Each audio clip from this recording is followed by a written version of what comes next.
Chapter 1, What's Wrong with Liking What You Like? Of all the animals, the one Amina liked best was the cat. He liked most animals, but cats were special. He had memories of begging his parents to take him to zoos, aquariums, and even farms when he was a young child, but ultimately, the creatures he felt the most affection for were the neighborhood cats. He liked them so much that he had always vaguely thought about getting one as a pet in the future, when he lived alone. Despite that, as he grew older, he stopped openly saying that he liked cats. Around the time he entered middle school, the house cat in his neighborhood had reached the end of its lifespan, and he'd stopped seeing it around. What's more, his classmates had made fun of him for liking cats, so he had learned to keep it to himself. And now that Amina was in high school, he lived in an apartment building and rarely saw stray cats, so he never had the chance to play with any. Instead, he satisfied himself with watching cat videos online every day. One of the channels that Amina frequented put out a photo book, and Amina went out of his way to order one the very day it was released. Even though he had gone ahead and reserved a copy, the book was going on sale close to the Christmas shopping season, and Amina was worried sick that there would be some kind of strange problem at the bookstore. He had spent the whole school day restlessly fidgeting, slightly on edge, and the only thing he had been able to think about was picking up the photo book on the way home and giving it a good read. "Welcome home. I'm sure it was chilly outside. Would you like something warm to drink?" Mahiru had gotten there before him. Amina froze. Finding Mahiru in his apartment wasn't particularly strange in and of itself. On top of stopping in at the bookstore, Amina had been tasked with buying the ingredients for that night's dinner at the supermarket, so he had gone shopping. It made sense Mahiru got back first, assuming she went straight home from school. She came to greet him as if it was the most natural thing in the world, and she blinked several times in surprise when she saw that Amina had walked in with a pleasant look on his face. "You've been in a good mood all day." "Yeah, I guess." He was much too embarrassed to tell her that he was in high spirits because he had acquired the coveted cat photo book, so he gave her a roundabout answer. Of course, that only seemed to make Mahiru even more interested. "Did something happen?" And no, not really. It's nothing."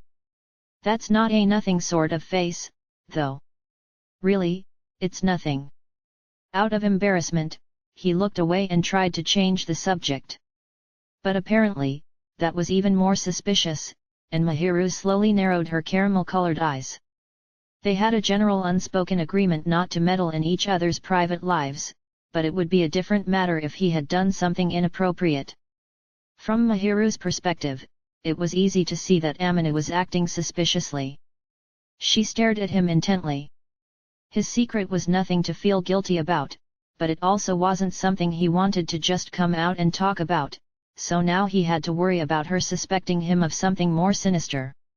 His eyes darted around unconsciously, but that only made him seem even more suspicious. Mahiru's gaze grew extra sharp.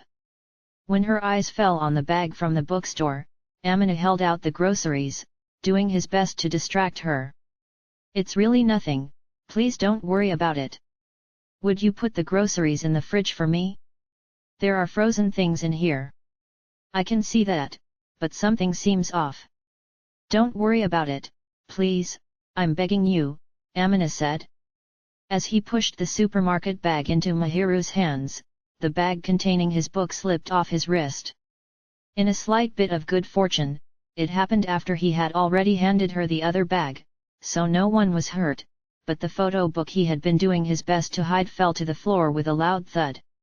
If there had been a picture of a human on the cover, he might have still been able to explain it away, but the cover was an extreme close-up shot of a charming, round-eyed cat.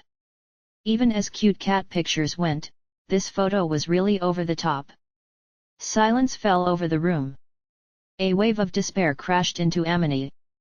Mahiru was just as frozen as he was at this sudden development, but she thought out first and picked up the fallen photo book. Amina braced himself for whatever she might say, but Mahiru just smiled gently at the cute cat on the cover. "Oh, how adorable! Then she lightly brushed the dust off the photo book and handed it to Amina.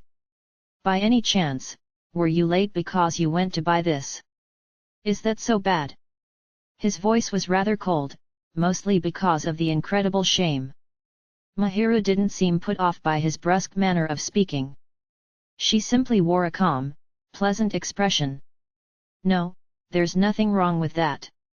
I actually think it's wonderful. But it was a little suspicious how hard you tried to hide it, even though there's nothing to feel guilty about. I thought you would laugh at me. I'm upset that you worried I was the kind of person who would mock someone for things they like. You know I wouldn't do something like that, right?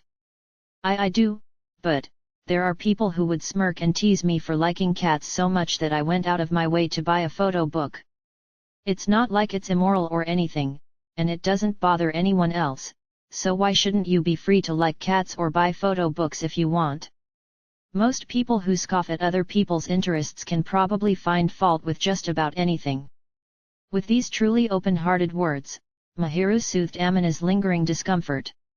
For some reason, she looked relieved that there wasn't anything else in the bag. You didn't have to worry about something like that, Amina. You were being so sneaky, I thought for a moment that you bought something indecent. There's no way. It was unavoidable that she would have such suspicions, especially when a high school boy was obviously trying to hide something, so it was mostly Amina's fault. He still felt a slight chill run down his spine at being falsely suspected. The bookshop wouldn't have sold me that stuff in my school uniform anyway. As that strangely logical argument crossed his mind, Mahiru said, well, I did think that it wasn't likely since it's you, Amina. She seemed to be understanding, so he decided to not share his retort. Let me make it clear that I would never buy anything like that. But out of curiosity, supposing that I had, what then? I would ask you what you were planning to do with stuff you're not allowed to possess at your age. Not that I don't understand why you'd be interested, but that's something you shouldn't touch until after you've graduated high school. It's so like you not to say that it's obscene or dirty, Mahiru. Well, I might call you a pervert or something. I don't have anything like that, so relax already. Is that so? Well then, I'm not really sure what we're talking about. Mahiru cut the conversation off disinterestedly. Without meaning to, Amina smiled awkwardly. Whether or not he had anything of the sort in his possession, that had nothing to do with Mahiru. Neither of them meddled in each other's private life, and as long as they didn't cause any trouble for the other, they were free to spend their time as they liked. I shouldn't have been so worried. If he had acted normally, Mahiru wouldn't have paid any attention whatsoever to the photo book. Amina had been the cause of his own destruction. Even though he still felt like an idiot, after what Mahiru had said, the clouds hanging over his head cleared up just a little bit. He felt as though a weight had lifted off his shoulders. Whether she knew how Amina was feeling or not, Mahiru pointed at the sink with an easygoing expression. Go on, wash your hands and come inside. Even if you want to look at that photo book right away, first you need to do your coming home routine. I know. Amina made it a habit to wash his hands, gargle, and change his clothes when he got home, and he was still planning on doing all that, so he wondered why she had made a point of telling him. As he wondered, Mahiru glanced away somewhat awkwardly. Could I look at it later?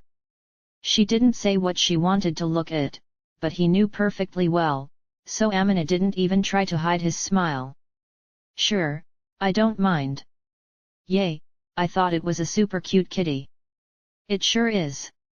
Why do you sound so proud? Mahiru seemed a little perplexed, but even so, she didn't make fun of him. Instead, she smiled at him gently. Feeling that gentle expression warm his heart, Amina headed to the sink, somehow in a better mood than he had been in on his way home. Chapter 2, Daily Routine and Meals Worth Remembering. What are you writing? After dinner, Amina took care of the dishes. When he finished, he saw that Mahiru was sitting on the sofa jotting down some kind of note. Initially, he wondered whether it might be a school assignment, but that didn't seem to be the case. It would have been rude to brazenly read the contents, so he couldn't get a good look at it. Glancing at it as he passed behind her, he saw what looked like a list of dishes, written in neat letters. Mahiru was used to Amina sitting beside her, and she didn't react to him taking the adjacent seat. She continued moving her pen in silence. "It's the menu from last night's dinner. It's helpful later if I make a note of what I cooked." Her slightly delayed answer was quite matter-of-fact. "As the person who does the cooking, I decided I ought to keep track of these things." "You're so meticulous." "I'm just writing down what I made, so it's simple enough.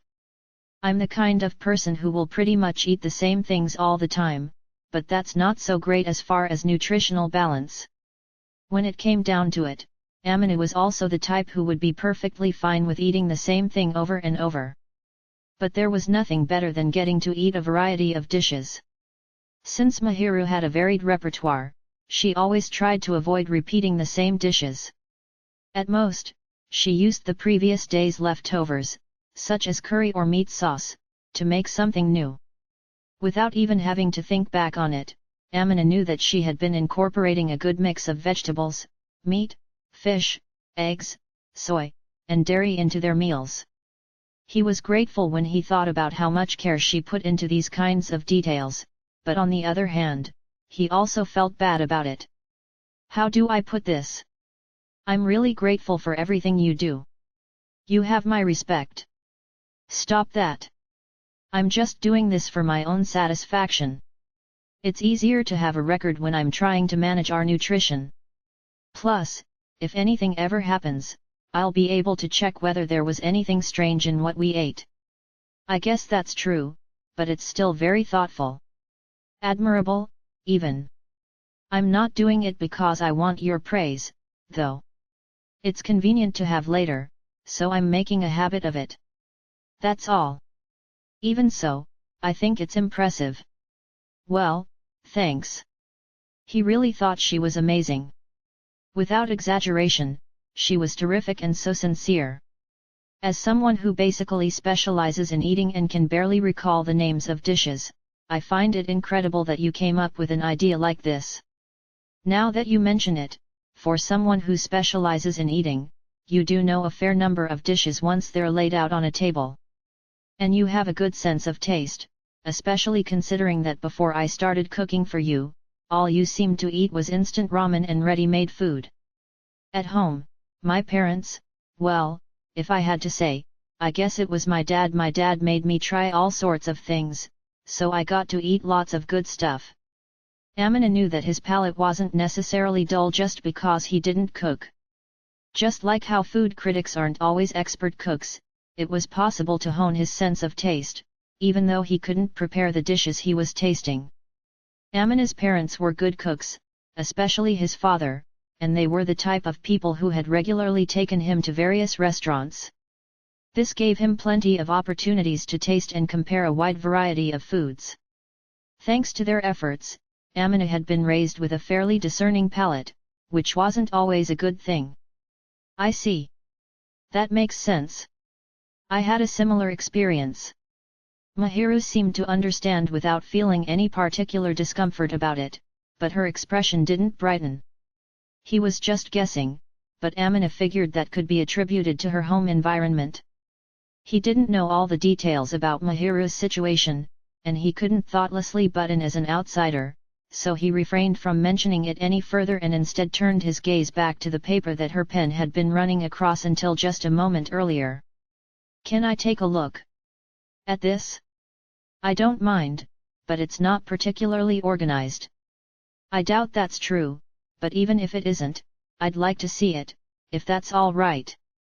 Without hesitation, Mahiru granted Amina's request and handed him the notebook. After thanking her, he turned to the first page and saw detailed menus inside, going back about 3 months and ordered by date. Everything was written in Mahiru's tidy handwriting. Her notes started on the day they had first eaten a meal together. A nostalgic menu of miso soup, fish simmered in soy sauce, stewed greens, and rolled omelets was listed there, and he let a smile slip out at the vivid memory of it. Amina flipped through the pages, musing that Mahiru's attitude toward him had softened quite a bit since that first meal and reminiscing as he revisited menu after menu. Mahiru certainly incorporated all types of cooking, but looking at the menus collected like this, he noticed there was a lot of Japanese food. It was common knowledge that Amina loved eggs, so dishes that incorporated them frequently showed up at their dinner table. He was keenly aware that Mahiru had been paying close attention to his preferences in more ways than one. Ah, these were so good! As he was reading, Amina came across an entry for pouch eggs, probably his second favorite egg dish of Mahiru's, after her rolled omelets. Mahiru seemed faintly pleased that he was excited but not at all surprised. This dish was made by closing up eggs in fried tofu skins and simmering them in a sweet and salty broth, something that was not very difficult for Mahiru to do. They don't take too much work to make. They are tasty, though, hi, she said softly. Of course, Amina knew that anyone would probably be happy to hear that something they had made was delicious, but all the food Mahiru made was delicious, so it all came down to preference. You really do love eggs, don't you? The egg is magnificent. It's delicious whether you simmer it, bake it, boil it, fry it, steam it, or smoke it, and it's chock full of protein. I'd eat eggs every day if I could. Sure, they've got good nutritional value, and I like to eat at least one a day, but I find it hard to appreciate them quite as much as you do, Amina. Really? I just like them so much. Do you want to eat some pouch eggs? Hey! Amina stiffened at the sudden proposal, but Mahiru retained her usual calm expression. He hadn't meant to make a request, but apparently, his impassioned declaration of love for eggs had given her ideas. I feel kinda bad. Don't. We're about to run out of eggs anyway, so I was just thinking we should buy a new carton. Let's see. Tomorrow's menu is already set, but I can change what I was planning for the day after. Nutrition won't be an issue if I make a few extra side dishes, so it's an easy request to fulfill. Really? Without meaning to, he stared at Mahiru in joy. For some reason, Mahiru cleared her throat after she noticed him staring. Then she quietly answered, I don't mind. Though it was low, Amina caught every word and let out a little yay. Then his cheeks naturally softened into a smile. All right. I'm looking forward to the day after tomorrow, then. He was always excited for Mahiru's cooking, but hearing that she was going to make one of his favorites only heightened his anticipation. They had a hellish marathon scheduled in gym class that day, for reasons he could not fathom, but Amina felt as if he could run his heart out as long as Mahiru's cooking would be waiting for him afterward. It's worth making if it will make you happy. Then again, you are the type to tell me that everything is delicious, Amina. I say everything's delicious because it is. Everything you cook is great, Mahiru. Thank you very much. I enjoy eating every bite of food you make. You're always helping me out, so thank you. He thought he was telling her his honest feelings, so he was slightly shocked when she blatantly avoided looking at him. After fidgeting uncomfortably, Mahiru let out a quiet sigh. She seemed tired somehow. You won't get anything by flattering me. I bet I'll get a delicious dinner. That's one of the things I really like about you, you know. What is? Everything. Finally, Mahiru turned away. Amina was worried that he had said something that hurt her feelings.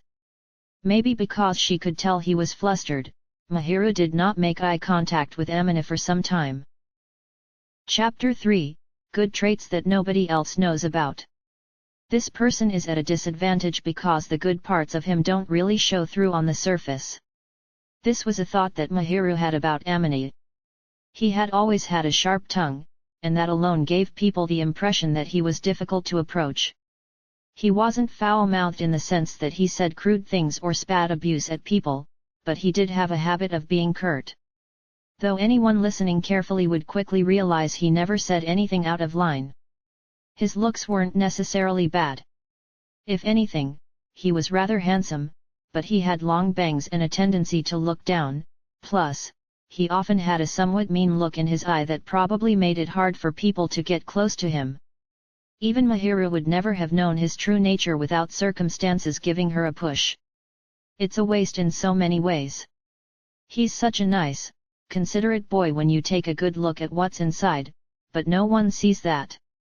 With that thought, she looked over at Amine, who was quietly completing his schoolwork beside her. Amine wore an unfriendly expression on his face, but he was just calm and composed, moving his mechanical pencil across the page wordlessly, not appearing to notice Mahiru's gaze. He seemed to be really concentrating. He didn't even glance at the coffee he had poured himself. Mahiru picked up her mug, trying to make as little noise as possible, and quietly sipped her coffee, which had gone cold. Amina must have more or less figured out Mahiru's preferences, for underneath the bitterness of the coffee was the taste of just enough sugar to impart a faint sweetness, as well as creamer that made the drink mellower. Amina had apparently listened to her grumble that she couldn't stand intense, acidic coffee and had started keeping a different brand in his apartment. She had initially shot him a look that said, "This is your house, so you should get the coffee you like," but with a look of feigned ignorance, he had smiled and said, "This coffee is better, isn't it?" so she couldn't say anything more on the matter. Mahiru got a little worked up when she thought about how he was often doing considerate things like that. She was about to take another sip of coffee when Amina looked up. "Don't tell me it's bad." "No, not at all. I was just taking my time and appreciating how tasty it is." "Ah, okay, I'm glad you like it. Maybe I've gotten a little better at making it." She saw the area around his eyes soften in relief, and Mahiru naturally smiled as well. "Well, that's because the last time you made it, you put in too much coffee grounds and then added so much hot water into the filter that it overflowed. I remember wondering why you poured it so vigorously." "Oh, that was because my hand slipped. I haven't done that again since then." Haha. Failure is a stepping stone to success, so if you were able to learn from your mistakes, then that spilled coffee paid off. "Don't tease me too much." "I'm not teasing," she insisted with a smile. "That face says otherwise," he grumbled quietly, but he didn't complain further, so he must have understood that Mahiru wasn't truly laughing at him. Amina pouted a little, which made him look a bit childish. Cute, even. Mahiru mused that he would probably be more approachable if he made such expressions more often, but somehow, she also didn't want him to show that face to anyone else, and she didn't suggest it to Amina, either. "Are you taking a break, Mahiru?" "Yes. I finished the assignment already, so I thought I would rest a short while." In that case, I think I'll take a quick break, too. I'm tired of working on this." Amina threw his arms up and took a big stretch before gently rolling his shoulders. Then he stood up and headed for the kitchen. "I think I'm going to have a snack. Do you want anything in particular?" He looked back at her after taking a peek in the snacks box, and Mahiru answered, "I'll leave it up to you."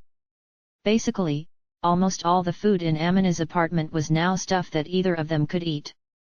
Of course, he had his name written on things that he wanted for himself, but aside from those, it was all shared. Mahiru had heard that resentment over food could be terrible, but neither of them was that attached to specific things, so daily life had been peaceful. They had set up a communal box for storing snacks, but since both of them added things they were proud to have found or that they recommended and wanted the other to eat, it was so full it actually never ran out. Amina added things that he guessed Mahiru had never eaten, as well as any new products that went on sale, regardless of whether they were sweet or salty, while Mahiru mostly contributed sweets. This was just a matter of preference, and there were times when Mahiru also ate the salty snacks. But lately, Amina had been casually buying baked treats that he thought Mahiru would like, so it had become necessary to diligently check the best before dates. As expected, purchases from a patisserie spoiled faster than commercial products with lots of additives. Amina had apparently gained a sense for that sort of thing since he started living with Mahiru. He took the baked sweets that he had placed near the front of the box and set them on a plate to bring over. I just grabbed the first ones, is that all right? Thanks for bringing them over. I've got more time to spare, so I should have gotten up to go get them. Don't worry about it, I was closer to the kitchen. Plus, it was my idea. Amini returned to his seat with a little smile, so Mahiru stopped getting up and sat back down, taking up Amini on his offer. She picked up a cookie package and opened it. Mahiru didn't eat all that much, but she enjoyed tasty treats. She was grateful that Amina considered her preferences when he bought the baked sweets. She took small bites of her cookie, being careful not to drop any crumbs, and savored the rich flavor of butter that filled her mouth and the sweet aroma that reached her nose. And yet it wasn't greasy at all. Instead, it was light on the tongue, and though she was very curious how much of this and that went into the recipe, there was no way she would be able to tell, so she settled for devouring it with relish. Amina's judgment and sense of taste sure are reliable, she thought without a hint of sarcasm as she munched on her cookie. For some reason, Amina looked very amused as he watched her eat. She knew he wasn't making fun of her, but for some reason, the soft look in his eyes really bothered her. What is it? She asked, after swallowing every last bite. Amina seemed hesitant. Well, how should I put this? Was I doing something funny? And no, that's not it, but well, you're just cute, like a little animal. Is that a compliment? It was supposed to be. She knew it was just his reaction to seeing how she ate, but Mahiru couldn't help but turn away, feeling a mixture of embarrassment and happiness. Sometimes, he's really bad for my heart. Amina was fundamentally the kind of person who always told the truth. On occasion, there were things that he wanted to hide or tried to explain away, but he never told lies that would hurt someone. He was quite an honest person, even though he didn't seem like it at first, which made Mahiru all the more embarrassed by his comment. Her eyes darted around the room. Even though she was used to receiving compliments, this was what happened to her whenever she got one from Amina. Amina himself, possibly thanks to the way his father raised him, was the type of person who always knew exactly what to say to make people happy, so in a sense, he was trouble. He paid attention to the smallest things, which was hard on her heart in all sorts of little ways. Recently, he had casually come out to meet her when he knew she would be getting home late. Even though it must have been a lot of trouble to change his hair so he wouldn't be recognized, he didn't mind taking the time to get ready. Whenever they walked together, he matched Mahiru's pace and thoughtfully positioned himself between her and the road. If she had bags, he smoothly took them from her, and if she was feeling unwell, he never failed to notice immediately and always looked after her without a second thought. Amina was more sensitive to changes in her appearance than she expected, and he often complimented her new hairstyle or clothing. To add to that, once Mahiru started spending a lot of time at his place, he moved the things she used often into lower spots where her arms could reach. He had also acquired a small step stool, in case she needed to reach anything higher up. She felt grateful whenever Amina tried to address hardships that she had hardly even realized were there. But Amina never said a thing about it and acted as if it was all completely natural. Chances were good that he would be a force to be reckoned with in the future. Although she had initially thought that he was a helpless, foul-mouthed, sloppy, undisciplined person, once that slovenliness and curtness disappeared, he turned out to have quite an admirable personality, and she didn't even have to look that hard to find it. Yes, Amina is a good neighbor, a good friend, and a good. Her train of thought made it that far before she cut herself off and shook her head, flustered. Is something wrong? Amina asked with concern, seeming surprised by her sudden movement. Hoping to conceal the turmoil of her inner thoughts, Mahiru smiled a little. Amina, I wonder why you're not more popular with girls. Why does it feel like you're suddenly picking a fight with me?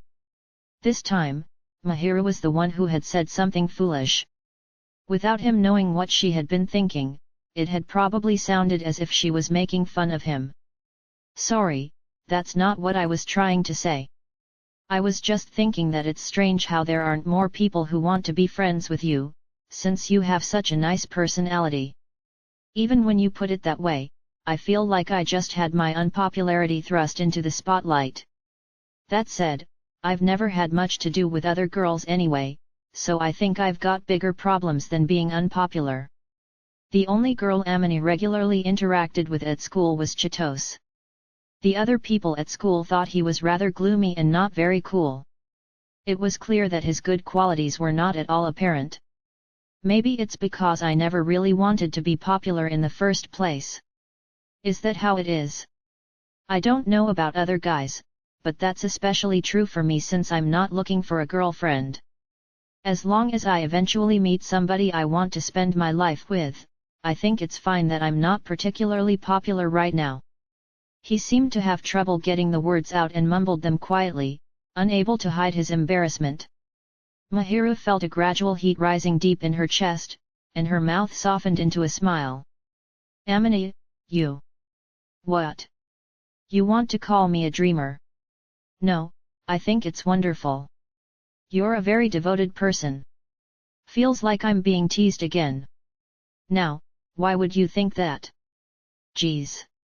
Mahiru really didn't know why Amina had interpreted her words that way. She poked him in the side, and Amina frowned awkwardly before turning away. She thought she saw his mouth move slightly, but as for the words that might have slipped out, she couldn't get him to tell her what they were, no matter how many times she asked. Chapter 4, Another Major Cleaning Operation, and Trouble. Mahiru liked cleaning a fair bit. Right after they had met, she had been kind enough to help Amina clean his apartment, and she had completed the task extremely skillfully and thoroughly. Amina also tried his best to clean and maintain things, but once in a while, Mahiru would check and point out places where he had been careless. Of course, she didn't nag him incessantly. It was more like explaining ways to make dirt easier to remove or suggesting ways to make daily maintenance easier, so Amina was always grateful for her input. I shouldn't be surprised you tend to overlook grime in places that get wet. Looks like you've been cleaning the places you can see, but there's some left around the back and in the corners. Basically all the places that are hard to get a look at. Mahiru peeked in suddenly while Amina was cleaning his bathtub and immediately noticed a spot of grime he had missed. She was wearing a little smirk, as if she had suspected as much. Just as she'd pointed out, there were spots of black mold on the rubber seal around the shower door and in the back of the shampoo shelf. These places were hard to see, so he hadn't noticed the mold, but now that Mahiru had pointed those spots out, they were going to bother him. Amina had started paying attention to all sorts of things after cleaning with Mahiru the year before, but of course, she made him realize that he still had a long way to go. Bathrooms are humid even if you ventilate them, and it's easy for black mold to crop up. Especially in corners and blind spots like this rubber seal. This is what happens if you don't make a conscious effort to clean them. You're right. I'm not scolding you, okay? I mean, if you just kept going and didn't pay attention, this is exactly the kind of grime that ends up plaguing most households. Mahiru nodded earnestly and insisted that it was a common problem, but when she noticed Amina scrunching his shoulders up, she smiled awkwardly. Don't look so defeated. I think you've done a great job cleaning everywhere else. Thanks for saying that, but you just have to pay attention to it from now on, so don't mope about it. If you have time to feel bad about it, then you can take care of it right away. Actually, would it be all right if I helped? Mahiru slapped her upper arms for emphasis, eager to put her skills to use. For some reason, there was visible excitement in her eyes. Either because she liked cleaning or because she was just a naturally helpful person, it actually seemed more like Mahiru wanted to clean rather than like she was resigned to it. Amina knew that failing to pay attention to the details was one of his weaknesses, so it helped to have her point things out, and her offer to help clean did make him happy. At the same time, he felt incredibly guilty about letting her do it. Isn't that unpleasant for you, Mahiru? Cleaning someone else's bathroom? I don't really mind. But does it bother you? It's not an exaggeration to say that this is your private space. I'm not particularly bothered by you seeing it. After all, you've used my bathtub before. It's a little late to be embarrassed. She had once forgotten her key at Chitosa's house and spent the night in Amina's apartment, and she had already used his bath on that occasion. Plus, she often used the sink that was right outside the bathroom, giving her a clear view of the interior. In that sense, it was too late to feel bashful, but he was worried about whether Mahiru was all right with entering the bathroom of a member of the opposite sex.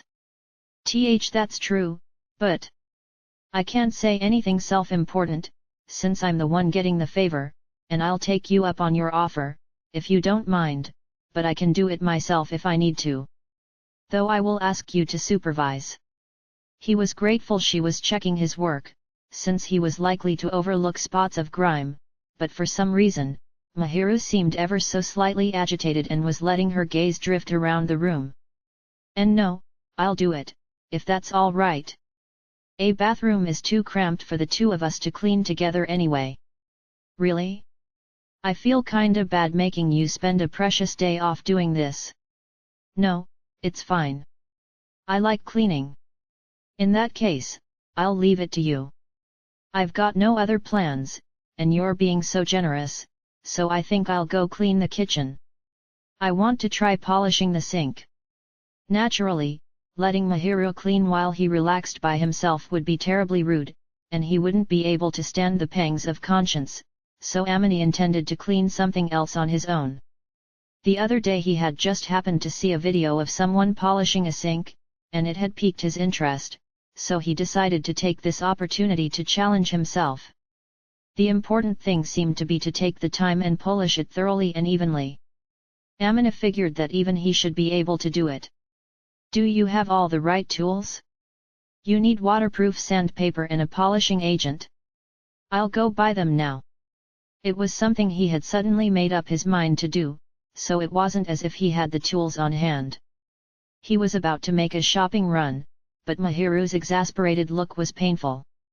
Right, I thought you'd say that. I've got both in my apartment, so I'll give you some. It's best to get all your cleaning supplies together ahead of time. I don't suppose I should be surprised. You're so thorough, I feel bad. Well, the very fact that you felt like you wanted to do it is a big deal.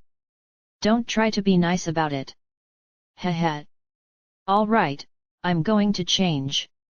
I'll bring the stuff back with me. It must be some serious work if you're going to the trouble of changing clothes. I'm about to do some serious cleaning, understand?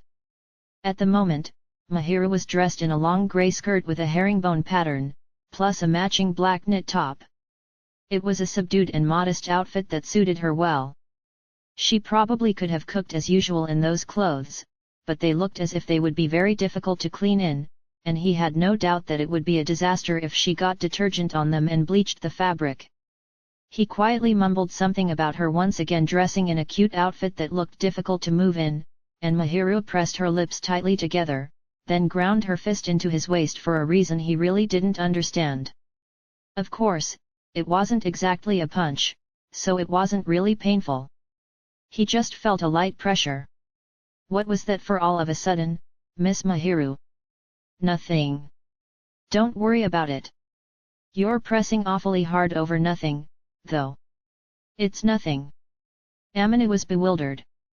Clearly it wasn't nothing, but Mahiru turned away and hurried out the door. When Mahiru returned from changing her clothes, she handed Amina a metal polishing kit, and he quickly got to work on the sink. She had changed into casual clothes, wearing pants with her hair up in a bun, and went straight into the bathroom wearing rubber gloves and bursting with motivation. She had been all fired up to do the cleaning, so Amina timidly left her to it, figuring it was all right to accept the favor. Determined not to be outdone, Amina started going to work on the sink, sandpaper in hand. He properly ordered the sandpaper by grit, carefully smoothing out any scratches that had originally been on the sink surface, while taking care not to scrub too hard and cause new ones. Since he lived in a rental apartment, there were also probably traces from when the people before him had lived there.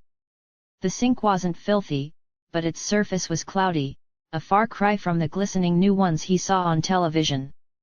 He polished patiently, trying to cut through the cloudiness, and his mood improved when he realized on the second set of sandpaper that the metallic luster was steadily coming back.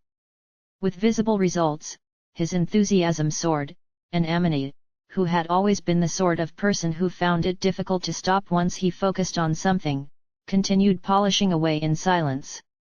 Suddenly, when he looked to the side, he saw Mahiru standing beside him, silently watching him work. He had no idea when she had gotten there. "Say something if you're in here. You totally startled me." "Sorry, you seemed really focused, so I didn't want to interrupt." "You still could have said something, but, did you finish cleaning?" "No, right now I'm letting some stubborn grime soak, so I've got an hour to spare. I'm taking a short break." Amina couldn't help but smile as Mahiru explained all this with deadly seriousness, as if issuing a grim warning that letting the detergent penetrate was crucial for getting rid of grime. "Amina, you still have a ways to go, huh? It's looking better, but it'll take a while before you get that to a mirror finish. I've got one more sheet of high-grit sandpaper to go through. After that, I'll wipe it down with a cloth soaked in the abrading agent. This is a lot of work." "Well, it takes time and effort to make something look nice. You can shorten the lifespan of the sink if you polish it too hard, though, so please be careful." Roger. Indeed, since the sink was rental property, he understood that going overboard was strictly forbidden. After all, the owners of the building ought to take care of general maintenance. "By the way, have you been polishing this whole time?" "I guess so. I really got lost in it. This kind of work is fun, isn't it? That's the good thing about cleaning." "Well, I'm not taking it as seriously as you do, Mahiru."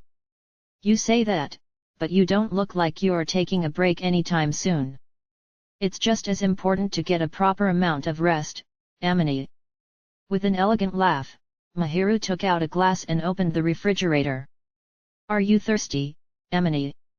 We've got some orange juice in there, so I'd love it if you'd pour me a glass." "Got it." Apparently, she was going to get Amini a drink. He was grateful for her consideration. She took out the orange juice that he had purchased earlier and poured a glass. For some reason, she stuck a straw in it and held the glass to Amina's mouth. "Here you go." She was offering him the juice with a grin, but it was obvious that she had no intention of letting him take the glass from her. She pointed the straw carefully toward him, as if urging him to drink, and held it to his mouth. "Thank you. Your hands are dirty, so I thought this would be the best way to do it." It was true that his hands had gotten stained with black liquid while he was polishing, but he could have easily washed them. He didn't need Mahiru to go out of her way to take care of him like that, but she didn't show the slightest sign of backing down. He glanced over at Mahiru, and she looked back at him with an invigorating smile, as if to say she had only the best intentions. "Won't I look really dumb?" "I don't think so, probably not." "Probably not, hey. Just joking. But that black stuff won't come off unless you wash your hands really well, so it would be extra effort to do that when you're still in the middle of the job, right? That's why I think this is more efficient." "That may be true, but if that's the issue, couldn't you just set it beside the sink?" Amina thought. But he knew that even if he said that, Mahiru wasn't going to relent. He figured that there was no use in arguing further, and when he gave up and put the straw in his mouth, Mahiru's smile of satisfaction grew. As the fresh, tart sweetness of the orange juice spread through his mouth, Amina concealed the bashfulness that was slowly welling up inside him. "Is it good?" It's good. Thank you." Since she had only filled about half of a glass that wasn't that large to begin with, he quickly finished the juice and thanked her. While he was at it, he shot her a look that said you don't need to do that again, but Mahiru just chuckled softly. "Please call me anytime you want a drink, okay?" "No, next time I'll wash my hands like normal and get it on my own. Oh, too bad. Now she's teasing me. Every so often, Mahiru did things like this. It made him wonder if giving him a jolt to the heart was a game for her. They were minor things, but her pranks always gave him quite a shock. This time, although she was undoubtedly teasing him, she also had good intentions, so he couldn't even complain. Exasperated, he shot her a reproachful look, but Mahiru laughed happily again. Mahiru went back to her own cleaning, and Amina scrubbed the sink over and over again, changing the grit of the sandpaper as he went, until all that was left was the final polish. The sink was already mirror-like, and he knew that it would shine even more beautifully once he put on the finishing touches. Thinking it was about time for the final polish with the abrading compound, Amina had just washed his hands so he could search for an old towel when the loud noise of something large falling over rang out from the bathroom. He dashed over without even turning off the running water, expecting the worst, and saw Mahiru on her backside. It looked as if she had collapsed. She seemed kind of stunned and didn't try to get up, even as she got soaked by the spray of water from the shower nozzle that had also fallen on the floor. "Are you okay? I heard a huge noise just now. I let my feet slip. I'm not injured, but my butt hurts. That was my mistake." As if Amina's voice finally broke the spell, her eyes darted around the room in shame as she looked up at him. Apparently, she had slipped and fallen while rinsing the walls. There were still little clumps of bubbles in the corners of the tub, pushed there by the overflowing water, and Mahiru's clothes were completely soaked through where she had been hit by the spray on her way down. "Sorry, this is because I left the cleaning to you." "No, I was the one who suggested it, so." Amina turned off the running shower right away and offered his hand to Mahiru, who was still sitting on the floor looking up at him. "You didn't twist your ankle, did you?" he asked. "Can you stand?" Mahiru cast her eyes downward in embarrassment, then gingerly took Amina's hand. "I just landed on my rump. I was crouching to begin with, so I didn't have that far to fall. It only made so much noise because the wash basin fell down with me. It was my fault, so don't worry about me." "No, I'm definitely still worried, and you're dripping wet, too." Amina planted his feet firmly on the floor as he helped Mahiru up. He did not want to let her fall down again. He looked her over once more, to confirm that she wasn't injured, and froze. Mahiru had been soaked by the running shower. And her clothing, which she had chosen for cleaning indoors, wasn't very wintry, just a simple long-sleeved white shirt and a pair of leggings. That fact spelled Amina's doom. Her tight-fitting clothes gained a terrible destructive power when they got wet. The silhouette of her body was extremely apparent, as was the color and shape of what she was wearing underneath. Under her shirt, Amina could see the color of her skin, and he caught a glimpse of something lime green showing through the fabric before averting his eyes in a panic. Amina felt like he might die of shame if he looked directly at her, and he could imagine how upset Mahiru would be if he stared. On the other hand, he knew that she would suspect something if he blatantly avoided looking in her direction, so once he helped Mahiru up, Amina grabbed a towel from the adjacent changing room and somehow managed to wrap it around her shoulders without looking. However, Mahiru apparently realized the awful state she was in, and she appeared to take Amina's act of desperation as one of kindness, so she smiled at him. Seeing her smiling face made it even harder for Amina to look directly at her, and he turned away. He felt as if he wanted to punch himself for thinking such perverse thoughts, even for a moment, but he somehow used reason to calm his overly excited body. "I'll lend you a change of clothes, but if you want to go home after you change, you should wait until you're dry. If you go outside wet in this temperature, you'll catch a cold." "Thank you very much for your concern. But if I look so funny that you have to turn away to laugh, I'd rather you just laugh in my face." "Why would you think I was laughing? Your shirt's see-through, so I was just trying not to look." He had been doing his best to evade the subject and give her a chance to change, but since Mahiru had groundlessly misunderstood his intentions, He had snapped at her without thinking. Now he was in real trouble, because Mahiru's cheeks were turning red. She glanced down at her own body, and her face flushed in an instant, then she quickly pulled the towel closed around her. Amina could finally catch his breath. That said, he still couldn't meet her eye and was letting his gaze wander around the room.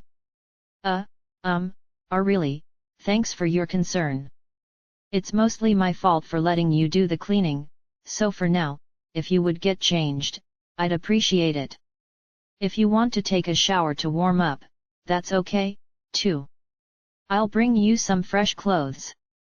Mahiru probably did not envy Amina in this situation. And Amina found it hard to stay rational, alone with her. He found the perfect excuse and made his escape. After passing Mahiru some clothes, Amina again focused intently on polishing the sink. He wanted to preserve his willpower of steel, but certain urges were steadily eroding it, threatening to make it collapse. In an attempt to scrape them away, he emptied his mind as he polished the sink with the abrading agent and tried to the best of his ability to banish the earlier incident from his thoughts. Mahiru had gotten quite chilly, so she was taking a shower. He could hear the sound of water running and striking the floor from the bathroom. There's a girl taking a shower in my home. When he had this objective thought, he realized the unthinkable reality of the situation and shook his head to quickly dispel any wild fantasies. Beating himself up for his thoughts, he polished away at the sink, trying to clear any uninvited ideas from his mind. It wasn't exactly a flawless finish, but the metal now smoothly reflected the light well enough that he could see his own face on the surface. The face that he saw reflected in the sink was bright red. He knew that he had to get a hold of himself before Mahiru came back. It was no laughing matter that his feelings of guilt, born from shame and pangs of conscience, were stronger than his excitement at finishing the polishing. Forget it, forget it. Figuring that he was probably about done with polishing, Amina rinsed away the last of the abrading agent from the sink and then washed his hands. Then he vigorously splashed his face with water. If he couldn't get the terrible heat under control quickly, he wouldn't be able to face Mahiru. Over and over, he splashed himself with the cold wintertime water, enjoying how it cooled his face and head. He was still splashing when he heard the sound of the fittings on the bathroom door creaking open.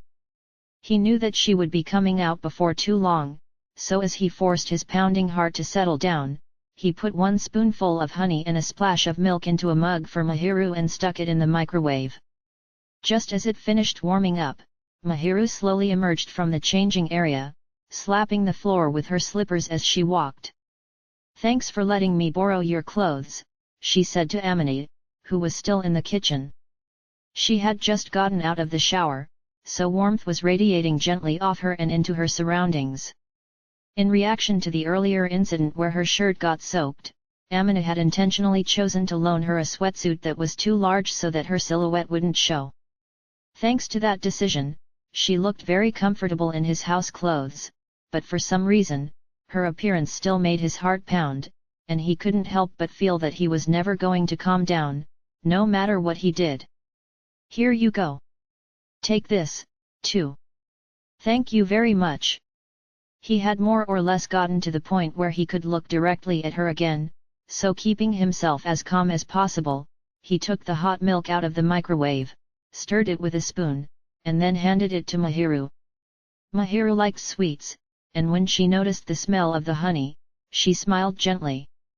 Then she looked at the sink behind Amina, and her smile grew. "Oh, you finished that beautifully. You really worked hard at it. Good job. I guess." He wasn't going to tell her that he had done it to drive away his worldly desires, so he just nodded and gave her a vague reply. Then Amina casually brushed past her and sat down on the sofa. As he was taking deep breaths, Mahiru also trotted over and sat beside him, making it impossible for him to settle down. The fact that he could smell the scent of his own body soap wafting toward him made it all the worse. When he glanced over at her, he saw her hands poking out of the sleeves of the much too large clothing, gripping the mug as she earnestly blew on it to cool down its contents.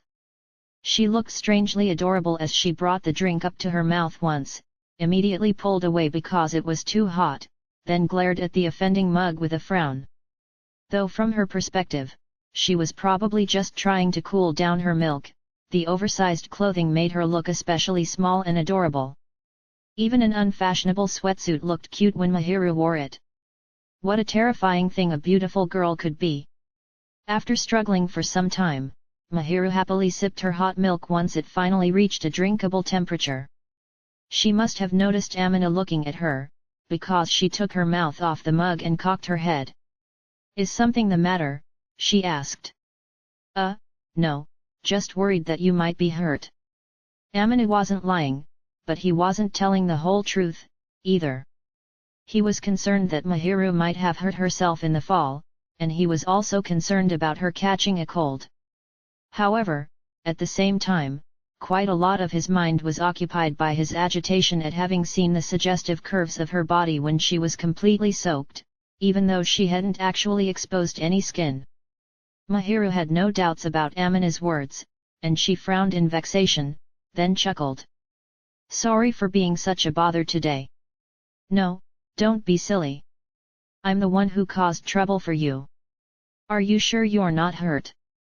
"I'm fine now, it doesn't even hurt to touch my backside where I hit it." "I'm not letting you touch it, though." "Got that?" "I wouldn't." "Just joking." Mahiru snickered at Amina's instant response. Still grappling with his complicated feelings, he grumbled quietly, "Don't tease me. It's just that you seemed kind of down. I was the one who suggested I clean, so there's no need for you to fret over it, Amina. This only happened because I didn't pay attention while cleaning on my own, so I do feel bad." If Amina had cleaned properly on a regular basis, Mahiru never would have needed to roll up her sleeves, meaning there also wouldn't have been any opportunity for her to get soaked in the first place. "Well, I can't deny that, but it's quite a difficult task to get everything perfectly clean. You don't have to look so sorry." "Even so." "Oh, come on. Everyone makes mistakes when they're doing something unfamiliar. You just have to be careful next time. Now you know what to look for when you're cleaning, right?" "I'm taking this deeply to heart." "Great. So don't worry so much, okay?"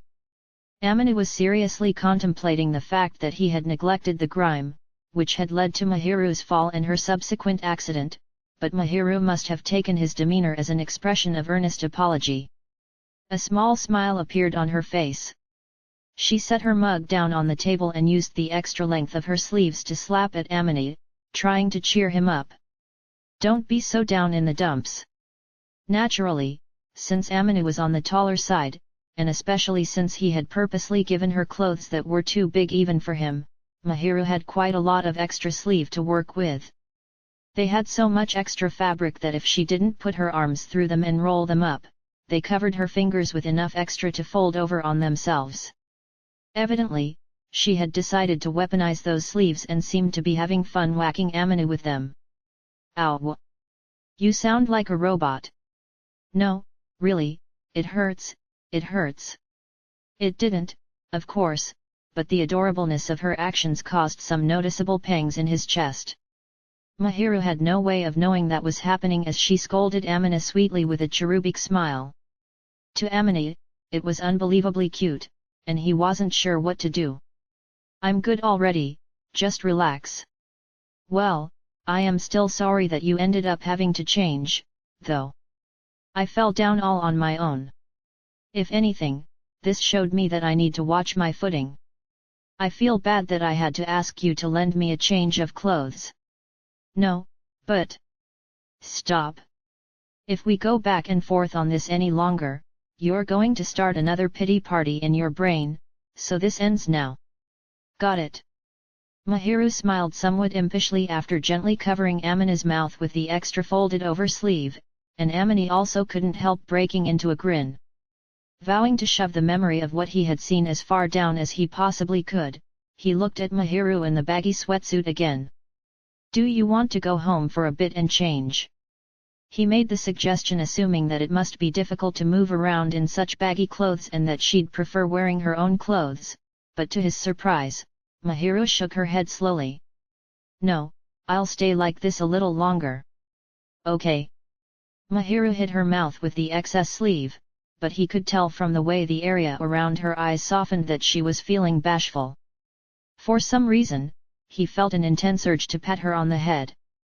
You're pretty tall and skinny, aren't you, Amini? I was shocked by the size of these pants. The waist is surprisingly small. I guess that's because overall, it's harder for me to put on weight than it is for girls. I'm a little jealous. I knew that, but I still envy you. Amina figured there was bound to be a difference between men and women, since men generally have higher metabolisms than women and therefore have a harder time gaining subcutaneous fat, but that was neither here nor there. With a very serious look on her face, Mahiru slid right up to Amina, who shrank back. Without any hesitation, she patted his waist with her palm. Amina knew he was on the slender side, so he figured that as long as she wasn't talking about muscles, he had no reason to stop her, and he decided to let her do as she pleased. And then as he was holding still, he was suddenly filled with the intense urge to go back and wallop the Amina who had chosen those clothes for her about an hour earlier. He had chosen his largest sweats, with the goal of obscuring her figure so that he wouldn't think about her body. But now his strategy was completely backfiring. He didn't feel comfortable with fabric pressing against his throat, so he preferred sweatshirts that were made somewhat loose in the neck, but that had been an inappropriate choice to give to Mahiru. Since she was so small, the neck of the shirt slouched forward, and the fabric was pulled down by gravity, leaving a large gap between the shirt and her body. He could see her translucent, milky white skin through the neck opening. He could see that, just as the fabric obeyed the law of gravity, so too did it heavily emphasize the weight of those things that Mahiru had and Amina didn't, the things that formed a great white valley that was normally hidden from view. Amina looked to his heart's content at the bounty that had been wrapped in light lime green and wet cloth earlier. Then he averted his eyes with great force. His heart was thumping loudly. She's gotta do something about leaving herself so defenseless in situations like this. On the whole, he didn't think that Mahiru was particularly careless. She did not wear revealing clothing in public.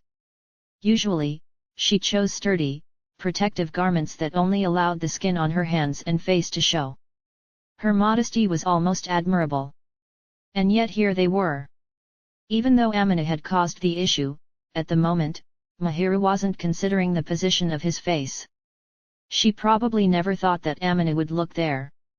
She was in a defenseless state on account of her trust in him, he thought. From the back of his mind, he recalled the sight of her wet underwear and curvy silhouette, and his heart pounded loudly again. Amina. When he heard her say his name in a voice that was less suspicious and more curious, Amina bit his lip and stood up with great force. He heard a small, cute exclamation but couldn't look in her direction. I think I'll take a shower, too. I got sweaty doing all that polishing. As soon as he said that, Amina attempted to flee the scene, retreating from Mahiru, who, while innocent, still possessed great destructive power. Leaving behind her bewildered voice, Amina burst into his bedroom, grabbed some clothes, and escaped to the bathroom, feeling ashamed and despicable for looking directly at them, even if for just a moment. Only a minute passed before, this time, Amina fell down in the bathroom, and Mahiru came running in a panic. Chapter 5, Who's spoiling whom? What are you doing? Mahiru looked at him suspiciously when she arrived to make dinner. Amina was just cleaning up the cardboard from a package that had suddenly arrived courtesy of his parents. The look in her eye that said this wasn't here yesterday was only natural, Amina thought, but he was just a passive recipient who also had no clue about this. It was plain to see that the package was oversized for Amina. The thing was the right size to push up alongside a low table, and when he struck it gently, it made the rustling sound of little pellets faintly rubbing against one another as they fell. It came from my parents, as a congratulatory gift for making it to the next school year. Have you never seen one before? The unsolicited package contained a big beanbag that took up tons of space. A huge cushion, big enough to sit on, of the sort that he had seen advertised on TV and the internet. Beanbags had been quite popular for several years, and Amina thought they were common knowledge, but Mahiru didn't seem to know about them. "Well, I've heard rumors about them for a while. It's like an evil sofa that sucks you into a vortex of your own depravity and idleness once you sit down, right? What kind of overblown rumors have you been hearing?" Though he was a little taken aback by her describing the beanbag as a sinister object or whatever, he knew that the cushion was indeed supposed to feel so nice that once you sat down, you'd lose the will to move, so he couldn't necessarily refute her statement. This particular beanbag was rather long and large enough for two people to sit on it at once. It was obviously too big for just one person. Clearly, Amina was not meant to sit on it alone. "I can feel them pressuring me to sit with Mahiru." He was sure that otherwise, his parents would have sent something a little smaller. Sure enough, a long time ago, by which he meant when he was in middle school, Amina had told his parents he wanted a cushion like this one. But they had rejected his request, since at that time he had been incredibly lazy and had slacked off in all sorts of ways. They must have thought that wasn't an issue anymore, though Amina expected that the reason why he wasn't lazy anymore was because Mahiru was by his side. With an exasperated sigh, he put the dark blue slipcover onto the beanbag and then stared at it. He would have appreciated it if they'd asked him if he had any space in his home before sending such a bulky object. But they seemed to have been counting on the fact that his room had been tidy when they had checked in around New Year's and that Amina wouldn't let it get cluttered with Mahiru around. "This is really huge, isn't it? Will you put it in your room?" "I think that's the only option. I don't have much in my room, so there's space for it, but Mom always does things like this out of the blue, geez." For now, he had gotten the beanbag out of the packaging and pulled the cover on, but there was no way he could leave it in the living room. He had just barely gotten it in there for the time being by moving the low table out of the way. For better or worse, Amina's bedroom contained a bed, a desk for schoolwork, a small bookshelf, and nothing else. A beanbag of this size would make it a little difficult to open the closet, but it would fit. Shihoko always commits when she decides to do something, doesn't she? Even so, it's awfully big. Sure is. It's so big you could probably lie down on it. If Shihoko had been there, Amina could have imagined her saying, "Why don't the two of you sit on it together?" A guy and girl sitting close together on something like this would be too much. Everyone knows that. While Amina was thinking up comebacks to say to the imaginary mother cackling joyfully in his head, he looked over at Mahiru and saw her staring intently at the beanbag. He could tell from the way she talked that she had never seen a real one before, but it seemed to have caught her interest. Her eyes, which always had a gentle light behind them, were more animated than normal. They sparkled brightly, revealing her curiosity. She was buzzing with impatience. Mahiru slowly extended a hand toward the big beanbag, and withdrew it before she could touch it. She was probably being mindful not to touch other people's belongings without asking. "I put the cover on, so wanna sit?" "Ah." She seemed so restless that he suggested it without thinking, but he got a little shriek in response. As far as Amina was concerned, if Mahiru was that interested in the beanbag, then she should go ahead and just try it. That's what he had been thinking when he made that suggestion, but she was so openly flustered that he worried he had actually said something weird. "And no, I appreciate you offering, but, the owner should enjoy it first. You look like you want to sit on it, and I'm not worried about all that. I'm sure my mother sent it hoping you would sit on it, too, so if you want to sit, go ahead and sit." Is it really all right?" "I wouldn't say that if it wasn't. I don't really mind who uses it first. You seem curious, so I'd rather have you try it out first." Oh, well then, I'll take you up on that." Mahiru said she wouldn't hesitate, but she approached the beanbag timidly, seeming to hold back as best she could. Then with some hesitation, she lowered herself onto the cushion. It made a little rustling sound and contorted into a different shape to envelop Mahiru's dainty body. She must have felt strange sitting so much lower than she would on a normal sofa. Mahiru blinked several times in surprise and looked down at the beanbag beneath her. After that, she wriggled around to adjust the way she was sitting, then stood up and sat back down again. After checking the way she sank slowly into the beanbag, she leaned her body weight as far back as she could and stretched out like she was going to take a little nap. In a livelier voice than usual, Mahiru mumbled, "This feels amazing." Amina was pretty sure she hadn't said those words for him to hear. Mahiru seemed to have immediately fallen captive to the shifting beanbag's allure. She rolled around, searching for the most comfortable position. Thank goodness she wore pants today, Amina thought earnestly as he watched her. She had thrown herself down on the beanbag with complete abandon, so if she had been wearing one of the voluminous skirts she usually had on, even if it had been long, he might have been able to see her underwear. As he watched Mahiru enjoy the beanbag, Amina felt quite sated, even though they hadn't eaten dinner yet.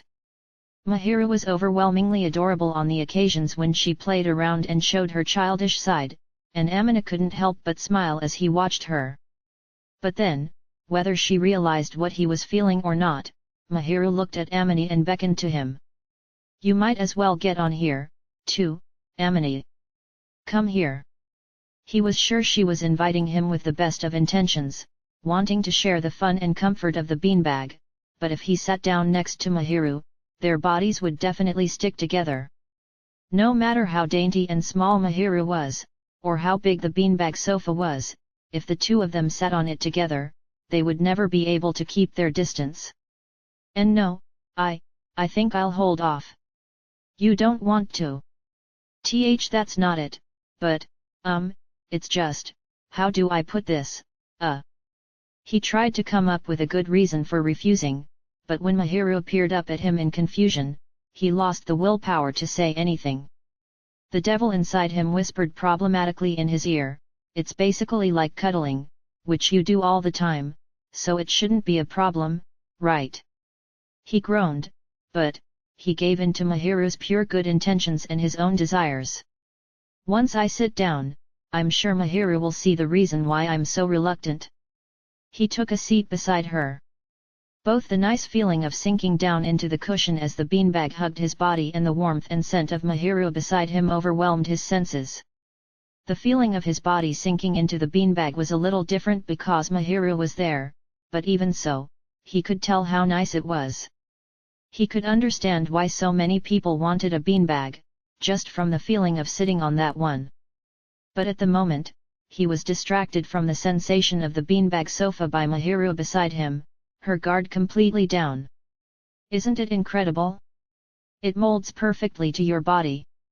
"That's definitely true. Seems like it would be fun to relax here. You could read a book or watch a movie. If you took it easy, I bet the hours would just fly by," Mahiru mumbled in a soft and somehow intoxicated sounding voice. More relaxed than she had been earlier, she leaned lightly against Amina and sighed. Even though she had been saying something really adorable, for some reason it came off a little sexy, which Amina attributed to the fact that he could feel her body heat. "Well, how can you help it when it feels so nice? That's why I don't want to sit on it. I just know it'll ruin me." "Haha, I understand how you feel. When it feels this nice, it immediately makes you want to slack off."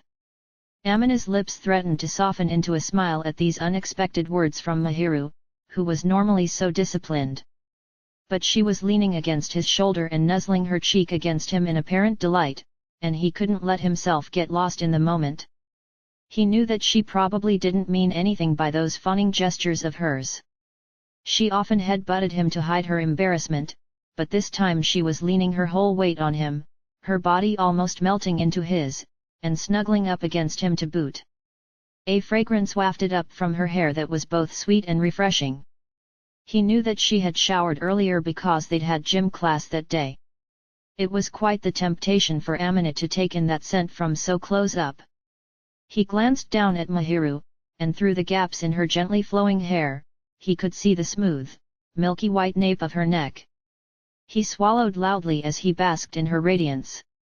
Amina couldn't tell whether Mahiru, who looked so loose and relaxed that she might have been in heaven, had noticed his stiffness or the sound from his throat. Mahiru glanced up at Amina and put on a languid smile that made her look even more angelic than usual, then leaned heavily against him again. "I'm spoiled, in so many ways." He knew that he needed to say to Mahiru that they would need to get up and fix dinner soon. But he didn't want to ruin this moment of pure bliss with words, nor did he want to pull away from her warmth, so Amina swallowed the quiet words when they rose to the surface and buttoned his lips tight. That night, they had instant ramen for dinner. Chapter 6, Childhood Anxieties, and Reassurance in the Present. Lately, Mahiru had been spending basically every weekend at Amina's place. She gave a very characteristic explanation that she was concerned about his unhealthy lifestyle. But the truth was that she actually just wanted to be with the person she liked. Of course, it was important to both her and Amina to have their alone time, and she understood that she needed to use some restraint, so she never barged in uninvited. She secretly, but attentively, observed and checked his reactions to make sure that Amina wasn't bothered or annoyed by her presence whenever they were together. Happily, Amina never chided her for being in his home.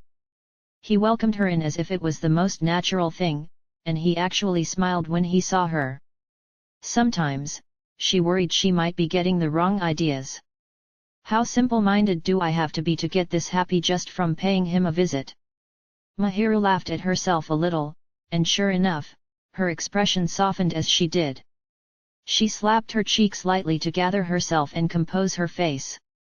Then, using her spare key, Mahiru entered Amina's apartment. She stepped into the entryway but didn't hear a sound. Her first thought was that he might be napping in his room, but then she saw that the sneakers Amina usually wore were missing. It took her another moment to realize he had gone out. If she had to say, she would have described Amina as a homebody, so it was unusual for him to go out at that hour. She was half surprised and half worried and unsure what to do next. "I wonder if it's all right for me to relax here without asking. I'd be the only one here, too." She did have a spare key, and she had gotten permission to come and go as she pleased, but she still wasn't sure about staying and making herself at home when Amina wasn't there. "You're welcome to go on in, even if I'm not home. It's not like you would do anything bad, Mahiru."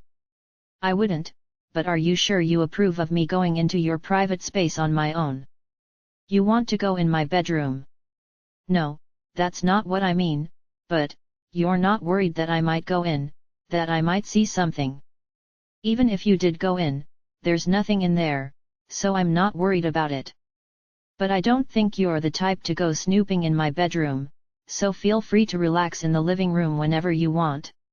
Even though they had already talked about it beforehand, it was still another person's home, and she was a little more than a little hesitant. They usually contacted each other if they were going to be out late, so based on the fact that he hadn't gotten in touch, she didn't think that Amina would be gone for very long. There shouldn't be anything wrong with just waiting inside for a little while. Feeling guilty that she might be doing something she wasn't supposed to, Mahiru timidly removed her shoes and stepped into the living room. The place felt very still and quiet with no one at home. The familiar smell of Amina's apartment was comforting, but the space also seemed somewhat dreary and lacking something, because the person she liked was not there. She plopped down on the sofa as she always did and leaned against the back. Normally, when she sat on the sofa, she had Amina beside her. Once they had both finished all their chores, when they were relaxing, they sat on the sofa like this and had leisurely conversations or quietly spent time together. Now Amina was not there. His body heat, which was warmer than Mahiru's, his subtle, fresh scent, his calm voice that wasn't too deep and was easy to listen to, his body, which had become slim but sturdy and didn't yield even when she leaned against him, all these things were missing. Once it really sank in, Mahiru felt lonely. "I hope he comes back soon." She laughed a little at the words that escaped her lips. Even though she was the one who'd said them, they sounded terribly lonely. Even though it had been her choice to enter and wait for him, Part of her wanted to control Amina's time and felt incredibly alone when he wasn't around, even though she was accustomed to being on her own. It was equal parts ridiculous and pitiful. She sighed at her own selfishness and let herself sink further into the sofa. Mahiru was used to waiting. She had only been alive for a short 16 years, but she had spent most of that time waiting for something. For many years, she had waited, before finally giving up. This was different. She was waiting for someone she knew was coming back. Even though she knew that, when she recalled the events of the past, she felt an awful tightness deep in her chest. Sitting here like this reminds me of waiting so long for my parents. She had locked away the bad memories in the depths of her heart, holding them at arm's length, but now they reared their heads again. The memory of waiting alone for her parents, never knowing if they were coming back, filled her mind with a vengeance. For almost as long as she could remember, there had never been anyone in Mahiru's house. Her family had rented out one whole floor of an apartment building, which was more than enough space. It was a pleasant enough place to live, with all the furnishings and modern conveniences anyone could hope for. Mahiru had lived alone in that home. To put it more accurately, her family wasn't there. Only Miss Koihoki, her housekeeper and governess, but even she came and went. Mahiru's real family, who should have been there, had vacated the house. Her parents were busy with work and rarely ever came home, as if they wanted nothing to do with Mahiru at all. But it wouldn't have been socially acceptable for them to abandon her, so they spared no expense to pay for Miss Koihoki's labor and Mahiru's education, providing for their daughter at the same time they abandoned her. She became aware of that abandonment and realized that her situation was abnormal after several years in elementary school. That was when she recognized that she was the victim of child neglect. She also later realized that her mother had a lover. She realized it precisely because she was cleverer than other children and because she wanted to be loved by her parents more badly than other children. Even though that realization marked the end of her innocent childhood. Mother. One day, when Mahiru was about halfway through elementary school, she was delighted by one of her mother's rare appearances at home. Overjoyed at seeing her normally absent mother, Mahiru rushed over to her and spoke to her with a smile, but her mother didn't answer. It was as if Mahiru didn't even exist. Her mother did not so much as look at her or even turn to face her. She was holding some sort of document in her hands. Mahiru determined that her mother had come home for some reason connected to her job and knew that she mustn't get in her way. But still, Mahiru was happy to see her after so long, and she did not pay close attention to her mother's demeanor before talking to her. While you were away, Mother, I worked very hard. I worked hard on my tests, and my sports, and I got lots of first places. As she reported that she had made great efforts at her studies and athletics while her parents were away, Mahiru grabbed the hem of her mother's clothes with a smile, then her mother finally turned toward her. It was the first time she had ever faced her mother directly. Before then, she had seen her mother from a distance, or from behind, but that was the first time her mother had been so close and so clearly looking at her. Mahiru had heard from Miss Koihoki that her mother's face did not really resemble hers, and sure enough, the woman before her was beautiful, but there was an unapproachable strength to her. If anything, Mahiru had gentle features that resembled her father. Her mother was the exact opposite of Mahiru. She was sharp and severe in every which way. The woman reflected in Mahiru's eyes looked down at her own daughter with a cold, unfeeling gaze and shook her off. The movement wasn't that violent, since she was dealing with a child, but the rejection was clear. Mahiru lost her balance and fell on her backside. She looked up, overcome with surprise, but there wasn't the slightest bit of warmth or concern in the woman's gaze. Just when she thought she had finally gotten her mother to acknowledge her existence, her mother looked at her as if she were a pebble by the side of the road, and that was when Mahiru finally understood. She unfortunately realized. I'm not wanted. The nausea rising gradually inside her and the horrible pounding of her heart stopped her from having any further thoughts. But once that idea fully coalesced, it led the way to answers about all her parents' actions to date, in rapid succession. Why was she so neglected? Why didn't her parents ever come home? Why did her mother reject even her touch? I am not loved, and I am not wanted. Her mother's gaze as she watched Mahiru realize all these things was all the confirmation she needed. As far as mother is concerned, I'm not needed. Mahiru had put Miss Koyuki on the spot many times, asking her why things were the way they were, but after seeing her mother like that, she had been quick to figure it out. She wasn't needed, so her mother hadn't taken care of her. She wasn't wanted, so her mother hadn't looked after her.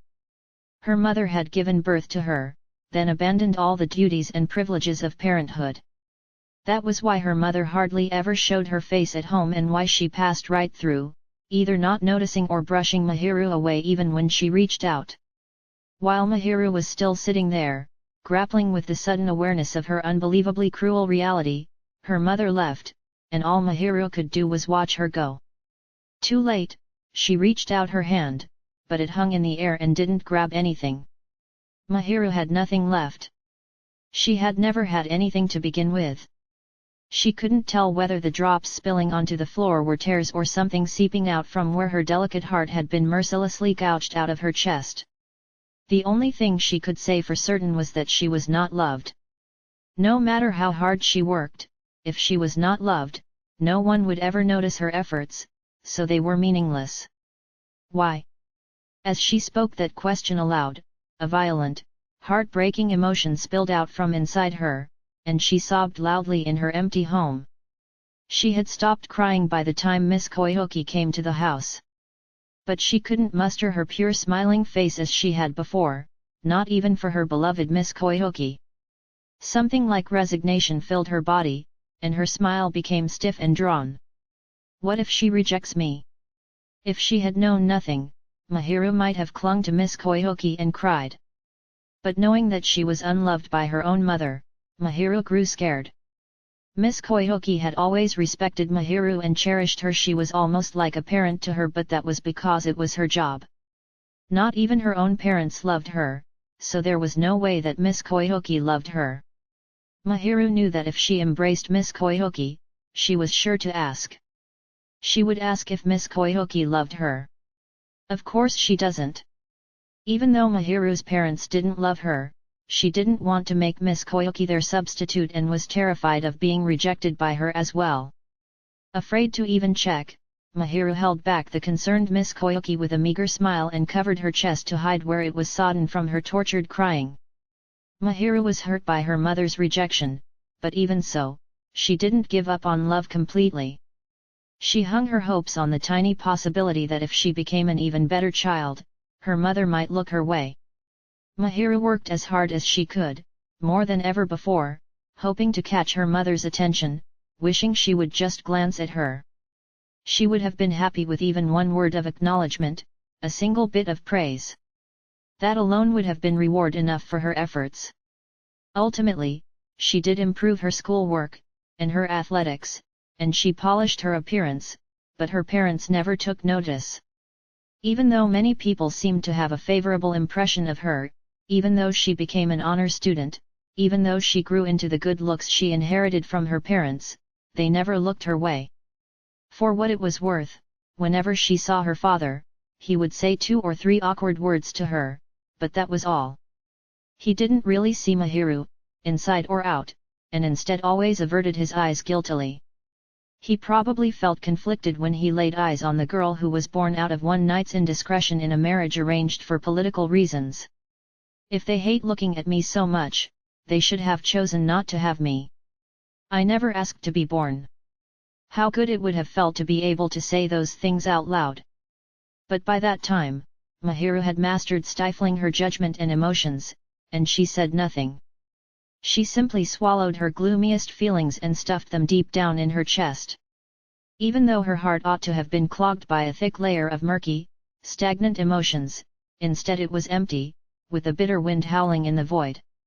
It was cold, miserable, and painful. Mahiru didn't know what she could do to fill that hole in her heart. Or rather, even though she knew what would fill it, she also understood that it was something she couldn't have. Love, such a short little word, but no matter how Mahiru tried, no matter how she reached for it, she couldn't even see it, and her hands always came away empty. Even though she was a beautiful child, fit to be lauded as a model little girl, she never got a scrap of love from her parents, something that other children probably took for granted. For better or worse, Mahiru clearly took after her parents, which everyone seemed to regard as a good thing. And her efforts bore fruit as she added to her skills and grew into a well-rounded, beautiful individual. In the later years of elementary school, when the differences between the boys and girls became apparent, she began to get constant attention from the opposite sex. By that time, she understood what she needed to do to win people's favor and how to conduct herself so no one would hate her, and she committed to behaving that way. She molded herself into what most people would consider to be the ideal girl, humble and unpretentious but refined and gentle enough that she wouldn't be seen as groveling, treating everyone with kindness and courtesy and never showing favoritism. And with that, her angel persona came into being. It was a warped part of her. As a result of her solidifying into perfection on the surface, no one could tell that on the inside, she was riddled with holes, and she grew into a young woman whom everyone envied. She lived an empty existence, never knowing love despite being adored. Though she knew how hollow that was, Mahiru never stopped improving herself. Maybe she could fill her empty heart if everyone liked her. Maybe she could get her parents' attention. Maybe she could get them to actually understand her and love her. Filled with those withered, fleeting hopes, she made these wishes to no one in particular. "There's no way that will happen." That wasn't an answer that she received from someone else but rather the answer that spilled forth from inside herself. "Even when I try my hardest, neither father nor mother have ever looked my way, have they?" Her sneering voice echoed loudly in her ears, seeming to double back on itself. "I thought it would be all right if everyone liked me, but that turned out to be wrong, didn't it? If they only like me for what I'm pretending to be, I'll never get anyone to love the real me. The thing everyone likes is a mask I've put on. I'm just strangling myself. No one sees me for who I am." Having drawn this conclusion, Mahiru twisted up her face and laughed. Then Mahiru sensed warmth beside her and slowly opened her eyes. A familiar, subdued scent was right beside her. When she looked toward the warmth with wavering, unfocused eyes, she saw the body of a person who had not been there a moment before. She felt safe in the pleasant warmth and pressed her cheek against it. Then she heard a quiet laugh. "Good morning."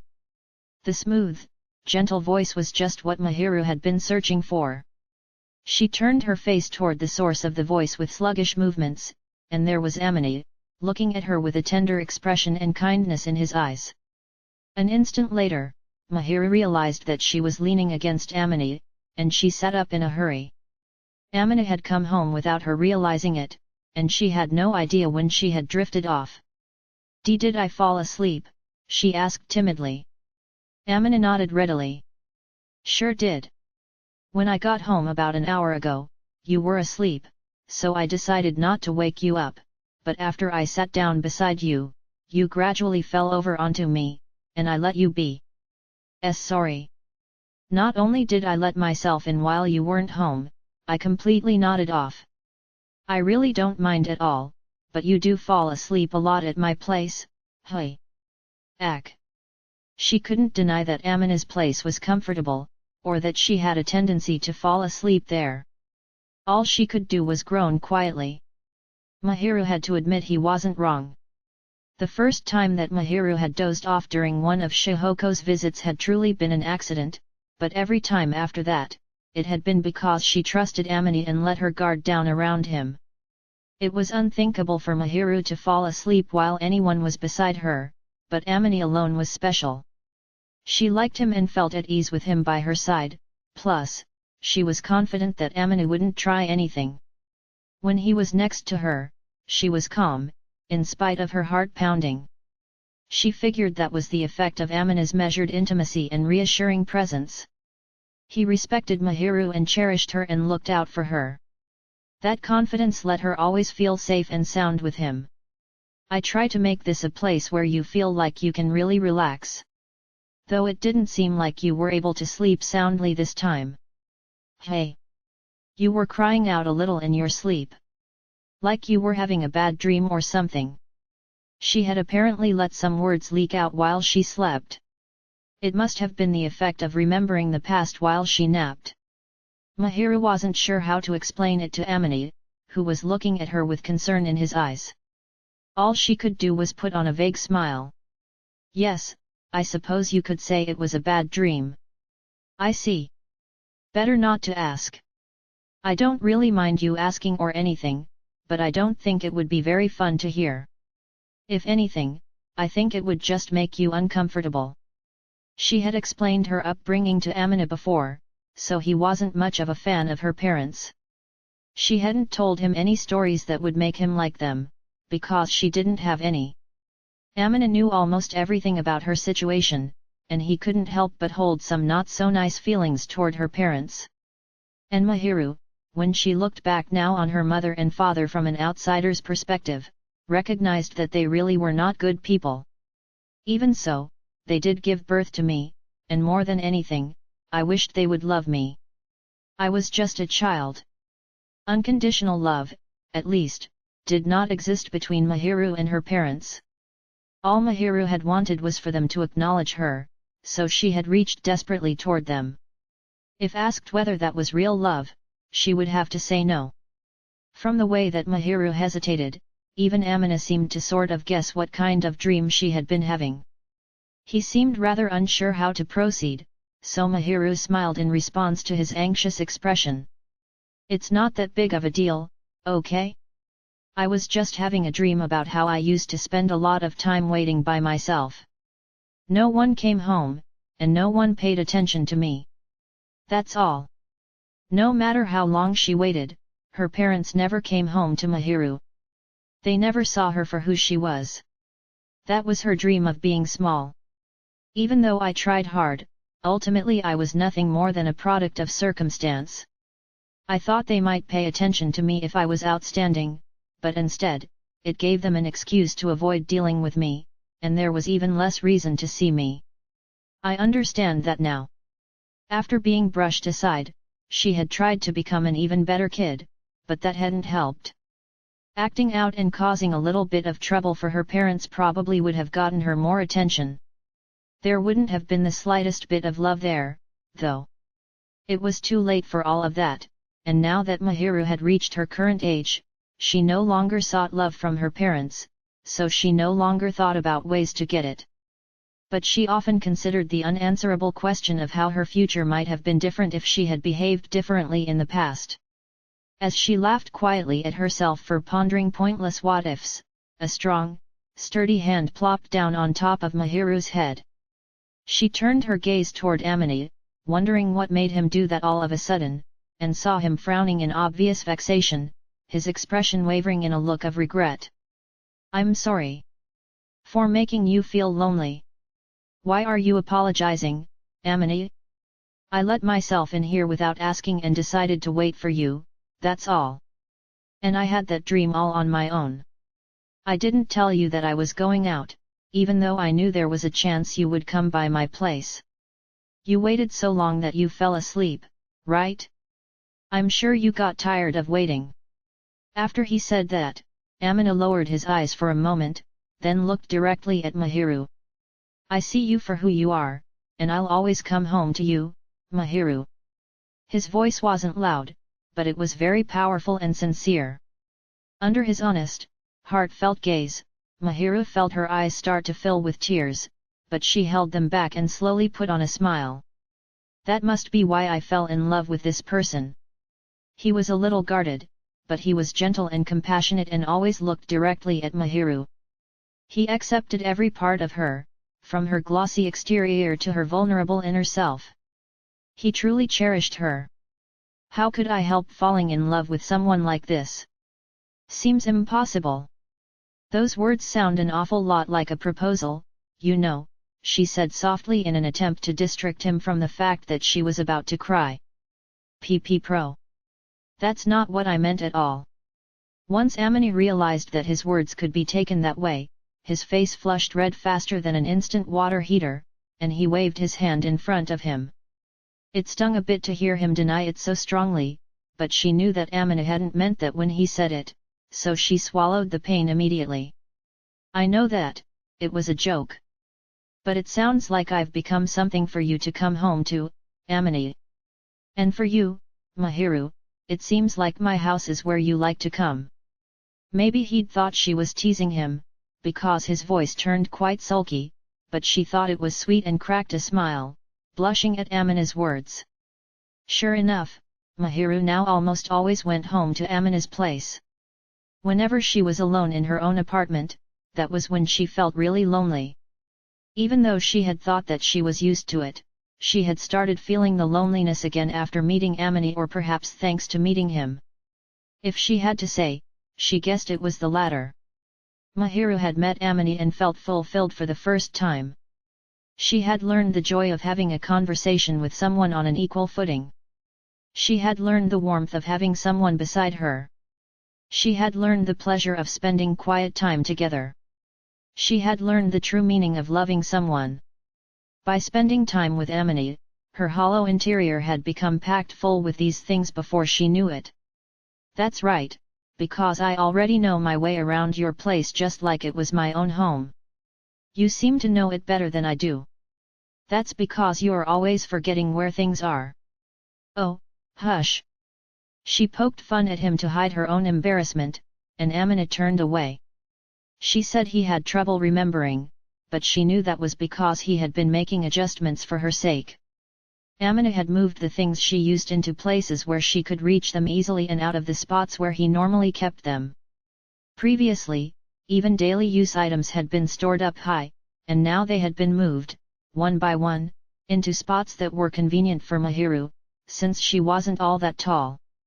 On top of all that, Amina had prepared spots for Mahiru to leave her personal items. From her blanket and toothbrush, to her grooming tools, to dishes, and even a complete set of study materials, her personal effects had rapidly multiplied. Bit by bit, ever since they met, this apartment had been changing to accommodate Mahiru. As if Amina was trying to say, you can be here, this is where you belong.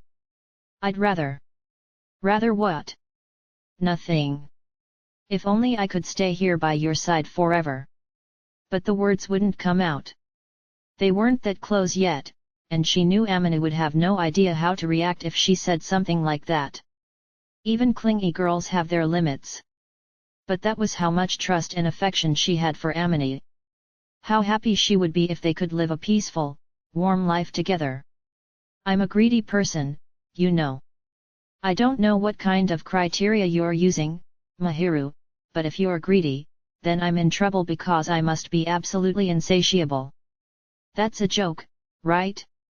You almost never ask for anything from anyone. If anything, you're quite reserved and very considerate of other people's needs. Not at all.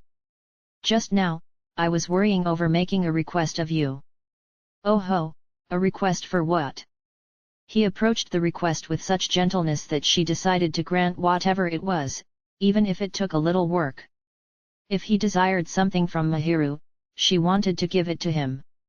When she looked at Amina to see what he wanted, his eyes were darting around as though he was finding the request hard to articulate, but he steeled himself, and his black eyes focused firmly on Mahiru. If you're having a hard time, lean on me.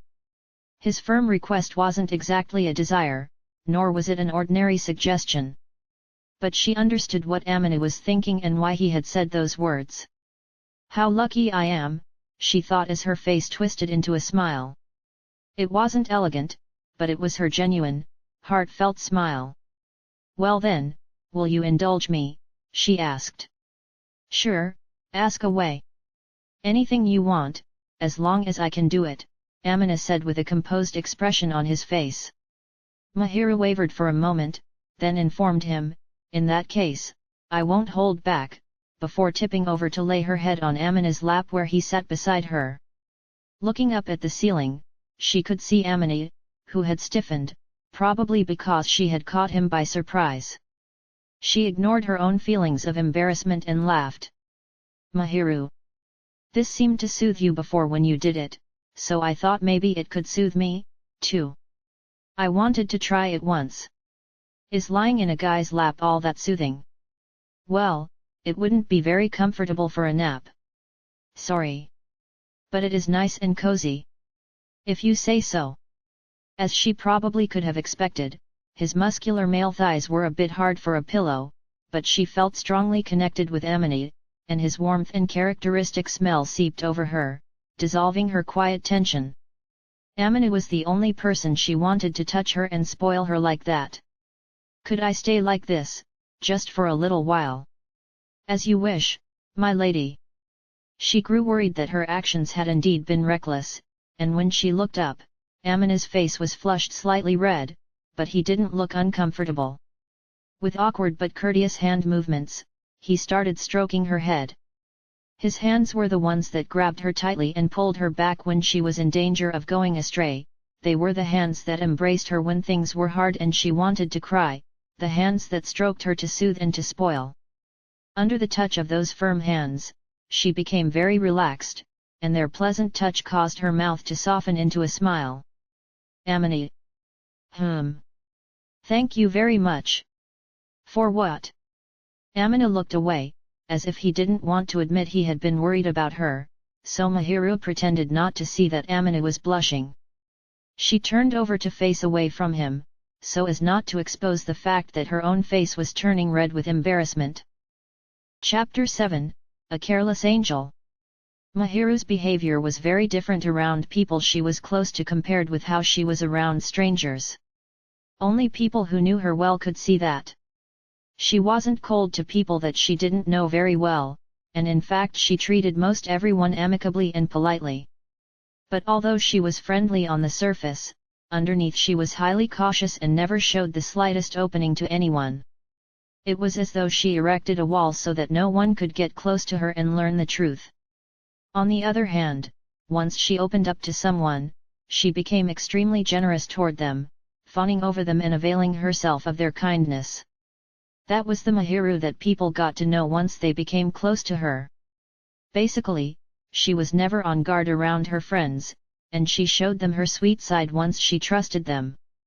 It made her vulnerable, in a way that some people would describe as careless. For example, once Mahiru got used to someone, she had no problem getting physically close to them. This model is about the same height as you, Amini, so it's easy to imagine what you would look like in these clothes, isn't it? When she had first been getting to know Amini, she had left space between them on the sofa as a matter of course. It would have been unthinkable to sit so close that they could touch. So much for that. Now Mahiru took a seat beside Amina where he sat on the sofa and seemed truly relaxed as she peeked over at the fashion magazine that he was reading. She almost melted into him, as if she didn't have the slightest concern that he might do anything.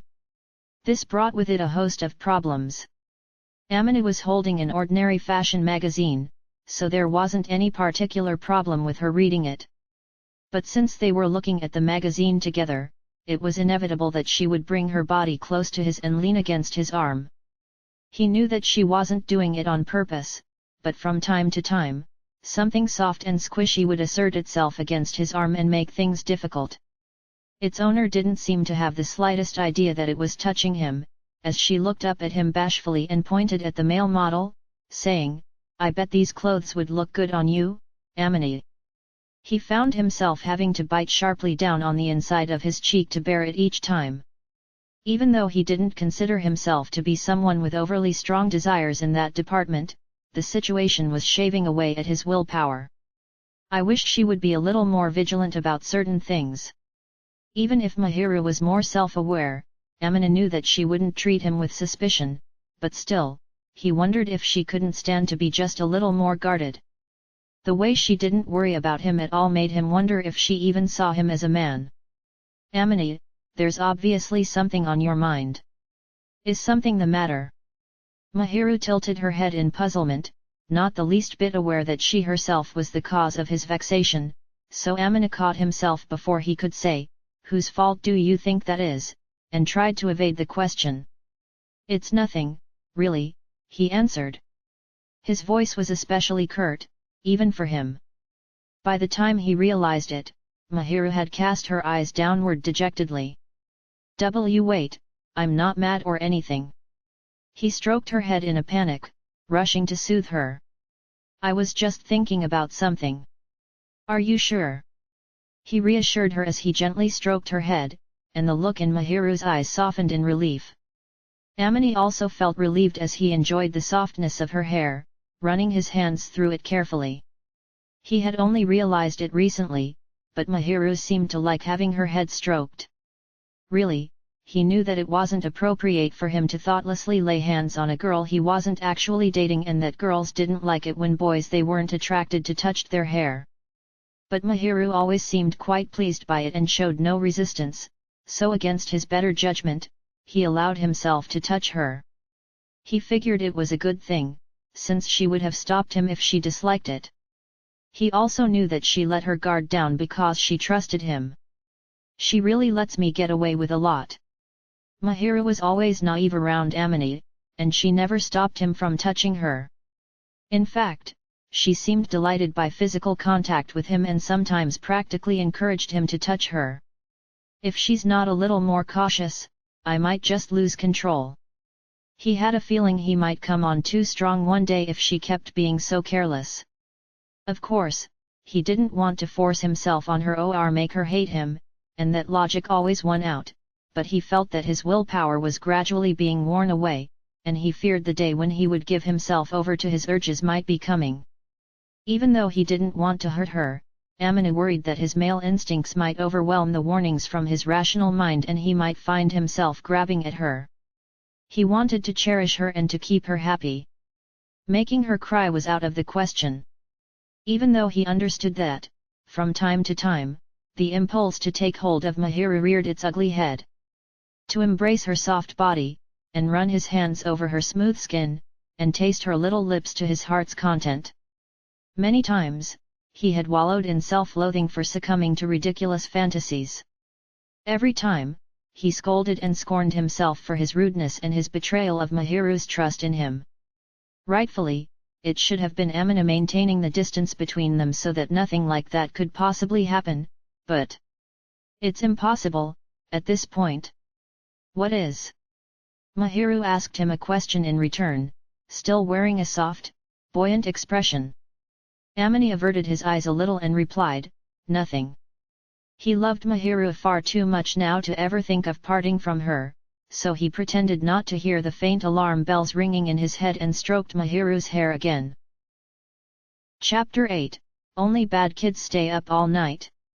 The best time to see the Lyrids meteor shower would be sometime starting late tonight, and it should continue into tomorrow morning. The news came from the television, which they sometimes left on during dinner, and Amina swallowed the food he was chewing and made an interested sound. Oh! Amina had never been the type to watch much television, and if he did have the television on, he was either playing a game, watching some variety show, or viewing a news program that succinctly reported on the events of the day. Since he tended to get most of his news from browsing social media sites, which were the noisiest places on the web, he hadn't heard about the meteors until that day. A meteor shower. People have been talking about it for a while, Mahiru replied, giving Amini a look of subtle exasperation. He sipped his miso soup with a look of feigned ignorance on his face. Delicious today as always, he thought earnestly, and looked up at Mahiru. Sure enough, that look of slight exasperation was still trained on him. He just sighed quietly, as if he didn't intend to say anything more on the matter. Anyway, Mahiru explained, this one doesn't have quite as many meteors, compared to the other meteor showers in the Big Three, but since the weather will be pretty good and it will be easy to watch outside, the members of the astronomy club are apparently having a meteor shower observation party as a club activity. Come to think of it, I feel like I might have heard the astronomy club members in our class talking about something like that. It wasn't really polite to eavesdrop on other people's conversations, and anyway the classmates he wasn't friendly with were basically strangers. Amina didn't have any interest in what they were saying, so even when he did overhear something, he let it wash right over him like white noise. As a result, he lost many opportunities to find common ground with other people. This was something about himself that he recognized was not good. He didn't have much inclination to fix it, though. Amini, you tend to ignore anything that doesn't concern you, don't you? When you're talking to someone, and they bring up something that's on their mind, that's an opportunity to make a real connection. So if you pay a little more attention, things will be easier for you in the future. I'm just not that interested in other people. I'm perfectly happy with just you, Itsuki, Chitose, and Katawaki. If the meteor had been something Mahiru, Itsuki, or even Chitose had mentioned, he probably would have remembered every detail, but predictably, when it came to people he didn't know, he only barely listened to their conversation and then promptly forgot it. Well, if nothing else, that's very like you.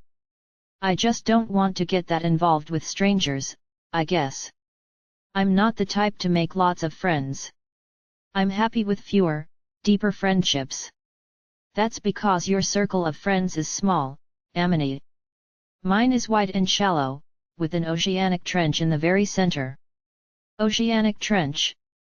It means that the people I develop deep relationships with are special. Mahiru gave him a slightly impish smile, and Amini wondered whether he made the cut as one of those special people, but he couldn't bring himself to ask. If it wasn't so conceited, he would assume he occupied pretty much the most intimate position at the center of Mahiru's circle of friends. He was unsure whether he was the one who was closest to her, but she did let her guard down around him and spoiled him from time to time, so he figured he made the cut as one of those special people. Thinking about it made him kind of embarrassed, so he took another sip of miso soup to try to hide it. Information about the best place and time to observe the meteors was coming from the television. According to the TV, the region where Amini and Mahiru lived was part of the best viewing area. Weather-wise, it was predicted there wouldn't be a cloud in the sky, so conditions for observing the meteor shower were likely to be ideal. They were set up for such favorable conditions that Amina too started thinking that it might be nice to observe the event, at least for a little while. It might be interesting to watch the shooting stars now and then, hey. Haha, it is a rare opportunity. The weather has a funny tendency to be bad on the days of the biggest meteor showers. I suppose there's never a guarantee that it'll be clear skies just because there's a meteor shower. That's right. Which is why tonight is perfect. But it's late, hey? I don't care about being sleepy today, but I'm afraid of how it might hit me tomorrow.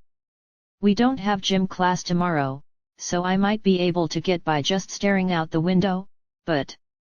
Naturally, staying up all night the day before they had gym class, especially long-distance running, would result in a rough time and Amina would have never considered taking on such obvious hardship. But if it was just a normal day in the classroom, staying up until 2 or 3 in the morning didn't seem too bad. He had always been the type of person who was fine with less sleep. It wasn't as if he always went to sleep late, but he had no problem staying up a little for a chance like this one. If possible, he would have liked to observe from a wide-open place like the park, but it was dangerous to go out walking at night, and if something happened, they might even be detained by the police, so they would have to enjoy the meteor shower from home. Out on the balcony would be best. Even so, they wouldn't have any difficulty observing the night sky, so that was the plan. With that decided, Amina started thinking about the tasks ahead of them that they needed to get through to finish their schoolwork and complete their daily routines, when Mahiru made an uneasy, anxious expression. Is something the matter? No, I want to see the meteors, too, but, I was thinking about what to do. Because staying up late is the enemy of healthy skin. She kept a consistent routine and was more serious about her appearance than most people. Basic skincare dictates that the skin is restored during sleep, so Mahiru never failed to get enough rest. Well, there's that too, but, isn't it preferable to observe meteor showers in places where there's no light around? Well yeah, that's true. Everyone had heard before that the starry night sky looked more beautiful in the countryside than in the city. Because of air pollution and, more importantly, the light pollution in the city, it was easier to make out the twinkling of the stars away from the dense population centers. Illuminating the black of night was a normal sign of human activity.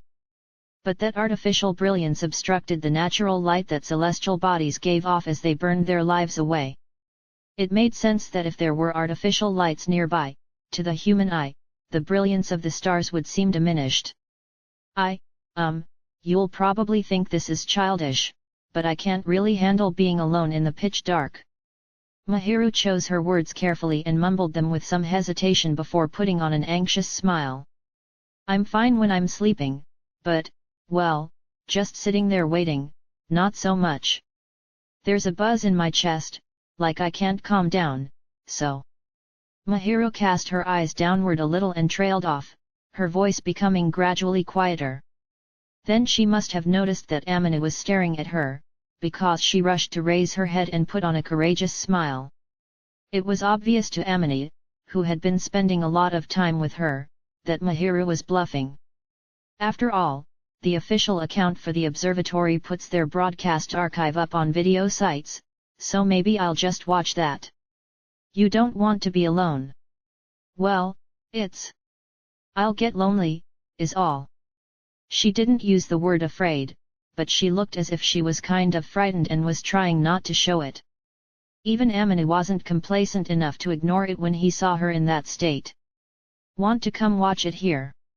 I'm planning to stay up tonight, so if you want to come to my place and watch it together, I really don't mind. They were both staying up for the same purpose, so he saw no issue with watching the meteor shower together.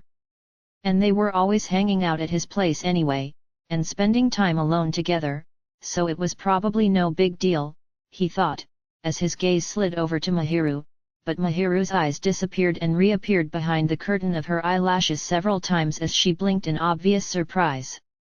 Amina wondered why she would be so surprised, then in the next moment, he realized what was wrong, and a gasp escaped his mouth. It's obvious that a boy and a girl being alone together in the middle of the night is no good, isn't it? It had become so natural to have Mahiru around that he had made the suggestion even though common sense dictated that it wasn't a good idea for two people of the opposite sex who weren't in a serious relationship to be spending time together late at night like that. Obviously Amina had no bad intentions, but it was still true that he had said something that sounded suspicious, depending on how she took it. Of course Mahiru would be shocked. Wait, I don't mean anything shameful by that, okay? I thought that maybe you could stay up to watch the meteors if you had somebody with you, and that maybe we could watch them together, that's all. Would it be okay for me to be here? She looked at him, wide-eyed with hope, and yet when she said that, Amina was the one who felt a sense of impending danger.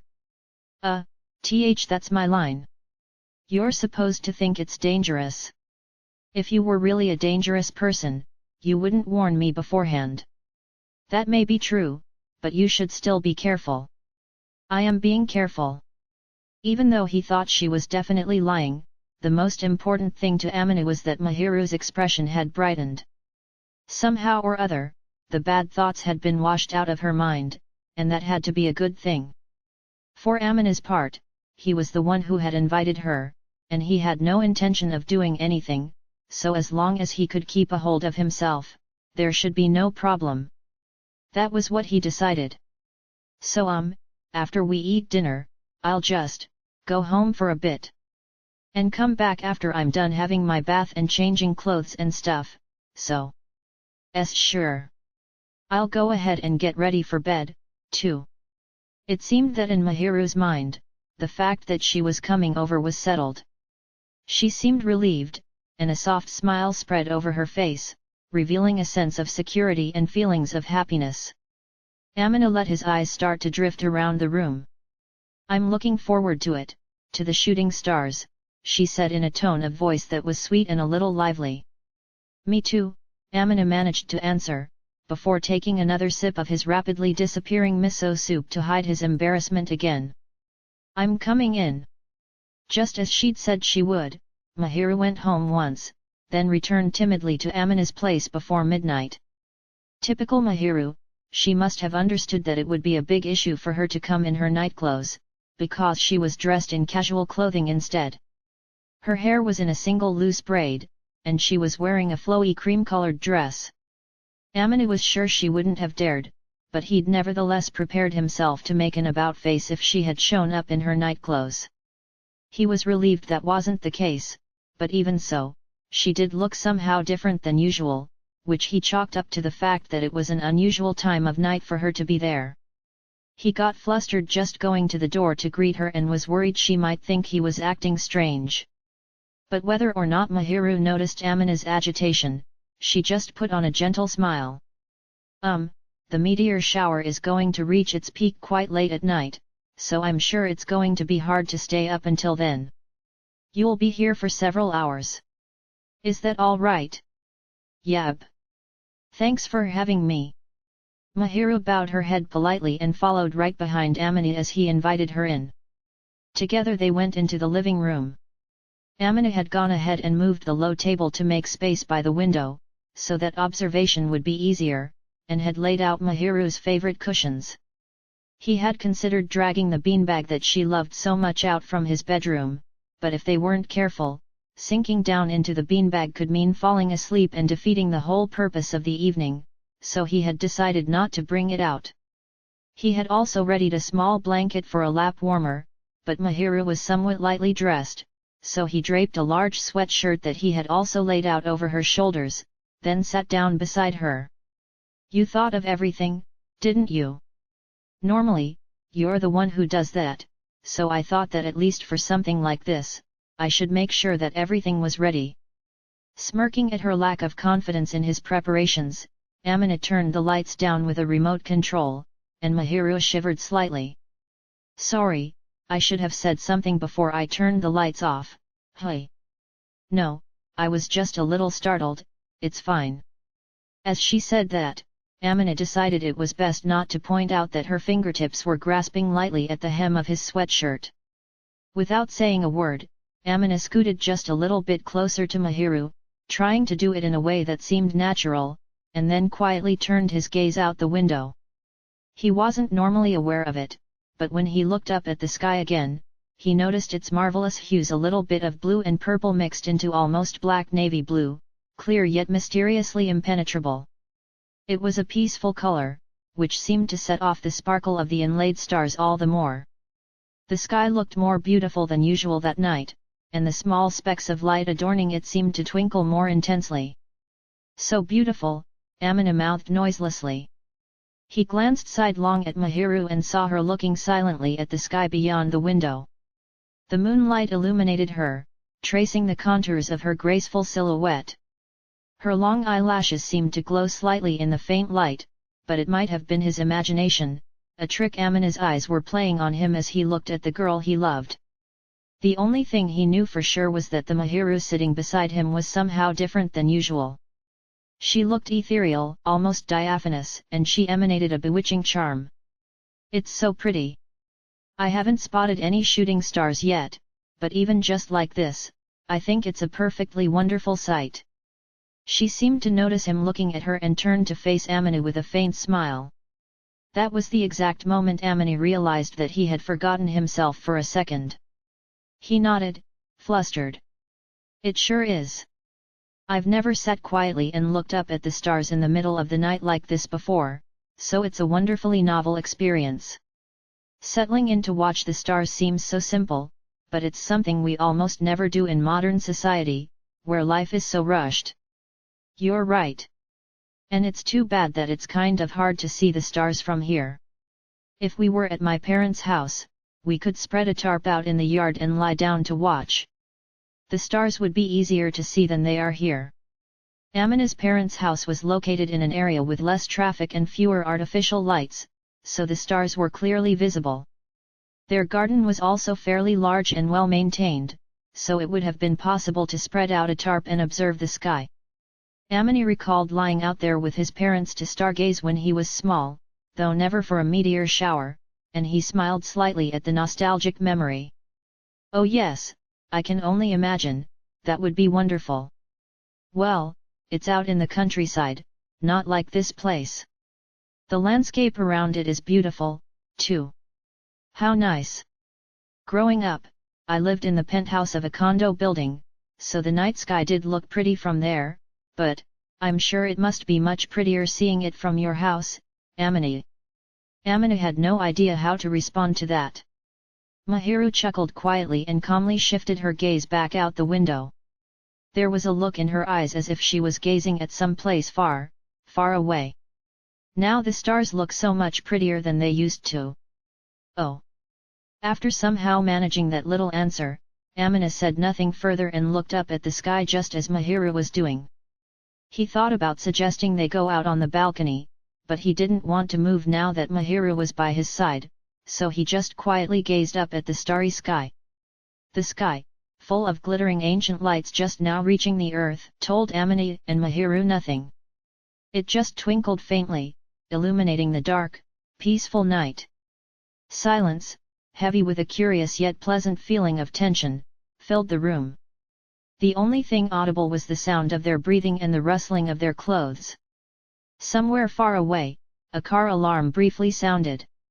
Neither of them knew how much time passed as they sat there like that.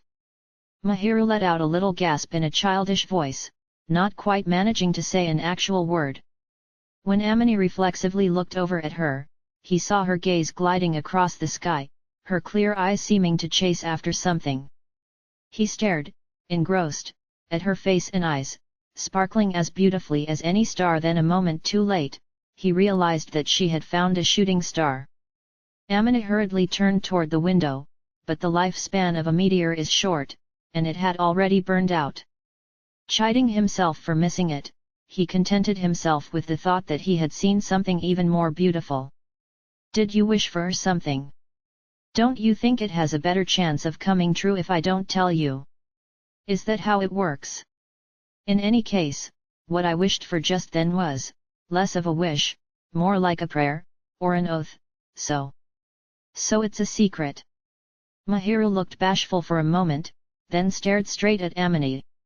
So then what did you wish for, Amina? Well, nothing really. There was no way he could tell Mahiru he had been distracted looking at her, so he tried to avoid the question with a vague answer, but apparently his scheme was transparent. You weren't really watching, were you? Mahiru smiled knowingly. I'll get a good look at the next one. Hee, make sure you do. Mahiru laughed with her hand covering her mouth, then turned her gaze out the window again. Amina was intently watching the sky so that Mahiru wouldn't have a reason to tease him again, when he noticed her shivering. Though it was spring, the night was chilly, so they had the heater on. But Amina's sense of cold and Mahiru's were different. Mahiru always had a lower body temperature, so she probably wasn't warm enough with just a sweatshirt and a blanket. Amina peered stealthily at Mahiru's face, worried that he had been insufficiently prepared after all, and he must have startled her, because her eyes widened. Aren't you cold? Amina asked. No. You lent me your jacket, so I'm fine. It's big and warm. That's good. Mahiru had put her arms through the sleeves of the sweatshirt, and she smiled sweetly, which made Amina feel awkward. He bit his tongue to keep his cheeks from melting into a smile. The sweatshirt was hopelessly baggy on Mahiru.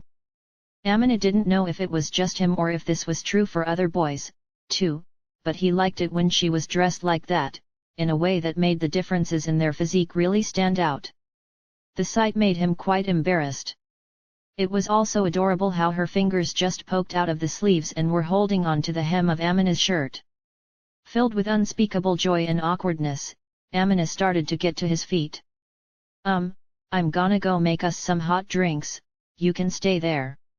But a small noise and slight resistance from Mahiru kept Amina firmly planted on the floor. Mahiru's hand, which had been clinging to his hem until a moment earlier, now clasped Amina's hand, holding on to him as if to tell him not to go.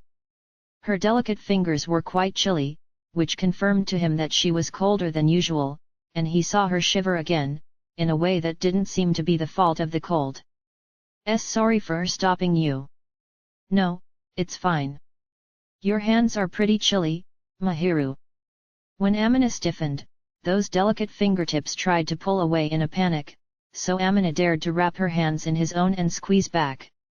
As soon as he did that, she looked relieved, so he surmised that she was afraid to be left alone, although she didn't say as much. Mahiru squeezed him back gently, as if she was depending on him, and she must have been embarrassed, too, because she lowered her eyes slightly. But she didn't seem ready to let Amina go. It's just that your hands are warm, Amina. You're always so warm, it feels nice to have you beside me. Oh, really? He didn't know exactly what she meant by that, and he didn't ask, but he did understand that she liked him, at least. In that moment, that alone was plenty for Amina. Gently holding his hand, Mahiru glanced over at the clock. She squinted to check the time and saw that almost 2 hours had passed since she had come over to observe the meteors. This is the first time I've ever intentionally stayed up this late at night. Normally, I'm only still awake at this time when I'm having trouble sleeping. What a bad kid I'm being. It's good to be a bad kid from time to time. I'm being bad with you, too. Hee, I wonder if it's okay for me to be bad, though. I'm sure everyone is good sometimes and bad sometimes. We're only human, so we don't have to do everything perfectly all the time. It's totally fine for us to be bad kids, just for tonight. You and I are the only ones here, so no one's going to criticize or complain. Amina smiled and said there was no issue as long as they kept it a secret, which made Mahiru smile, too. Her smile revealed relief and a feeling of happiness, as if she had been rescued from something, and Mahiru squeezed Amina's hand again, then leaned in close to him. He stiffened for a moment but didn't move away and kept his cool. Mahiru softly brought her face close to Amina's ear. Can I be a little bit naughtier? Sure. What do you want? I'm hungry. Let's have a midnight snack. She made the suggestion in a quiet, slightly guilty-sounding voice, as if she really thought that was a naughty thing to do. It seemed to take courage for her to ask for such a trivial thing, which she apparently thought was really bad. In response to this extremely adorable request, Amina nodded with a gentle smile. Absolutely. Let's be bad together. Eating instant ramen with heaps of toppings in the middle of the night seemed like just the right amount of naughtiness.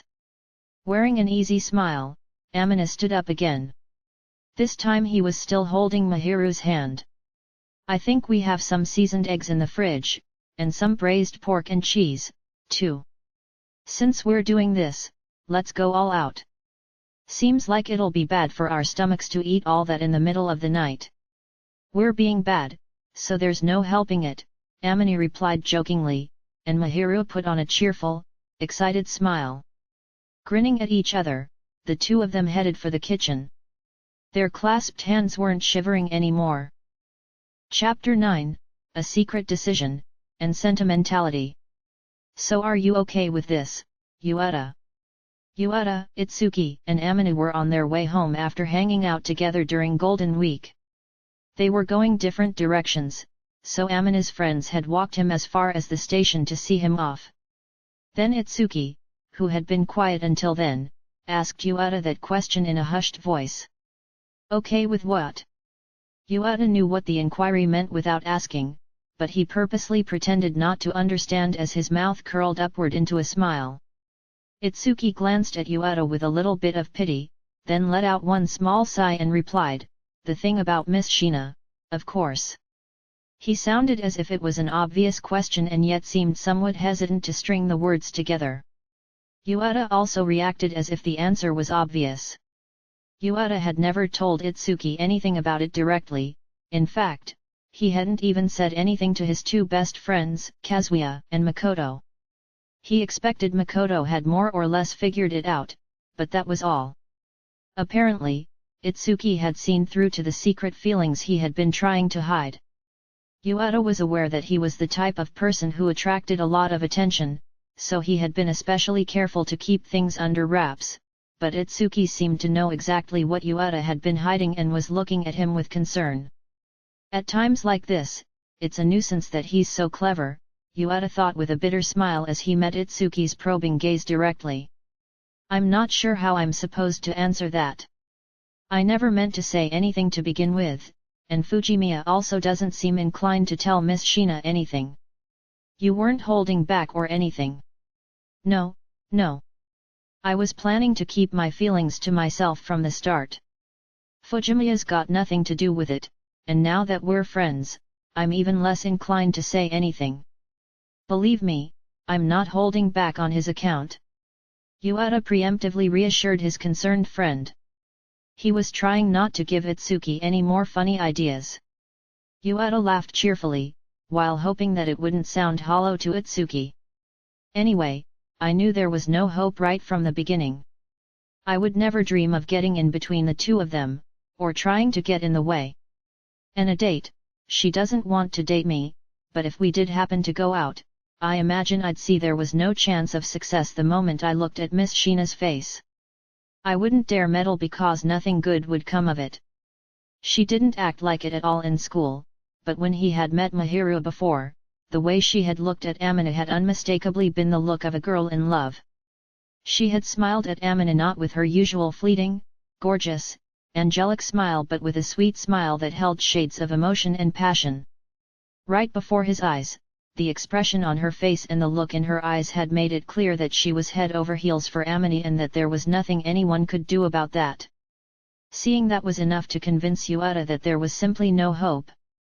He found it puzzling how Amina didn't seem to notice the way she looked at him, but even though Yuata hadn't known him for that long, he could tell that Amina was extremely cautious, cowardly, to put it unkindly, and he figured that Amina would find it difficult to believe that she liked him. Well, I can see how it would be difficult to believe, since he's not used to being the object of affection for a perfect beauty like Miss Shina. Nevertheless, the fact that Amina still didn't have any confidence, despite the way that Mahiru looked at him with such love, pointed to seriously low self-esteem. Do you resent Amina? Itsuki asked. Are you worried I would? I don't think so, based on your personality, but just in case, or more like, just to be sure. I wanna check that you're really okay with it. I'm Amina's friend, but I'm your friend, too, Yuata. I guess I don't want either of you to end up unhappy.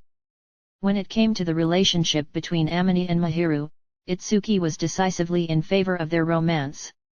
Yuata knew that, so he was surprised to hear Itsuki's words, and he blinked dramatically several times in spite of himself. Apparently, Itsuki was concerned about him, too. As he felt the depths of his chest gradually growing warmer, Yuata shrugged. You don't have to worry. I don't want to cause trouble, and I'm not going to intrude. I know you're not too dull to understand that. Even if he hadn't been friends with Amina, he wasn't the sort of reckless person who, having seen how the two of them acted, would still try to butt in. It was precisely because Itsuki was in the difficult position of being close friends with both Yuata and Amina that he was reading too much into things, Yuata thought. He felt a little bad for him. Yuata smiled once more as Itsuki gave him an anxious-looking gaze. I'm not as hurt as you think, Itsuki. How can I put this? My feelings toward Miss Shina were, more like admiration, I guess. Nothing serious. It was true that he liked Mahiru, but if anyone asked him if his passion was strong enough to make him burn with love, he would have said no. A love that he could keep from showing on his face, that he could bury away in the depths of his heart, that he could keep away from the surface, was a shallow, benign thing. It's not exactly that I'm withdrawing out of concern for Fujimiya, it's more, if you asked me whether I was serious about her, the answer is probably no. It's not really love that I feel for her, more like empathy and adoration. Empathy. It must have been an unexpected word, because Itsuki blinked in surprise. Yuata shot him a wry smile. Well, I always thought of Miss Shina as being cut from the same cloth as I am. The type of person who's fed up with the opposite sex. Happy to be admired but, on the other hand, suffering under the weight of inertia. It's too late to change the face she wears in front of other people, so she suffocates under the smiling mask, that type. Miss Sheena is the same as me, but she handles it better than I do. I admired the way she could conceal everything and smile as if she wasn't in any pain. Yuata knew that, objectively speaking, he was considered better looking than most people and that he had many talents worth boasting about. He also understood that this made him very attractive to many of the opposite sex. But all that attention was focused on his appearance and abilities, and he was fully aware that he was looked upon as a kind of idol. For that very reason, he couldn't feel any affection toward the girls who desired him as an object. Their interest seemed shallow. So when he first saw Mahiru, who was in the same position he was in, she'd piqued his interest. And he was impressed by how she acted as if she didn't struggle with hardship at all. He had admired her, standing bravely on her own. But ultimately, seeing her like that was still a way of forcing an image onto her. Yuata was projecting the very feelings he couldn't stand onto Mahiru. But with Amini, the sublime Mahiru smiled like an ordinary girl. She wasn't the perfect beauty, the angel who never let anyone near her, but just an everyday girl in love. And Amina treated her like a normal person. Now that Mahiru had found a partner who treasured her for who she really was, Yuata couldn't even look straight at her anymore. In my personal view, when I saw them together, that was when I understood that the flower on a high peak blooming in dignified solitude, that Miss Sheena, was, it sounds bad to say it this way, but she's just an ordinary girl. I saw that she had found someone who really loved her and that she only had eyes for him, which made me want to cheer them on more than cut in. I want her to find happiness. If Mahiru had finally found someone who really understood her, there was no way that Yuata, who was in a sense in the same position as she was in, could stand against them. You waste your good looks by being so nice, you know. What have my looks got to do with this? Or are you just complimenting me? It's a compliment, really. Just a compliment. I wonder. Itsuki cracked a teasing smile, and Yuata smiled weakly back. Well, whatever, it's fine. And anyway, let me make it clear that I don't hold a grudge against Fujimiya or anything.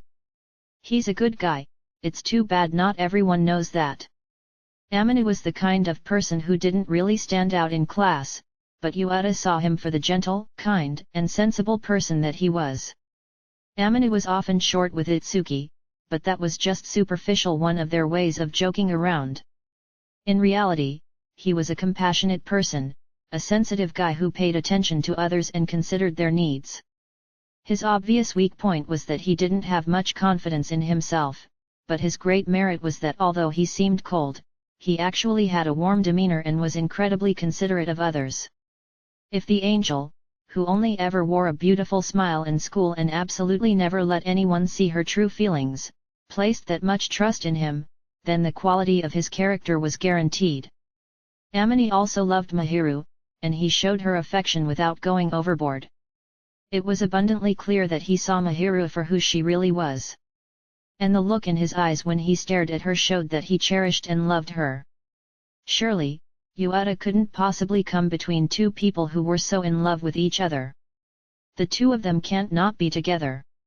Yuata didn't usually believe in so-called fate, but when he thought about the two of them and how perfectly they went together, he really believed that they were somehow supposed to be together. That was how close they were and how well they complemented each other. This is probably a bad way of putting this, but I think I'll probably be fine without Miss Sheena. It's not like I absolutely can't live without her.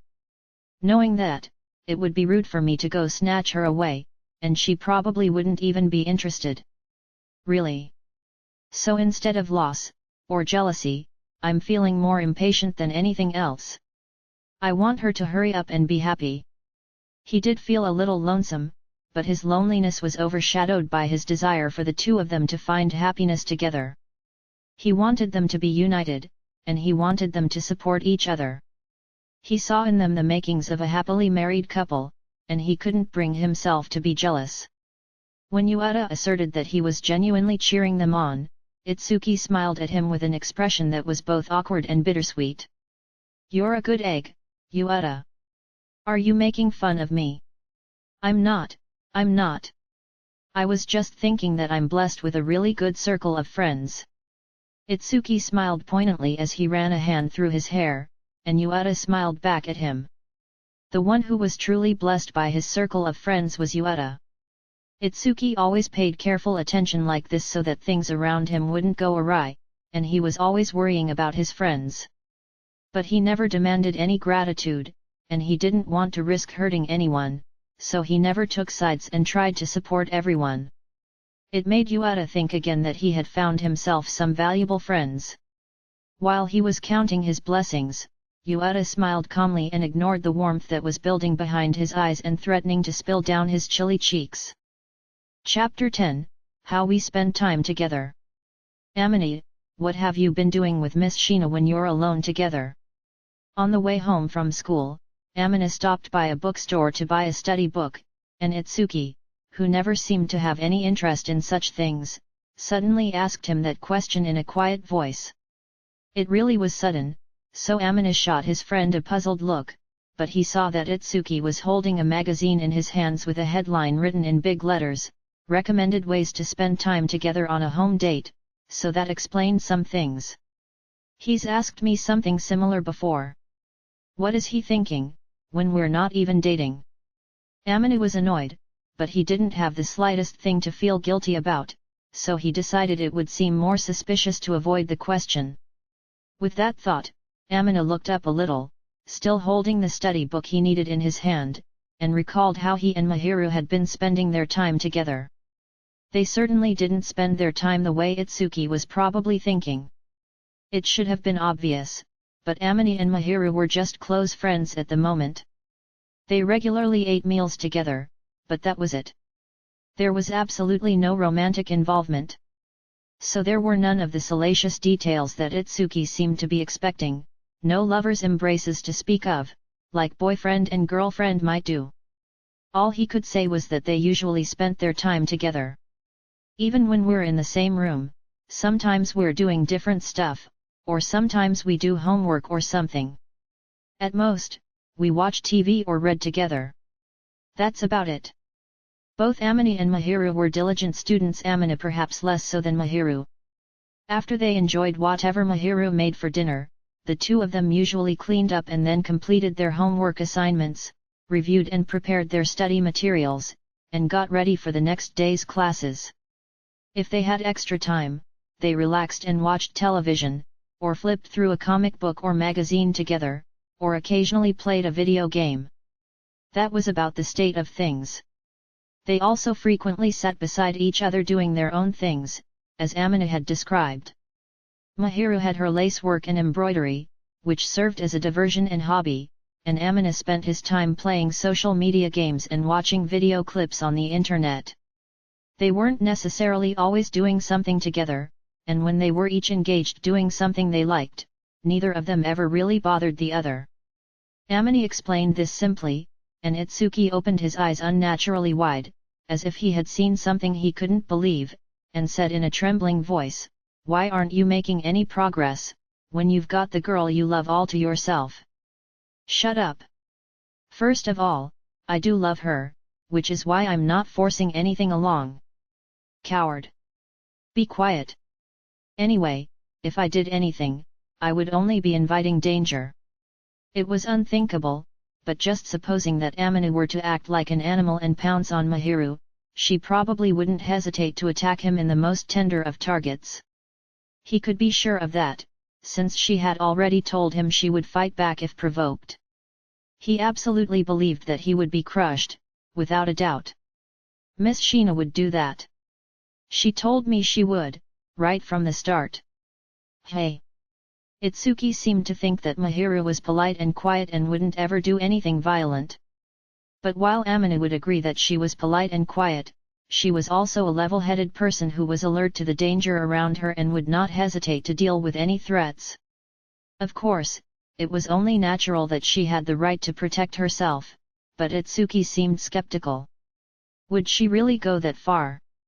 "Well, I don't want to hurt Mahiru in the first place, and I hate the idea of forcing her to do something she doesn't want and having her despise me. Why should I make her cry, when I want to cherish her?" I don't want to become the kind of awful guy who just takes what he wants, no matter what. Amina would be much worse off if he tried to force his desires on her and she ended up in tears, hating him for it. Amina wanted to treat Mahiru with kindness and sincerity, so he couldn't selfishly force his feelings on her. That applied with Mahiru, of course, but also with any other person as well. That's a good quality of yours, but you're still a coward, man. Oh, shut up. Seriously, it's fine. I'm having a perfectly good time just spending the day together. He wasn't in a rush to move their relationship to the next level or do whatever Itsuki was thinking about. Of course, he did want Mahiru to like him back, but he wanted her to take her time and fall for him after she got to know him better. Particularly with Mahiru, he wasn't just interested in her superficial qualities, so he also wanted her to really get to know him, even if it took time. After all, he figured she already knew about the sloppy and irresponsible parts of him. So if she still wanted to take the time to get to know him, he wasn't going to deny her the chance. Itsuki looked pretty astonished by Amina's words, but Amina had no intention of changing his opinion, so he ignored the look Itsuki was giving him and carried his study book up to the register. When Amina got home, he helped Mahiru make dinner as he always did. They ate together, and then it was time to relax and study. Really, nothing much was different, as Mahiru sat quietly beside Amina, devoting herself to her studies. She was apparently already finished with her homework, so she was going over the material for their upcoming lessons. It wasn't an especially romantic situation, the way Itsuki seemed to imagine, and Amina also had his own studies to work on. He was quietly engrossed in the reference book he had purchased earlier that day. The only sounds were the scratching of their mechanical pencils across paper, the turning of pages, and their breathing, resonating in the silence. The television was off so they could concentrate, and night had fallen, so the room was a really peaceful space. Amina had been silently working through the problems in his study book for a while. Feeling his concentration start to waver, he raised his head to take a breather. As he moved his shoulders gently up and down to loosen his muscles, he happened to glance beside him, where Mahiru was still working away at her study book. Her ramrod straight posture was lovely and composed, anyone would have thought as much. Her expression was serious as she wordlessly moved her pencil. There was an almost dreamlike, bewitching quality to her slightly downturned eyes, and without meaning to, Amina let the pencil he was holding slip from his hand as he stared at Mahiru, utterly absorbed. "Is something the matter?"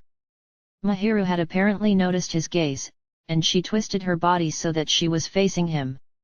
A gentle, slightly discouraged smile drifted across her lips. Amina suddenly felt embarrassed that he had been so captivated by her. "Ah, and no, it's nothing. Really. And no, well, I was thinking, your posture is so nice." He wasn't lying, so he figured that was all right.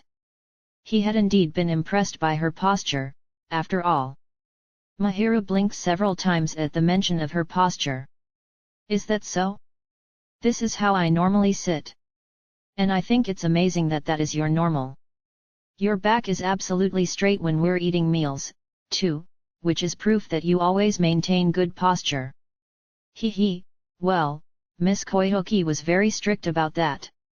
She always said that lovely posture and bearing gives other people a favorable impression of you, and that if your posture is good, you end up looking straight ahead, and that's naturally connected to having self-confidence. The idea was persuasive when Mahiru said it with an elegant smile. Graceful manners were naturally more likable than coarse manners, and people with good posture did seem to have more confidence. Those who seemed confident were probably treated as such and gained more confidence, too. "You're usually a little hunched over, Amina, so you ought to think about improving your posture and training your back muscles. Here, sit up." With a sweet-sounding command, Mahiru reached over to straighten Amina's somewhat curved back. She gently grabbed one of Amina's shoulders, placed her other hand on his back, and corrected his posture. Having nice posture is proof that you've trained your body. If your back muscles are weak, your torso will shift around, and you'll have a tendency to hunch. You've been working hard at your training recently, so I may be sticking my nose where it doesn't belong, but as important as exercising your legs is, you should also properly train up the muscles on your back. Consciously improving your posture is also a form of training, you know. Amina felt a strange chill as Mahiru slowly rubbed his back, which was now straight, while whispering those words close to his ear. Sure, he yelped in a shrill voice. Mahiru let out a soft, easy-going laugh, like the tinkling of a bell. You don't have to be so stiff.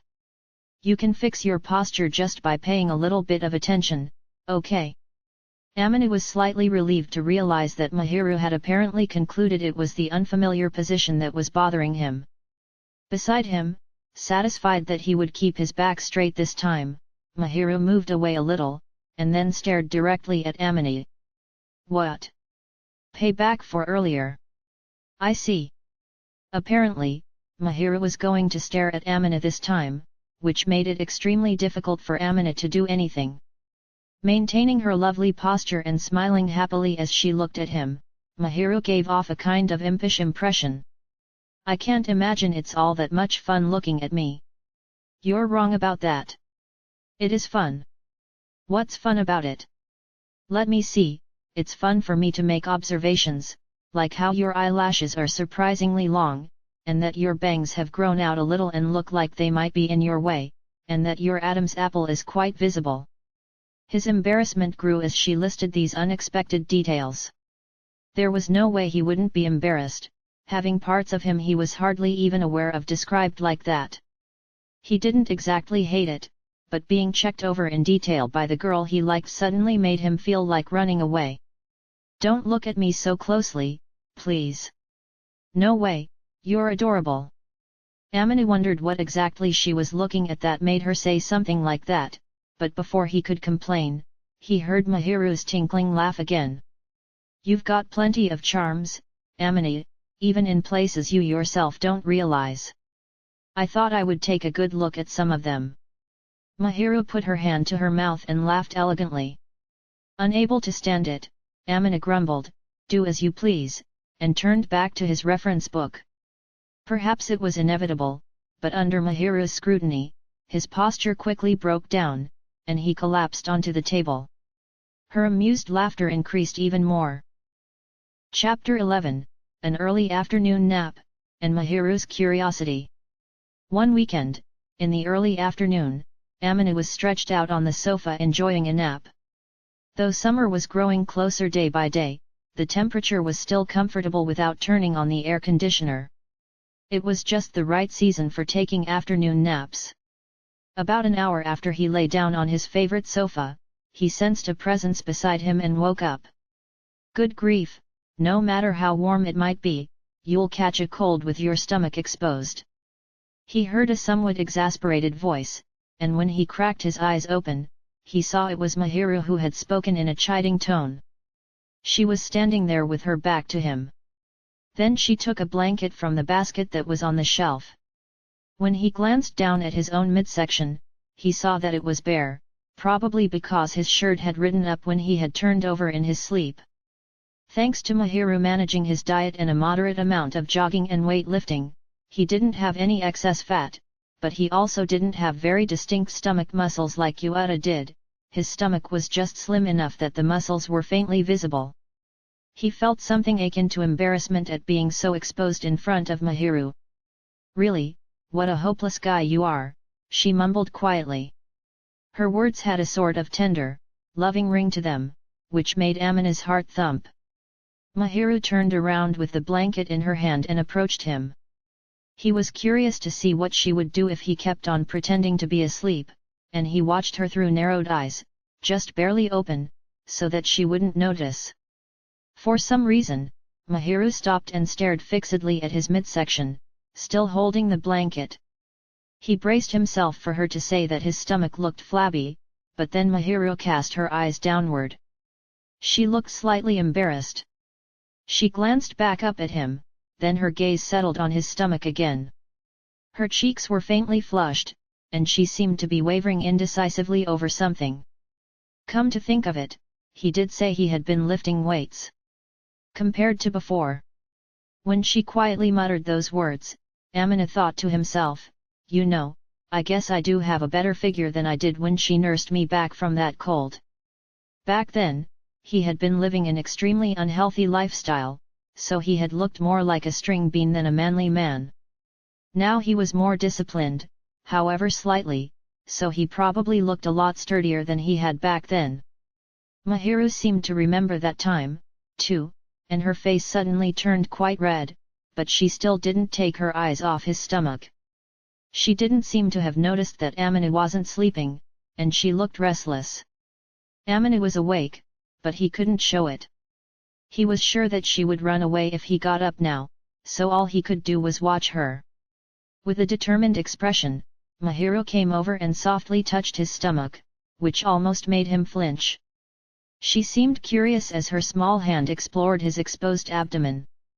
Every time her soft fingertips ran up and down one of his meager abdominal muscles, a sensation ran slowly up his spine, which he knew he mustn't let show on his face.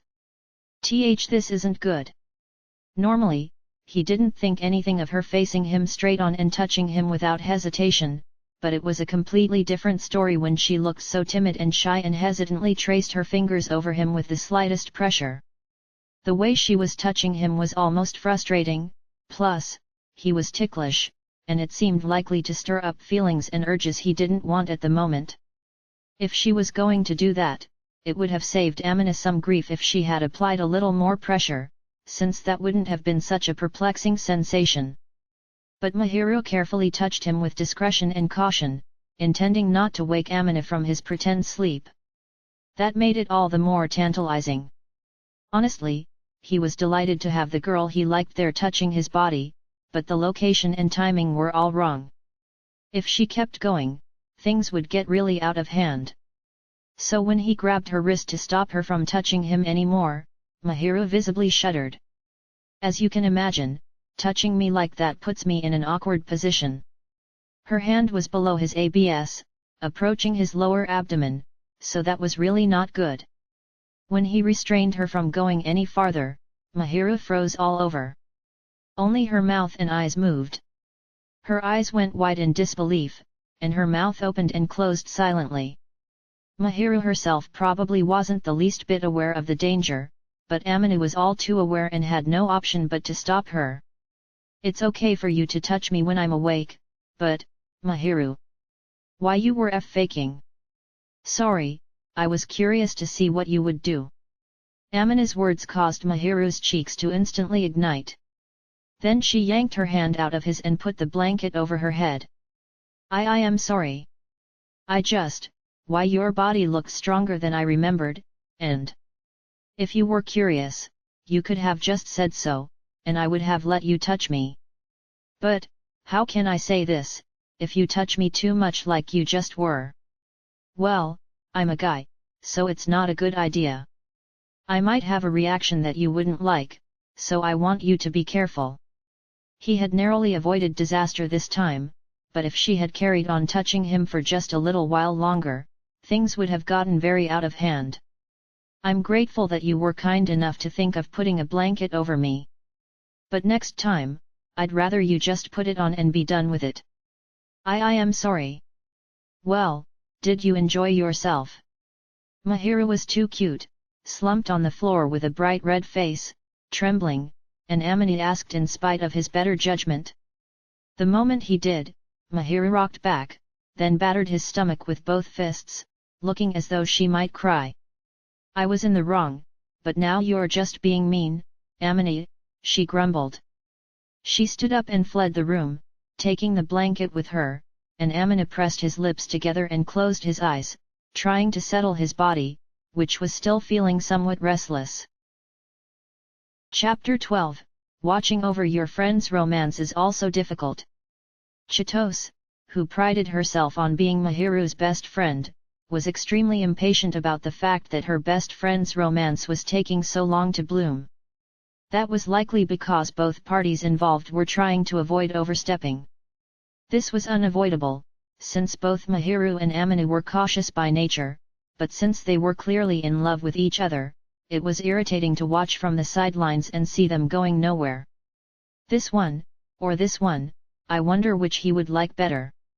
Mahiru debated, holding 2 sets of clothes up to her body in an apparel shop, while Chitose gave her a half-hearted smile. They had gone out shopping for new summer clothes that day, and after picking up a few items that caught her eye, Mahiru had started hemming and hawing over them. From Chitose's perspective, either one would suit Mahiru, who looked stylish in most clothes, and she could practically see Mahiru getting a lot of compliments if she walked around town in either outfit. And yet, she was hesitating, probably because she was considering how the person she liked would see her. If you're worried about Amine, I think he'd say either one is cute, you know. Amine was extremely thoughtful when it came to Mahiru. He was the kind of guy who could be smooth about complimenting a girl's appearance. He had even complimented Chitose once or twice, always giving his honest impressions. It seemed that when it came to Mahiru, he would think either outfit was cute, no matter which one she chose. At Chitose's words, Mahiru made a strained expression and looked back and forth at the clothes she was holding. You're probably right, but since I'm making the effort, well, I'd like to get one that he'll like. I think that if I put on something he likes, I'll look more desirable. I want him to think I look even cuter than usual. But it's not like I want to buy something just for Amine, this is for my own self-satisfaction. The 2 outfits were reflected in Mahiru's eyes, but she seemed to be looking not at the clothes but through the clothes to Amine. Amine always compliments me and says I look cute when I dress up, but, well, he doesn't really tell me what he likes. He says it's best for me to wear what I like. That may be true, but still, I would be happy if he liked the same things I do, and it would make me happy if he really thought I looked cute. So I thought I'd dress up in something Amine would like, for me. She smiled, a lovely, joyful, sweet smile. Her flawless smile was so beautiful that even Chitose, who was also a girl, was stunned and enchanted. Her smile was so extremely pretty that even the shop clerk was gaping at Mahiru, so a flustered Chitose tried to put an end to it, but Mahiru didn't seem to notice Chitose's frustration and kept on smiling bashfully. Of course, I don't mean all the time. But, like, on days when we go out together, I want to make him think I look cuter than usual, you know. Mahiru looked embarrassed but puffed up her chest slightly and looked up at the ceiling as if she was recalling Amine, who was not there. She looked cuter and more charming than any other girl Chitose knew. Trying so hard to get him to think that I look cute and compliment me sounds awfully shameful, doesn't it? I think that any guy out there who would judge you for that would get a beating from the majority of girls. Chitose wouldn't tolerate any complaint leveled at a girl searching for clothes that her beloved would like in such a charming, adorable manner. Amine was the type who would recognize, respect, and value the effort the girl made, so that gave Chitose peace of mind. But she was also in disbelief that Amine didn't realize the extent to which Mahiru cared for him.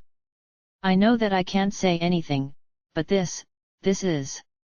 If Amine saw Mahiru fretting over choosing an outfit like this, with a lovelorn expression on her face, he would instantly understand how she felt. But Mahiru didn't want to show him these secret efforts of hers. Amine only got to see the end result of Mahiru's efforts to devise the perfect outfit. But getting to see dear Mahiru putting in the effort like this is my special privilege, I guess. Chitose knew a side of Mahiru that Amine had never seen. The thought inspired a sort of tickle of happiness and a slight sense of superiority. Okay, I've decided on this one. Apparently, while Chitose had been inwardly boasting that the absent Amine must be jealous of her, Mahiru had decided which outfit to buy. She carefully returned the clothing she wasn't purchasing to the rack and carried the dress she had chosen to the register. Watching Mahiru go, Chitose muttered quietly to herself, Amine is pretty lucky, too. Hey!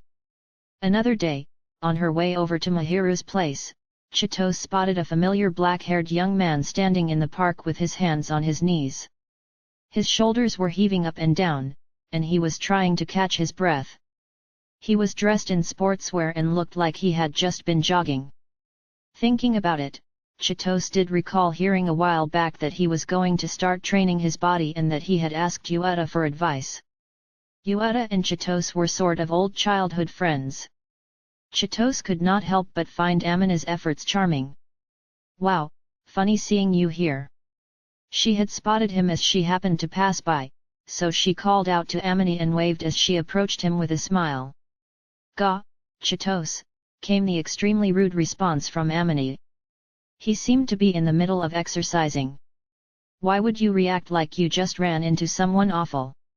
Whenever you show up, I'm worried that you're just here to make fun of me. Actually, why are you here? Your house isn't even nearby." "I'm here because I was invited by sweet Mahiru." As a general rule, whenever she and Mahiru hung out at someone's home, they were usually at Mahiru's. Mahiru's apartment was bigger than Chitose's room, and at Chitose's house, if it was a weekend or a school break, her older brothers were there, and they were annoying, always coming up with some kind of plan to bother the girls. Because of that, Mahiru's place was ideal. Chitose's older brothers were college students, so they led quite carefree lifestyles. But neither of them showed any signs of having a girlfriend yet, so their little sister's beautiful friend must have looked very appealing. But from the little sister's perspective, it made her want to shout at them that her friend was already spoken for and not to go anywhere near her, and she'd had to literally kick them out more than once.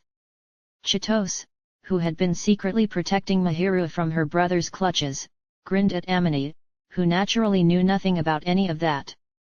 "Jealous?" She smiled, trying to rile him up a little. Amina frowned slightly, perhaps somewhat offended by Chitose's tone of voice, but he didn't twist his face into any further expressions. "I see. Well, go on, then, don't make her wait." "Oh, that's not nice. I made sure to get here earlier than promised." She was sometimes late getting to school but tried her best not to be late when she was going to hang out with friends, and she had never been late to Mahiru's. She had gotten there that day with enough time to spare to stand around talking to Amina, and she wasn't going to be late just because of a brief conversation. When she confidently asserted that she was keeping a close eye on the time, Amina looked a little fed up. He unnecessarily remarked, "And yet you just barely make it to school." Chitose ignored his comment for the moment. "Anyway, enough about me. Were you exercising, Amina?" "Yeah. I do it every day." "Every day? Good for you. That's a big change from before." "Shut up." Amina had never seemed to like exercise much, but he had changed since that spring. Chitose was just guessing, but the change had probably taken place after he admitted that he liked Mahiru. Frankly, before then, Amina hadn't exactly been melancholy, but he had seemed like a cheerless and quiet person who didn't want to have much to do with other people, the type of person who, until Itsuki introduced them, Chitose would never have considered trying to befriend. That all changed the moment Amina started liking someone. As someone who had been watching close at hand as this guy, who had had a tendency to hang his head, rapidly became more forward-facing, Chitose was impressed by the magnificent power of love. I guess people really can change. Looking at Amina, who was trying to change himself with a positive attitude, she saw a big difference between him and the way she used to be. In my case, if I had to say, I changed in a positive way, but for negative reasons. Though Chitose felt somewhat sour recalling her middle school days, she didn't say a word about it and instead smiled at Amina, who had turned away to hide his embarrassment. Guys and girls both change when they fall in love, hey. Are you by any chance smiling because you're making fun of me? No way, I'm not that twisted. I'm impressed that the ever-indifferent Amina has started remodeling his body. Is that so bad? No, but, like, I guess you're the type who can put in the work, if it's for Mahiru's sake. The power of love, and all that. Amina suddenly froze. She waited to see if she had indeed said too much, and just when she thought his embarrassment had shifted to anger, he shook his head with a calm look in his eyes. It's not exactly for Mahiru's sake. I just can't stand it when I'm there beside her and someone points out that I'm not a good match for her, because it makes her feel bad. I just want to get to a place where I can be proud of myself. Chitose didn't feel like forcing him to admit that he was doing it for Mahiru. Amina was so straightforward when he spoke that Chitose felt somewhat relieved and laughed in spite of herself. Wowza, they sure are two of a kind. Amina and Mahiru would probably be judged to be complete opposites by someone who didn't know the two of them, but Chitose, who knew them both well, could see that they were two peas in a pod. They were both hard workers who improved themselves for their own sake and not for anyone else, and who never pushed responsibility off onto other people. Amina's desire to stand proudly beside Mahiru seemed like a worthy one. From Chitose's point of view, she thought it was a wonderful thing that Amina had such determination, but on the other hand, she worried that it might become a bit of an encumbrance, but since he was voluntarily devoting himself to his own improvement, that was probably a groundless fear. Though it's also true that things are all the more frustrating because of all that. Chitose also knew that Amina, who was trying to improve himself, didn't want to confess his feelings to Mahiru just yet. Chitose didn't know whether she ought to sympathize with Mahiru, who was trying to charm Amina, or with Amina, who was head over heels for Mahiru and yet was convinced that his rational mind was being shaken apart by her efforts to appeal to him. In either case, the two of them didn't seem as if they were going to come clean with each other anytime soon, so it was frustrating to watch them steadfastly continue to not get together. For the time being, Chitose slapped Amina firmly on the back in a show of support. He glared at her, his eyes asking why she did that, and Chitose answered with a cackling laugh. "You got some kind of problem?" he asked. "Nah, just thinking that you sure are awfully serious and earnest, Amina. By the way, what do you like best about dear Mahiru?" Hey! When she took the opportunity to ask something that she had been curious about, Amina opened his eyes wide and flapped his mouth open and closed in an expression of shock. He was more surprised than she had expected. She had previously tried to avoid asking such things directly, but now that Amina had properly recognized his feelings and was working on making positive changes, she figured it was all right to ask. Chitose could see that Amina had never expected to be asked that so suddenly, and she cackled again and waved her hand. "I'm not going to tell Mahiru or anything. I wouldn't do anything that crazy. I just thought you were pretty straight-laced and kind of a misanthrope, I mean, a highly wary person, so I was wondering what it was you liked about her. Any reason I need to tell you that?" "Well, not really, but I'm just curious. Everyone likes Mahiru, but I figured you probably don't have the same reasons as the rest of them. I guess you could say I'm curious because I'm friends with both of you." Mahiru was cute. She was popular with the boys, and even from the perspective of a member of the same sex like Chitose, her mannerisms, appearance, and personality were all obviously appealing. If Chitose had asked the other students at school what they liked about Mahiru, most of them would have answered, as expected, that they liked her because she was a picture-perfect girl, an angel who was good at school and sports, who was gentle and kind toward everyone, and who treated everyone equally.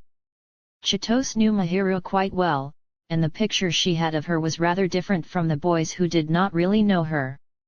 And since Amina knew Mahiru even better than Chitose, his ideas of what kind of girl Mahiru was and what he liked about her ought to have been different than hers. This time, she looked at Amina without any teasing. He frowned and looked as if he was thinking hard, then lowered his gaze, with a troubled expression. "It's hard to answer exactly what it is I like about her. I think I like everything, all together." In a sense, his answer, given after some thought, was just what she had expected. Mahiru's not as perfect as everybody thinks. She seems reserved, but she can be really stubborn, and sometimes she's got a sharp tongue. She judges things ruthlessly, without hesitation or compromise. She pouts and sulks at weird times, then headbutts me or punches me repeatedly. She totally lets her guard down and falls asleep wherever she is, then gets frightened when she has a nightmare. It's obvious if you take a close look at her, but she's an ordinary girl. Amina's expression as he quietly listed off trait after trait was utterly affectionate. Chitose was certain he was calling an image of Mahiru to mind as he spoke. I don't know how much you've heard about her past, Chitose. She always hides it with a smile, but she's a lonely person at heart, and because of that, I think she's timid about reaching out to others. I told her she can rely on me, but she's the type who's not sure how to rely on anyone, or how much she can rely on them, so she retreats into herself and endures the stress alone. You could say she puts on a show of courage. Chitose also understood that, more or less. Mahiru wouldn't lean on Chitose when she was having a really hard time. She had seen her try to swallow unpleasant feelings without letting them show on the surface. When she first started taking care of me, I felt like I wanted to cherish her and be by her side. Which I think is probably different than wanting to protect her. I mean, I want to protect her from unnecessary and unreasonable suffering, but, how can I put this?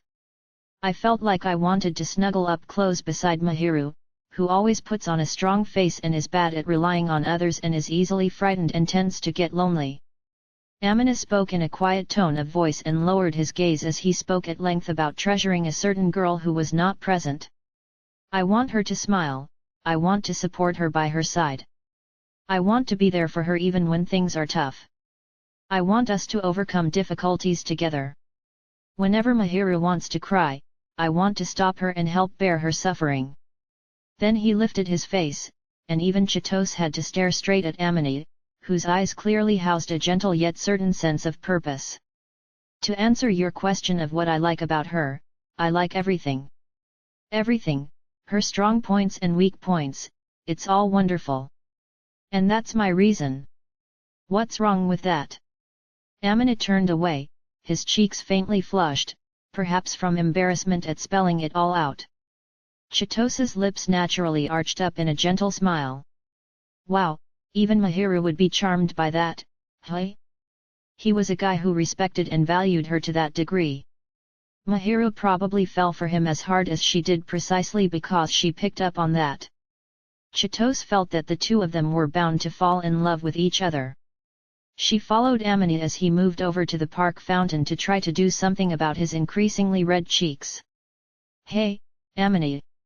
She spoke to Amina, who was cooling his bright red face, rinsing the sweat off with rough movements. He glared back at her, perhaps because he hadn't been able to shake all the embarrassment yet. What? Don't you dare tell me I stink. Of course not, I would never say something so rude. Well, I'm glad I'm friends with you, Amina. Why would you say that all of a sudden?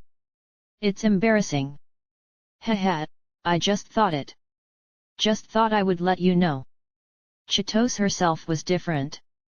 She had gotten to know lots of people and made all sorts of friends, but even among all the different personalities she had seen so far, she genuinely felt glad to have met Amina. He would never bump Itsuki out of first place, but she thought she might rank Amina close behind. Seriously, if he would just be upfront with Mahiru about what he just told me, they'd be together in a split second. Even Chitose felt her cheeks grow warm after hearing about his passionate feelings of love. Amina had such earnest, unwavering feelings for Mahiru that Chitose suspected her friend would turn bright red and collapse on the spot if she ever heard about them. Chitose reached the conclusion that it was ultimately going to be an irritating waiting game, and she laughed to herself. Amina gave her a puzzled look, but Chitose didn't pay it any mind as she happily chuckled and lightly smacked Amina's back. The slap meant both good luck and tell her soon. All right, time for me to get going. Oh, that's right. You'd better not eat too much at dinner. There's gonna be dessert. Chitose was on her way to Mahiru's house to make sweets, and she was sure they would be offered to Amina after dinner. Chitose was already feeling a tiny bit of heartburn even though she hadn't even arrived at Mahiru's place yet, much less made the sweets. She laughed once more at Amina, who didn't seem to know what to make of her, and dashed off. Ah, so this is why the two of them are. Musing that it was truly a difficult thing to watch over her friend's romance without saying things she shouldn't, Chitose headed for Mahiru's apartment in high spirits. Chapter 13, Even the Angel is Bad at Some Things. Amina was, if anything, a person of leisure. That was because, unlike other students, he didn't take part in club activities, and he didn't work a part-time job, either. On top of that, he lived alone but had been eating dinner with Mahiru, which reduced the time he spent on housework. Of course, he never slacked off at his studies, and he did a decent, average job at cleaning now that he had learned the ropes from Mahiru, and he kept his apartment neat and tidy. Plus, he exercised every day in his efforts to remake himself.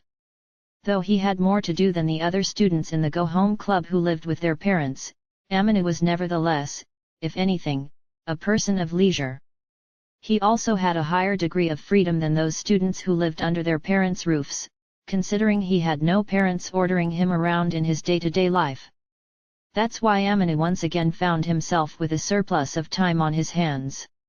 He had already finished all his schoolwork, so he did his weight training as soon as he woke up, then took care of the shopping in the morning when he went out jogging.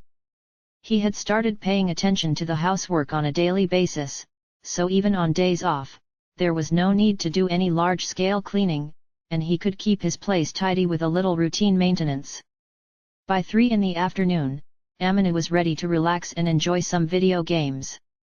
He had moved the low table out of the way so he could play more comfortably, and he had taken up his usual position in front of the television, sitting on a fluffy rug that he had washed and defuzzed the other day. It's been a while since I did this. The game he had booted up was a side-scrolling action game featuring a cute pastel pink character with a nearly spherical body that he had to guide through each stage. It was a game that had gone on sale many years earlier, and Amina had cleared it countless times. The fact that he could play it through every time without getting bored spoke to the fun of the gameplay. Amina rarely replayed games with involved storylines, because he was satisfied with them once he cleared them the first time. At most, he could play through them twice. The second time through, he would exhaust all the elements the game had to offer, and after that, he would rarely feel like playing the game again. I don't care what anyone says. I can always enjoy an action game that handles so intuitively, Amina thought earnestly. As Amina was enjoying the stream of cheerful melodies and bright graphics, Mahiru sat down quietly beside him. Recently, Mahiru had been spending at least one day each weekend at Amina's place, and she was with him that day, too, after making lunch for the two of them. They didn't necessarily always pay attention to each other just because they were together, and they often spent time doing their own things, so even when Amina was playing a video game, Mahiru often did something else, but, that day, she seemed to be interested in the game. Mahiru brought a cushion over, took a seat beside Amina, and sat looking at the television screen. Is this fun? I wouldn't be playing it if it wasn't. I guess that's true. There's a cute character moving about, so it just caught my interest. The player character in the game was very cute, so Amina could understand why it had caught Mahiru's attention, since she liked adorable things. This is your kind of cute, isn't it, Mahiru? This character is really popular and gets made into a ton of toys and stuff, so I think it was designed to be easy to like. I mean, it's got big round eyes, and it looks squishy and cute. Yeah, true, but the stuff it's doing is pretty demonic. It's surprisingly brutal. There's absolutely no mercy when it takes down enemies. Oh. The way Amina was playing, he was purposely holding back and avoiding making careless attacks, so from Mahiru's perspective, it must have just looked like the cute character was moving around, bouncing through the air, and crossing paths with crowds of enemies. Once he revealed the character's signature method of attack, it wouldn't seem so cute. It literally sucked in enemies, stole their power, and used it to defeat them. The enemies that the player character sucked in never regained their original form, and the player could swap powers if there was an enemy with a better ability. Any discarded abilities got discharged as bundles of energy and eventually disappeared. The impression that the game gave was superficially cute, but it was actually kind of horrifying if you took a minute to think hard about it. Seeing it laid out like that, a game where you defeated enemies with conventional weapons seemed less brutal somehow. You have a real weakness for cute things, hey, Mahiru. Is that a bad thing? No, I think it's cute. I feel like you're making fun of me. That hadn't been his intention, but she seemed to have taken it that way. Mahiru stuck her pink lip out a little bit in an expression of dissatisfaction. Though Amina thought that she looked even cuter like that, he had a feeling that his next comment would get him slapped, so he swallowed his words and resumed his game without saying anything. The character with the cute body bounced through the level, passing through openings between enemies. Mahiru watched with some excitement, and Amina found himself smiling as well. If you're interested, want to try it? Amina asked, expecting that she might want to try playing, if the game had drawn her interest. Mahiru seemed to be unexpectedly brimming with curiosity. Is that all right? Mahiru asked timidly, in a quiet voice. If it wasn't, I wouldn't have said anything. Plus, I have fun just watching, so go ahead. Well then, I'll give it a try. Her curiosity seemed to win out over her reservations, and with some hesitation, Mahiru accepted the controller that Amina offered to her. To start with, he had her select the first stage as a kind of tutorial and explained how to operate the buttons as well as a summary of the special characteristics of the player character, then left her to her own devices, but immediately, she looked as if she was about to cry. The same thing had happened once when he let her play a racing game. It was sad to say, but Mahiru was extremely bad at video games. It wasn't that she made absolutely no progress, but she was the type to take a great deal of time before taking the next step forward, and though she got the basics and had the ability to learn, for some reason, it wasn't reflected in her gameplay. To Amina, who could pretty much figure out most games the first time he played them, Mahiru seemed like a very strange creature. I don't understand how you've managed to die so much. I don't understand, either. I'm pretty sure you've got good hand-eye coordination, but ugh. I think you just have to get used to playing. It's not really an issue if you can't get it. For Amina, games were nothing more than entertainment, and enjoying them was the most important thing, since that was what they were for. Mahiru had no obligation to play, and it wouldn't cause any problems if she couldn't master the game. No one would criticize her for being unable to do it. Amina certainly had no intention of doing so. And yet Mahiru narrowed her eyes and glared slightly at the game screen. Isn't it frustrating when you can't do something? She muttered. Mahiru was right, it was frustrating. You do hate losing to things like this, huh? All right, then. Do your best. If she wanted to play, Amina wasn't going to stop her. Though he decided he might intervene if she kept going for a long time, an hour at most. They had time to kill, and if Mahiru said she wanted to keep playing, he would leave her to it. Even if she couldn't beat the game, it wasn't as if there was anything at stake. Mahiru gripped the controller with renewed motivation, but then she glanced over at him as if she wanted something. Amina, please teach me. In detail this time. Sure thing. Mahiru seemed to have decided that it would be best for someone who could already do it to teach her exactly how to do it first, and she asked Amina for another round of instruction, so he readily agreed. Amina realized that he had agreed too hastily when Mahiru stood up and reseated herself in the gap between his loosely crossed legs. Not paying him any mind when he froze from this all-too-sudden development, Mahiru sat down with her arms around her knees, nimbly avoiding Amina's legs as she found a spot for herself. Why? If you're going to teach me the skills to play, I think it will be more efficient to have you actually move my hands on the buttons. That would be hard to do sitting beside each other, so this is the only way. He understood that it would be easier for her to learn to use the controller if they sat close together, and he gave her a detailed demonstration. But his responsible side warned him that this would definitely cause problems for him, and it would be hard for him to focus. They were extremely close together. They had hugged before, but this seemed to be a different sort of closeness. At the moment, he was leaning back on his hands, so their bodies weren't in real contact, but if he leaned forward just a little, their torsos would touch, and he would likely bump the back of Mahiru's head with his face. If he placed his hands on the controller that Mahiru was holding, he would end up embracing her from behind. I'm not sure about that. So what do I do? She's not going to listen. Amina put his head in his hand when Mahiru purposely ignored his comment. He was worried he had a headache coming on, but he probably should have been more concerned about the pain in his heart than in his head at that moment.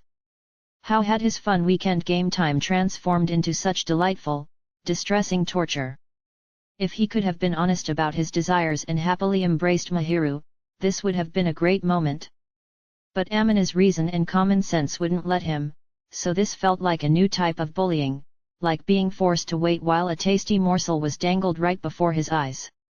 And yet he couldn't definitively say that it was unpleasant. Plus, Mahiru was relying on him without any ulterior motives. She trusted Amina, which was why she had installed herself on his lap. In other words, Amina would need to endure it. Did you hear me? I heard you, princess. Whatever happens, happens, he thought, giving in. He hoped she would forgive him. In response to Mahiru's urgent tone of voice, Amina carefully bolstered his armor of reason, then lightly placed his own hands on top of Mahiru's, which were holding the controller. Mahiru's sweet, somewhat invigorating aroma gently wafted up at him, causing a major momentary tremor in his sense of reason. But somehow he suppressed the urge to embrace her and managed to leave a gap between them as he wrapped his arms around her. His painstaking efforts to sit in a way that wouldn't be objectionable all came to nothing when Mahiru leaned right back onto him. I keep getting game over in the same spot, so what's the best way to deal with it? Indeed, whatever shall we do? Why are you talking weird? Holding back his desire to ask her pointedly whose fault that might be, Amina looked down at Mahiru, who was relaxing against him. Her small body fit easily within Amina's arms, as if it was completely natural for her to be there. Amina thought they were dangerously close, but Mahiru didn't seem bothered, so he seemed to be the only one aware of it. She doesn't me as a man, does she? As he was thinking that in deadly earnest, he flung his other thoughts, the inexcusable ideas that arose in response to Mahiru's expectations as she leaned against him, out of his head, and he tried to not be aware of them as he guided her hands, giving her instructions for the game. Amina tried to convince himself that she was just some kid from the neighborhood and decided to support Mahiru's movements as she operated the game the best she could. So you should watch how the enemies move. These guys only move however they're programmed to move, so once you see their regular pattern, you can defeat them. I can't see it, that's why I'm struggling. It's just a matter of practice. Here, try it now. Why did I just get game over? He didn't hit me. Sorry, but yes, he did. I saw it. But I dodged it perfectly. Don't pout, don't pout. Look, you can start the stage over from the beginning. Once he got used to the situation, his amusement at Mahiru's lack of skill won out over his awareness of her proximity, so with quiet relief, he showed her how to defeat the game's enemies. There, see, you did it. Yeah, good. Great job. Mahiru didn't seem to mind the repetitious practice, and she slowly learned how to do it after trying again and again. When she succeeded, Amina praised her highly.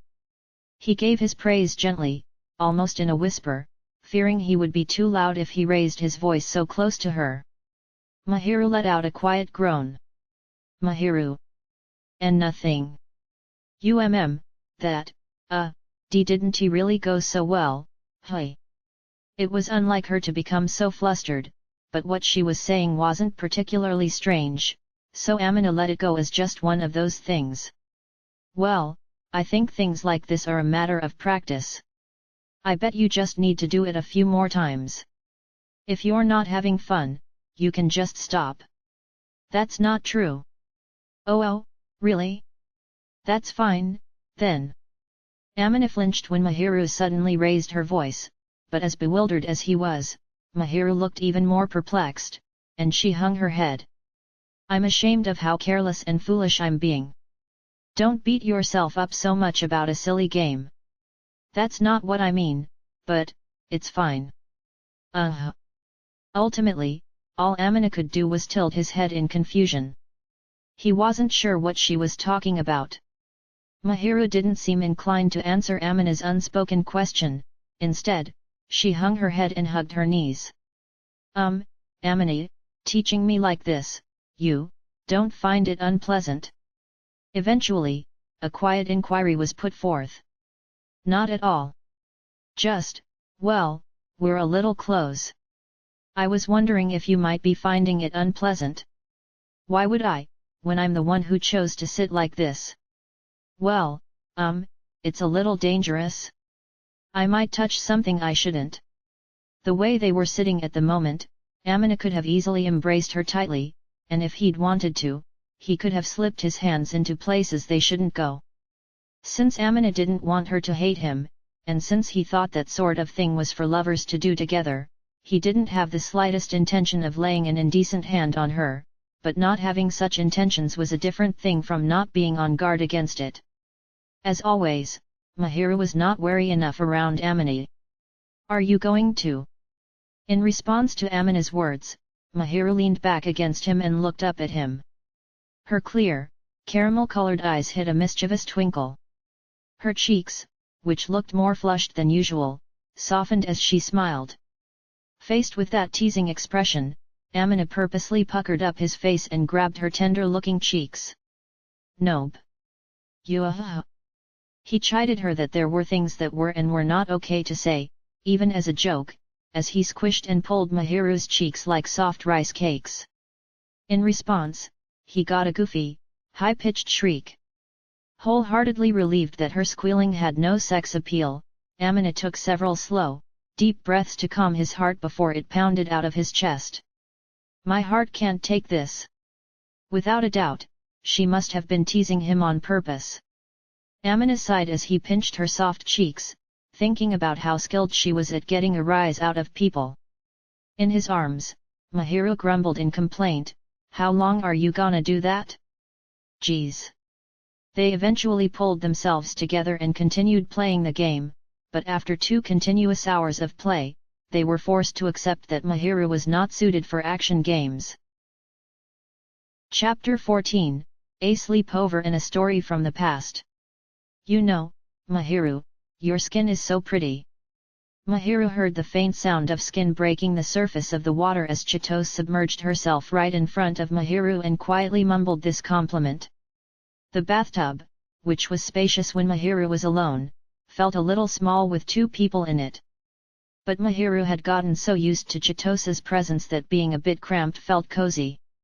Chitose, who had come to stay over on the weekend, had wanted to take a bath, so with no reason to decline, Mahiru had agreed. But even with another girl, she didn't love the idea of being looked at. The only reason she didn't feel too uncomfortable was probably because the person looking was Chitose, who offered her pure admiration. Thank you very much. If it looks that way, I guess that means my efforts are worth it. There was no being modest in the bath, so Mahiru nodded and simply accepted the compliment. She was the type of person who was willing to put in the work and who always held herself to a high standard, so naturally she took good care of her skin. Mahiru went out of her way to dress herself in clothes that were nice to the touch and made of materials that were gentle on the skin. She believed that a beautiful body started from the inside, so she paid attention to the nutritional balance of her meals and made sure to get plenty of sleep. She was careful not to get dehydrated or sunburned, and she avoided exposing her unprotected skin to ultraviolet rays. She always kept clean, and after washing gently and carefully in the bath, not scrubbing too hard so that she didn't damage her skin, she applied toners and lotions as well as oils after getting out, to lock in plenty of hydration and stay moisturized. By doing all that together, she kept her skin springy, smooth, and soft. She couldn't slack off just because she was young. Beauty was something deliberate, an ephemeral thing that could crumble away if she didn't put in the effort. That was a lesson from her housekeeper, Miss Koyuki. Thinking about all the effort she put in, Mahiru accepted the praise as well deserved. Chitosa's gaze made her a little embarrassed when it fell on her face and her chest where it was sticking out of the water, as well as the parts that were under the water's surface, but she wasn't going to rebuke her friend for looking. Still, she didn't like being stared at. It's so smooth and milky white. I've got a little bit of a tan, unfortunately. I'm jealous. I don't think you should be jealous. Sure, you've got more color than me because you spend more time outside, but I think it's a healthy, attractive color. If I got any paler, I'd look ill.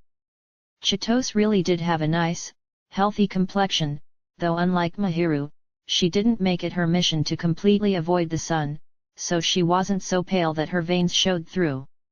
Mahiru turned red if she ever got a lot of sun and went through hell until it healed, which was why she was so cautious, so she actually felt slightly envious of skin like Chitose's.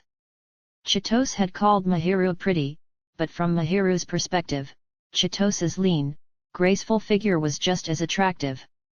Chitose had mentioned that she found it difficult to put on weight, and Mahiru knew that Chitose exercised, but even so, to a girl like Mahiru, not having to pay attention to calories despite eating a lot sounded like the ideal. I know everyone wants what they can't have, but seriously I'm really jealous of you, Mahiru.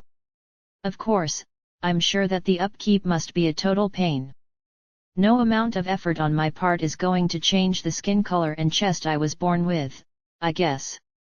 Chitose went on to bemoan the fact that her chest wouldn't get any bigger no matter what she did, and Mahiru could do nothing but frown.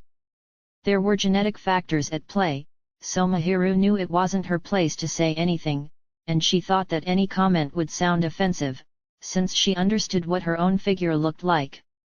She gently pinned down the bulges that felt a little lighter than usual because they were underwater and let out a quiet sigh into the bath water. When it came to her chest, Mahiru was already well developed, so she didn't have much to complain about. In fact, she'd had trouble figuring out the right size underwear once she hit puberty. And she had had to put up with rude stares all through elementary and middle school. But that wasn't the sort of information that Chitose would find helpful. Itsuki's always making fun of me for it, can you believe that? I get enough to eat, and they get massaged plenty, but they won't get any bigger, so I don't know what else to do. I can't let him at them any more than I already do, so I'm just gonna say it's his fault. I don't think you ought to talk about such things so openly. It's just you and me, Mahiru, so no worries, no worries. Mahiru, you can relax, you know. Guys usually like big ones. That is not relaxing information, and it's not necessarily the case that Amina likes big ones. I didn't say a thing about Amina, now did I? Ah. Okay, I get it, stop attacking me with your army of ducks. Chitose cried with a satisfied smile on her face. When Mahiru vented her anger by shoving the ducks that were floating on the bath water at her, Chitose seemed to just enjoy herself even more.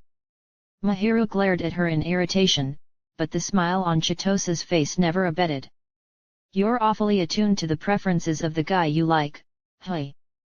I think Amina is the kind of person who doesn't care about body type. Sure, well, I think that he probably doesn't care once he already likes someone, but even so, I'm pretty sure bigger is better. I don't think you have to worry about that, though, Mahiru. Amina is not that big of a pervert. I think that's your own fantasy, though, Mahiru. Amina is also well, I guess more or less, he is still a guy. Aren't you being a little harsh? Look at how he behaves himself. Judging by his typical behavior, Amina was actually quite considerate, and he seemed like the perfect gentleman to Mahiru, but within the confines of the current conversation, that might not actually be ideal. Chitose had once referred to Amina as someone who always erred on the side of caution, and he certainly did seem to be a real worrywart to Mahiru. But that was something she actually liked about him, and it didn't bother her. Though she did worry on occasion if she might be lacking a certain appeal. Anyway, leaving aside all this talk of boobs. You're the one who brought it up, Chitose. Yet. Anyway, you sure are pretty, Mahiru. I mean it. White as an egg, you could say. How nice, to be smooth and springy and moisturized and glossy and supple.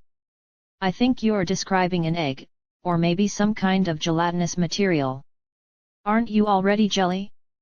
You're ridiculously soft. How do you keep this skin so moisturized? I usually use toner, lotion, and oil. If you want, you could give it a try, too, Chitose. Though I don't know whether it will be right for your skin. The skincare products Mahiru used cost quite a bit of money, and they were all very high quality. But that didn't necessarily mean they were compatible with someone else's skin. It was a matter of individual physiology, so it wasn't necessarily true that the products Mahiru used would be good for Chitose. But she could try them and go from there. Could I? Beauty salon Mahiru is open for business. It's not that big of a deal. You just smear it on and then massage it in, you can do it yourself. I'm sure you don't want me putting my hands all over you. Wait, but I'm just fine with touching you and getting touched by you, Mahiru. Actually, I want to touch. Where are you planning on touching? Chitose's gaze shifted down to Mahiru's body, so she quickly covered herself with both arms, but Chitose cackled with laughter and waved a hand in front of her. Just joking, just joking. Of course, if someone's touching you, that'll be Amini, right? Chitose. Heh, you can't frighten me, not with that bright red face. You just end up looking cute instead. I get it already, stop glaring at me. And just whose fault is that? Yet. But seriously, in a way, it's really impressive that Amina can pull himself away without letting anything show on his face, when you squish these things against him. It's not like I've been squishing them against him on purpose, though. I've watched you do it and seeing that made me think you're a natural seductress. It's not natural, either. Sure, whatever you say. Chitose's knowing grin pierced Mahiru's heart, so even though she wanted to object, Chitose didn't seem likely to hear what she had to say. She formed her face into a discontented pout, but that only made Chitose smirk even harder. There was no way she could hold her own against Chitose, so Mahiru stopped trying to hide and let out a big sigh. Well, Amina never makes a move unless he gets a push, so I think you're doing the right thing, putting the pressure on. I think you'll be happy with the results if you keep on pushing until you see the wolf inside. Just as Mahiru was thinking it was about time to get out of the bath, since she was feeling flushed from Chitose teasing her about all sorts of things that she didn't consider to be joking matters, Chitose spoke to her not in a teasing manner, but in a gentle tone of voice. I don't think that Amina has got a wolf inside him. She did actually think that Amina was someone with wolf-like qualities, but not in the way Chitose was thinking. Wolves are devoted creatures that care for members of their pack and form strong bonds with their mates. A person who was kind and thoughtful to the very end once you were in his circle, that was Mahiru's impression of Amina. Thinking about how she wished she could form that kind of bond with Amina, she retrieved the skin toner that she had laid out, rubbed it in her hands, and slid it over her body. She wasn't quite out of the bath yet. Before stepping into the changing area, before drying herself with a towel, the first task in her skincare routine was to lock in the generous amount of moisture that her skin now held, so she spread on the toner carefully. Even supposing that he did turn into that wolf you're talking about, I think Amina is the type of guy who would kneel and beg forgiveness afterward. You're not wrong. He would definitely take responsibility. Gradually chipping away at things isn't exactly my ideal, so I wouldn't be too unhappy about it. You wouldn't? So you mean you'd be kind of happy to get gobbled up? I'm not loaning you any skincare products anymore. I'm sorry. Chitose got out of the bathtub with a big grin on her face as Mahiru gave her a warning in a slightly sharp tone of voice. Mahiru sighed again and passed Chitose the bottle of toner. After properly completing their skincare and hair care routines, Mahiru and Chitose changed into their pajamas and were finally able to relax in the bedroom. Mahiru had been unable to relax in the bath because of Chitose's direct and intrusive interrogation. But Chitose must have sensed Mahiru's subtle signs of mental exhaustion, because she was deliberately not paying attention to her and was instead smiling at herself. "My skin is so much smoother than usual." Chitose was wearing a grey sweatshirt and shorts. She sat cross-legged, happily rubbing her legs where they stuck out from her shorts. "Wow, I feel like a 12 out of 10 today." "That's great. I think you'd get an extra point if you corrected your posture, though." "Man, you're so strict. You never sit like this, do you, Mahiru?" "If I did, you'd totally be able to see my underpants." Chitose was the type to wear shorts, but Mahiru had on a nightgown with long sleeves and a hem down to her ankles. Even though it was fluttery and had plenty of space to spare, it wouldn't be enough for her to sit cross-legged, and if she did, she would have to hike it up, and that would be far too immodest. Instead, Mahiru sat with both legs slightly to one side, and Chitose looked at her with what seemed to be admiration. "You've got a lot of pajamas like that, hey, Mahiru? I think they're cute, but my big brother would laugh at me and tell me they're all wrong for me, I'm sure. Can I just say, I think it's all right to let things that people with no tact tell you pass right in one ear and out the other." "Oh, harsh. You're really hard on my big brother, aren't you? Though I guess he did make fun of Amini, so I get why you wouldn't like him." Chitose smiled and explained that he had been teasing them out of affection and not malice, but Mahiru couldn't conjure much in the way of good feelings when she recalled meeting Chitose's brother. Previously, when they had gone over to Chitose's house to hang out, she had heard one of her brothers saying insulting things about both Chitose and Amini, so Mahiru could never see herself liking that older brother. As far as Mahiru was concerned, he had made fun of two of her dearest friends, so it was impossible for her to like him. Deep down, she could have found a way to ignore him making fun of Amini, because he didn't really know him. But the things he'd said about Chitose were a different matter. She knew that Chitose's older brother had only used such indelicate words toward Chitose because they were family, but even so, there were things that were okay to say and things that were not. Chitose always laughed and said she was used to it, but even she had to be hurt by it. It was unthinkable that Mahiru would hold any goodwill toward a person who could misjudge that. "If I had to say, the thing I disliked about him was the way he treated you, Chitose. And that he laughed at you after making fun of you." "Hey, well, let me just say in his defense that I like my big brother, and he's got good points, too, okay? That said, he is the type to run his mouth without thinking and then feel bad after saying something uncalled for. After you went home, he came and apologized to me. Even so, you seemed so sad when he was saying it, so I can't allow it. I think your brother must have something wrong with his eyes. You're cute, Chitose. No matter what anyone says. I guarantee it." Mahiru looked straight at Chitose as she made this declaration, unwilling to concede that point. Chitose looked puzzled but happy, and her face curved into a smile. "You think I would look all right in a cute, fluttery thing like that? I think it would suit you just fine. You should let me dress you up from time to time. Let's throw your Mr. Akazawa for a loop." "Good idea. I like the thought of shocking Itsuki." Chitose looked adorable when she wore her easygoing smile. That alone was enough to convince Mahiru that what her friend's brother said must be wrong.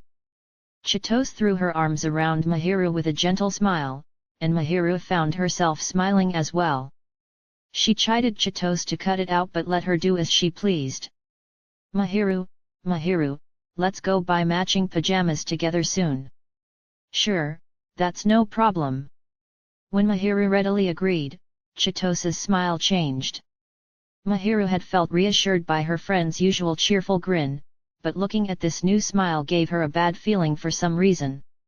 Hoo. You already agreed, so now you have to let me dress you in a sheer negligee. Hang on. If we're matching, that means you have to put it on, too, you know. Yeah, that's fine. Of course, I'll only wear it in front of Itsuki, though. What will you do with yours? Chitose leered in satisfaction. Mahiru reflexively slapped at Chitose's thighs. Chitose was still clinging to her, so she couldn't rip her away by force, and smacking her was her only recourse. But Chitose didn't seem to mind. But I'm sure it'll look great on you, Mahiru. I bet you'll transform into a sweet little temptress. Isn't that a contradiction? If it is, then you're going to embody it. Who do you think I am? You're my sweet, lovely Mahiru. Geez. Chitose seemed to think that calling Mahiru sweet and lovely was enough to earn her forgiveness. Mahiru slapped Chitose on the thigh once more, then in order to drive the image she had briefly conjured of wearing a negligee in front of Amina from her mind, she threw herself to the floor, Chitose and all. Come to think of it, how did you and Akazawa wind up dating, Chitose? They had turned off the room's overhead light and just had the side lamp on, gradually getting ready to sleep, when Mahiru hit Chitose, who was lying beside her, with a question that she had been curious about. Chitose was always elated to gossip about love interests when she stayed over, but surprisingly, she had never thought to tell Mahiru her own story. Illuminated by the faint lamplight, Chitose snapped her eyes open and shut dramatically several times. Me? I don't think it's all that interesting of a story, and if anything, there's probably some parts that will make you uncomfortable. Chitose had already been dating Itsuki when she met Mahiru, and she always talked about how close they were now, but she rarely said anything about the past. Mahiru had raised the question because she realized that she hadn't expressly asked about it before, but Chitose didn't seem to want to volunteer the story. I'm not exactly hiding anything, but, well, I guess it would be unfair not to tell you, since I'm watching your romance grow. Chitose let her gaze drift around, looking not displeased but rather unsure how to explain. Somehow or other, Mahiru could tell that this behavior was something she did when she was remembering. Just know that it's not the sweet story you're expecting, all right, Mahiru. As long as you don't mind telling it. Okay. How do I put this? I feel so embarrassed just thinking about things from way back then. So before I was dating Itsuki, right? And I can see my old self from an objective point of view now, but I was dull, I guess you could say, and pretty bad at getting along with people. I wasn't interested in anything but running. You know, that kind of person. And I was always fighting with my brothers, so I'd say I wasn't a super charming girl. Hard to imagine, hey? Chitose said a bit sadly when she saw Mahiru, who was stiff as a statue, struggling to picture it. The Chitose of the present was cheerful and friendly with everyone. She was always smiling and seemed to be loved by everyone around her. The Chitose of the past that she was describing sounded like her complete opposite. So that's why I was always hated by this one group of upperclassmen in my track club, see? Especially after I snatched one of the regulars' positions. Their jealousy, I guess it was unavoidable, and it's not like I was rude to them or looked down on them or anything, but there's only so much you can do in school. It's a microcosm of society, after all. The nail that sticks out gets hammered down and all that. Mahiru had had a similar experience. For better or worse, Mahiru had always stood out in all sorts of ways thanks to her hard work and the talents she was born with. As someone who had also experienced envy and jealousy, she sympathized deeply. In Chitose's case, people were jealous of her physical prowess. On top of all that, Itsuki had to go and confess his love for me. One of the upperclassmen who held a real grudge against me apparently had it bad for Itsuki, too. At first, I didn't really know Itsuki at all and had never considered dating him, so I turned him down, but even though I rejected him, from that point on, that upperclassman's harassment got really bad. Chitose was telling the story now with a smile on her face, but at the time, it must have been a terrible ordeal. I told him I loved running, and turned him down, and I thought that was the end of it, but that upperclassman didn't like my attitude. She didn't give up on Itsuki, either, so the harassment escalated in all sorts of ways, you see. That's. Even so, I put up with it, but well, ultimately, the upperclassmen resorted to violence. Up until then, everything had always been indirect, but that time she directly. I suspect that she herself probably didn't mean for it to go so far. In the middle of practice, she deliberately injured me. Without meaning to, Mahiru mumbled something about the situation transcending a simple interpersonal disagreement.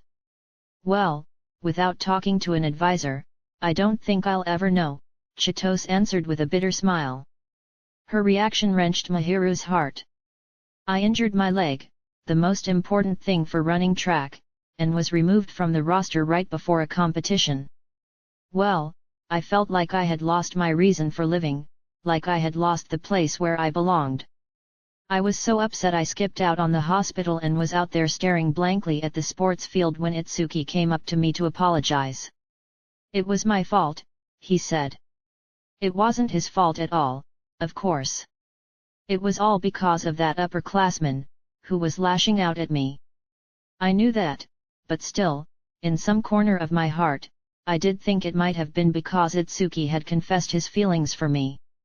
I was too ashamed of myself for thinking such a thing, and I cried right there in front of Itsuki, can you believe it?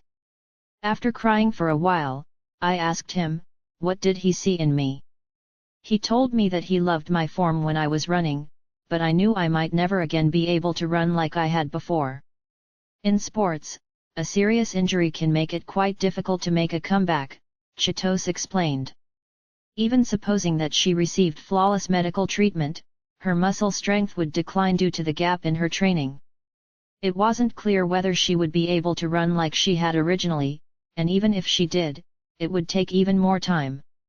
Thinking realistically, it made sense that she would be removed from the team roster while she was recovering, but from Chitose's perspective, it had been a big enough shock that she'd felt as if she had lost her place in the world. But the expression that Chitose wore as she told the story could hardly be called gloomy. Far from it, the look in her eyes was one of nostalgia, mixed with what could only be described as tender affection. Then Itsuki said, it doesn't matter. I love what I love. He was so darn direct and honest, I stopped crying before I knew it. He's very passionate. Well, if he didn't really like me, he would never have approached me after I brushed him off, right? Itsuki's bad at giving up when it comes to things like that. Honestly, he's so straightforward and serious. Ultimately, I guess you could say I was moved by his affection. When he said that he loved me so earnestly, it didn't feel weird at all, and I guess that must be why. Chitose scratched her cheek awkwardly, then brushed back the hair that was hanging over her face and slowly cast her eyes downward. So like I told you, in the beginning it wasn't pure love like what you have for Amini. If you want to put it in a mean way, I was just swept off my feet and accepted it. Of course now I'm totally in love with him. Do you look down on me for it? No. The path to romance is different for every person, and love takes many forms. No matter what started it, as long as you and Itsuki are in love with each other now and cherish each other, I think that's great. To Mahiru, relationships were connections that bound together people who loved one another, and she thought that people's fates could not be linked by one-sided affection. But she also knew that that was not all there was to it. Chitose had left out the details of how she and Itsuki had connected in the way she told her story, but Mahiru could tell they had taken a different path than the way she imagined most couples were formed.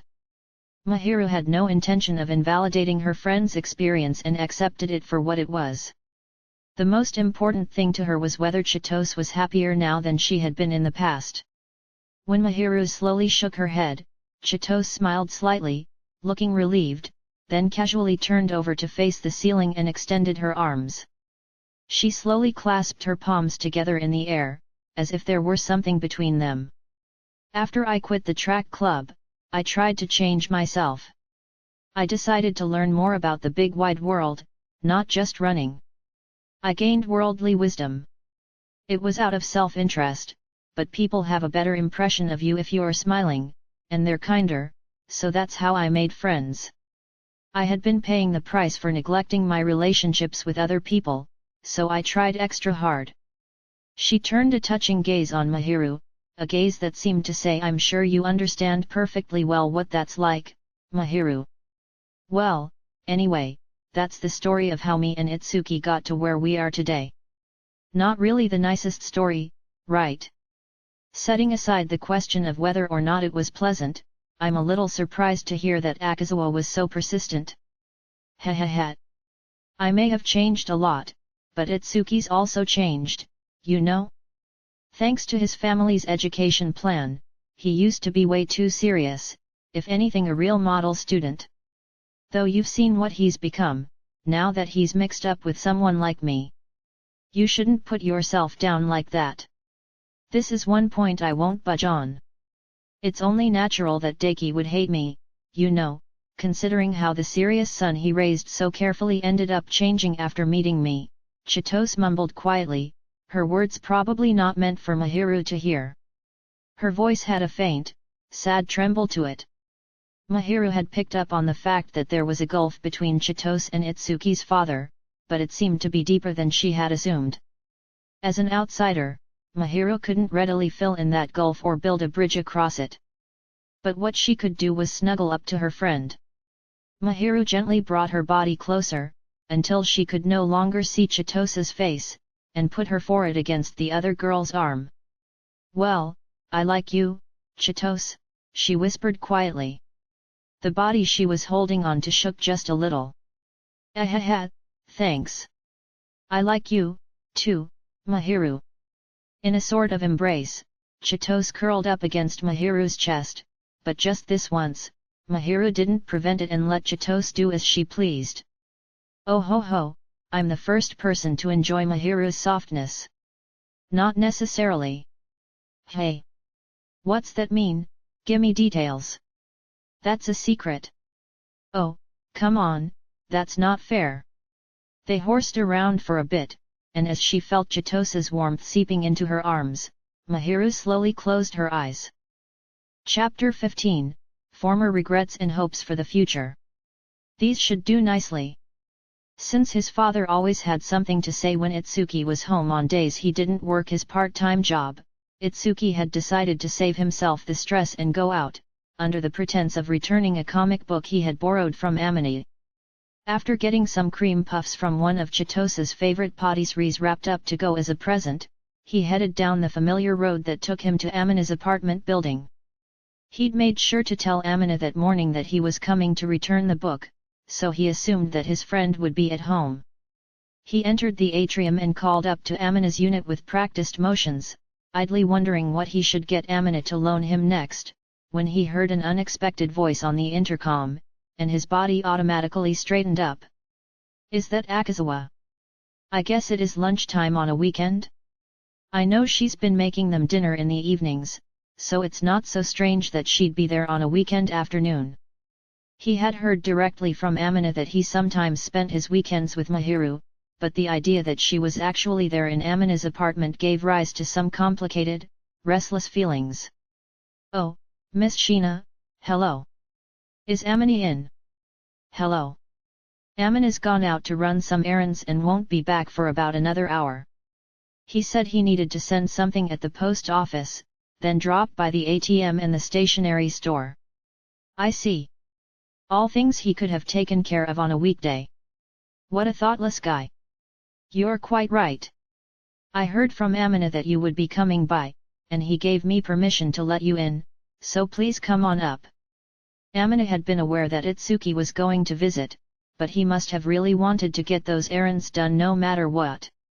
Itsuki would give him a good ribbing later for leaving Mahiru to handle his visitors, but for the time being, he decided to take Mahiru at her word and head up to the apartment. Welcome. When he arrived at Amine's place, Mahiru welcomed him in as if it was only natural, with the same clear voice he had just heard over the intercom. She looked like she was already Amine's live-in girlfriend or wife, and Itsuki couldn't help himself from quipping, how can he not be sure if she's into him, that dummy, but he mumbled it in such a quiet voice that she couldn't hear him. Mahiru looked confused at Itsuki, who had stiffened slightly. He smiled vaguely to disguise his awkwardness, and as he took off his shoes and put on the slippers that had been set out for him, he showed Mahiru the box of cream puffs that he was carrying in his arms along with the comic book. "Thanks for having me. Ah, these are some cream puffs I got. There's enough in there for you, too, so eat them together, okay?" Itsuki had bought enough for Mahiru, figuring that if Amina was eating dinner with Mahiru every day, then they would have time to eat them that evening, but he had never expected her to be there in the afternoon. Mahiru accepted the box of cream puffs, and said bashfully, "I'm sure Amina will be pleased," and gave a little bow. "Thank you, that's very kind. Wait here, please, and I'll bring out some tea. Do you drink black tea?" "I'll drink anything. Thanks for your consideration." "Not at all, you're an important guest." "All right, then, wait just a minute, please." After showing Itsuki to the living room sofa, Mahiru went into the kitchen with a gentle smile on her face. She moved with such natural ease that Itsuki wasn't sure whether to be impressed or astonished. He mentally launched more friendly abuse at Amina for being a loser who had made basically no progress despite having Mahiru so embedded in his life. After Itsuki had been waiting a little while, Mahiru came back holding a tray on which she had placed 2 cups of tea and a plate with cream puffs on it. She set the cream puffs in front of Itsuki, so she was probably planning to eat hers when Amina was there. After serving Itsuki's tea with elegant movements, Mahiru seemed unsure of where to sit. Her gaze wandered around the room for a little bit, then she took a seat next to Itsuki, leaving a proper distance between them. He was somewhat relieved, since it would have been unforgivable to let a girl sit on the floor, even on top of a rug, while he was sitting on the sofa. He smirked at the fact that she was sitting at the very edge, probably because she wasn't used to his presence. "Well, I guess that's fair. I don't know Miss Sheena well enough for us to be on good or bad terms with each other." Itsuki and Mahiru weren't especially close. From Itsuki's perspective, she was his girlfriend's friend, and the girl his best friend loved, and he probably knew her better than most other people, but he hadn't been in close contact with her like Chitose or Amina. Until now, they had hardly ever been alone together like this, so he felt unspeakably awkward. He glanced over at her and saw her sipping her tea with a composed expression. He knew she was probably feeling awkward as well, but she didn't show it. "Sorry for taking advantage of your hospitality, after showing up so suddenly. No, like you said earlier, it's Amina's fault for remembering those things he had to do at the last minute. I think he'll be back soon, but sorry for making you wait." Mahiru bobbed her head, and Itsuki chuckled in spite of himself. He knew that she probably wasn't aware of it herself and that she didn't mean to give this impression, but her actions and words were just like those of a wife apologizing for her husband's absence. She must have spent so much time by Amina's side that they came naturally to her. "You don't need to worry about me, I did only tell him I was coming today, after all. At any rate, you really are over at Amina's place, huh?" Itsuki commented quietly. Mahiru flinched slightly, and then her cheeks flushed a faint crimson, and she drew her shoulders in. I suppose you're wondering who I think I am. I must seem like I'm forcing things. I wasn't trying to criticize you.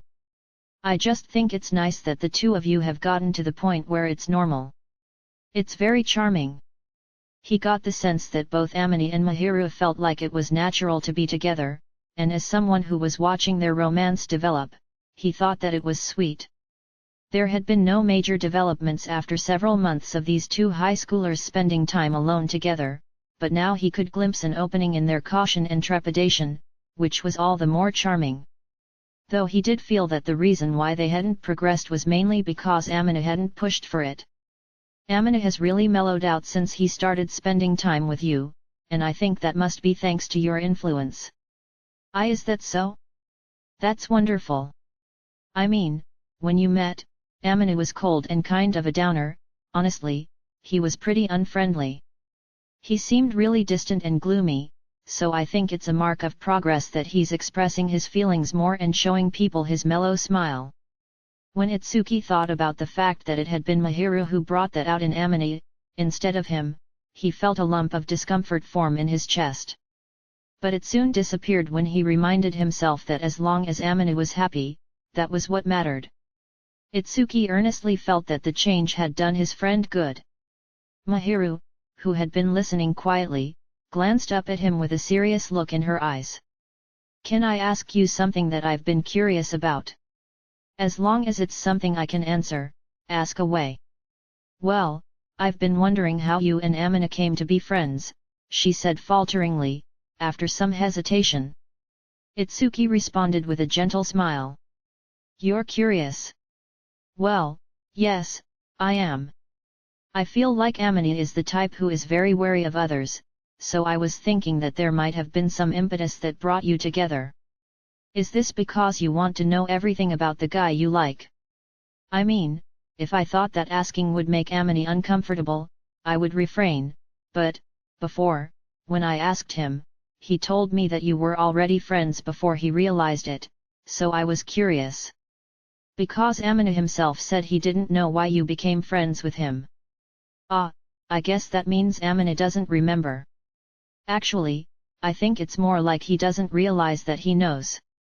When Itsuki had spoken to Amina at the start of school, he seemed to have completely forgotten about the past, so Amina probably had no idea why Itsuki had wanted to be his friend. So that was why he didn't have a clue what had kicked off their friendship. Mahiru stared at Itsuki inquisitively as he pondered how to explain things to her. He started by asking her a question. "Say, Miss Shina, if I put on glasses and made a gloomy face, would you recognize me? Suppose you saw me several months after talking to me only once, and only just a little." "Well, that would depend on the situation." "Ah ha ha. That's because I bet you are very observant when it comes to other people." "Amina didn't recognize me, you see, because I also had a much tamer haircut and everything than I do now. They say it's easy to judge a person by their outward appearance, and Itsuki agreed with that. He thought that when he really looked at someone, he noticed their physical features, of course. But their style and the way they wore their hair also made a strong impression. If a girl he knew quite well suddenly cut her hair very short, it would naturally take him a moment to recognize her. When the impression someone gives changes entirely, it takes time for everyone's brains to sync them with the person that they know. So he figured that if a person he met only once and only for a short time completely changed their look, he couldn't help but think of them as a different person. "Before we started high school, we had that school tour trip, remember? That's where Amini and me first met." The reason that Itsuki felt both nostalgia and anxiety when he thought back on that time was because he had been going through some emotional turmoil back then. Thinking about it dredged up some difficult memories. All the more so because it was a friction that had still not been resolved. Back then, see, I was in a bad way. I was constantly fighting with my dad about chi, and he had all sorts of things to say about my lineage and my future, so I was really stressed out. He was telling me not to go to school here, but to attend a prep school that had stricter regulations, and other stuff like that. Even Itsuki could understand his father's feelings on the subject. Dating Chitose had already caused one rift in their relationship. Itsuki knew that his father didn't want to fight about anything else and that he was trying to keep a hold of his son. If pushed to say, Itsuki would admit that his father cared about him, but that care had always been colored by a strong desire to see his son follow his ideals. His father had tried to be a good parent, and so he had been very strict with Itsuki. He wanted Itsuki to be an upright, moral person and to make the family proud. Itsuki could understand his father's feelings. But spending so long trying to live up to his parents' expectations had inevitably made Itsuki depressed. And mother was off on her own, either at her studio or getting ready for some exhibition, so she was busy and didn't have much to do with me. Itsuki understood that his father had carefully raised him to recognize that his mother had a job of her own and that she was very good at it. He was grateful for the fact that he had been raised with a proper appreciation of the work that went into running a household. Even still, he had been in middle school when his pent-up frustrations had exploded, and he had yelled at his father that he was not some kind of remote-controlled toy. My head always hurt, and I was really unsteady on my feet. Then, at a moment like that, I had to go on the trip alone, on a different schedule from Chi and Yueta. Seeking a period of time away from his parents, Itsuki had applied for a multi-day observation tour of his future high school. But his schedule hadn't matched up with his friends, Chitose and Yueta, so he had ended up participating alone. That had not gone well. Well, somehow I joined the tour without letting anything show, but halfway through the day, things got tough, and I crouched down and said toilet with no further explanation. Then Amine ran after me and helped take care of me. Middle schooler Itsuki had slipped away from the group, saying he was going to the bathroom alone. He had looked awfully unwell, so Amine had followed him despite not even knowing the other boy's name. He must have been quite the busybody. Are you sick? You don't seem to have a fever. Wait here a minute. I'll go buy you something to drink. I saw a vending machine while we were walking around. Here. Is water okay? Do you have medicine? If you're not well, you should leave early and go home, or go to one of the high school teachers and get them to let you rest in the health room for a while. You might collapse if you continue the tour in this condition. I'm gonna go get a teacher, you wait there. Itsuki was grateful to Amine, who was so worried that he looked after Itsuki, even knowing that the faculty would get angry at him for wandering around the school without permission. Later, Itsuki felt guilty for getting Amine in trouble. Itsuki had waited for him to come back so that he could apologize, but a teacher had shown up instead and told him that Amine was allowed to go back to the information session. After that, Itsuki was allowed to rest in the health room for a while, and ultimately the school tour ended without him seeing Amine again or getting the chance to thank him. And, well, that's about the whole story. I guess he didn't even remember it, he didn't seem to think he was doing anything major. Even so, I'm still grateful to him. Itsuki had calmly left the tour, trying his best not to let anything show on his face, so he didn't think anyone had noticed his distress. He had never imagined that Amine would follow him, a complete stranger, down the stairs. We started high school, and my appearance was all different, but Amine hadn't changed a bit. We happened to be in the same class, and I went up to talk to him, but he really didn't remember me at all. That made me laugh. He couldn't really blame Amine for that. Itsuki's appearance had gotten much more cheerful after he entered high school. His behavior was more easygoing, and he was trying to break free of the honor student mold that his father wanted him to fit. Once he was feeling more like himself, he could see that striving to be an honor student had been stifling and painful. He was grateful that he had broken out of his cage with Chitose before he suffocated. He felt some regret that he had ever fettered the free bird inside of him. Well, he was the only one who was concerned about me, and I knew that he was a good guy, so I hung around with him, and one way or another, we wound up being friends. I guess that about sums it up. Amine is a pretty empathetic person.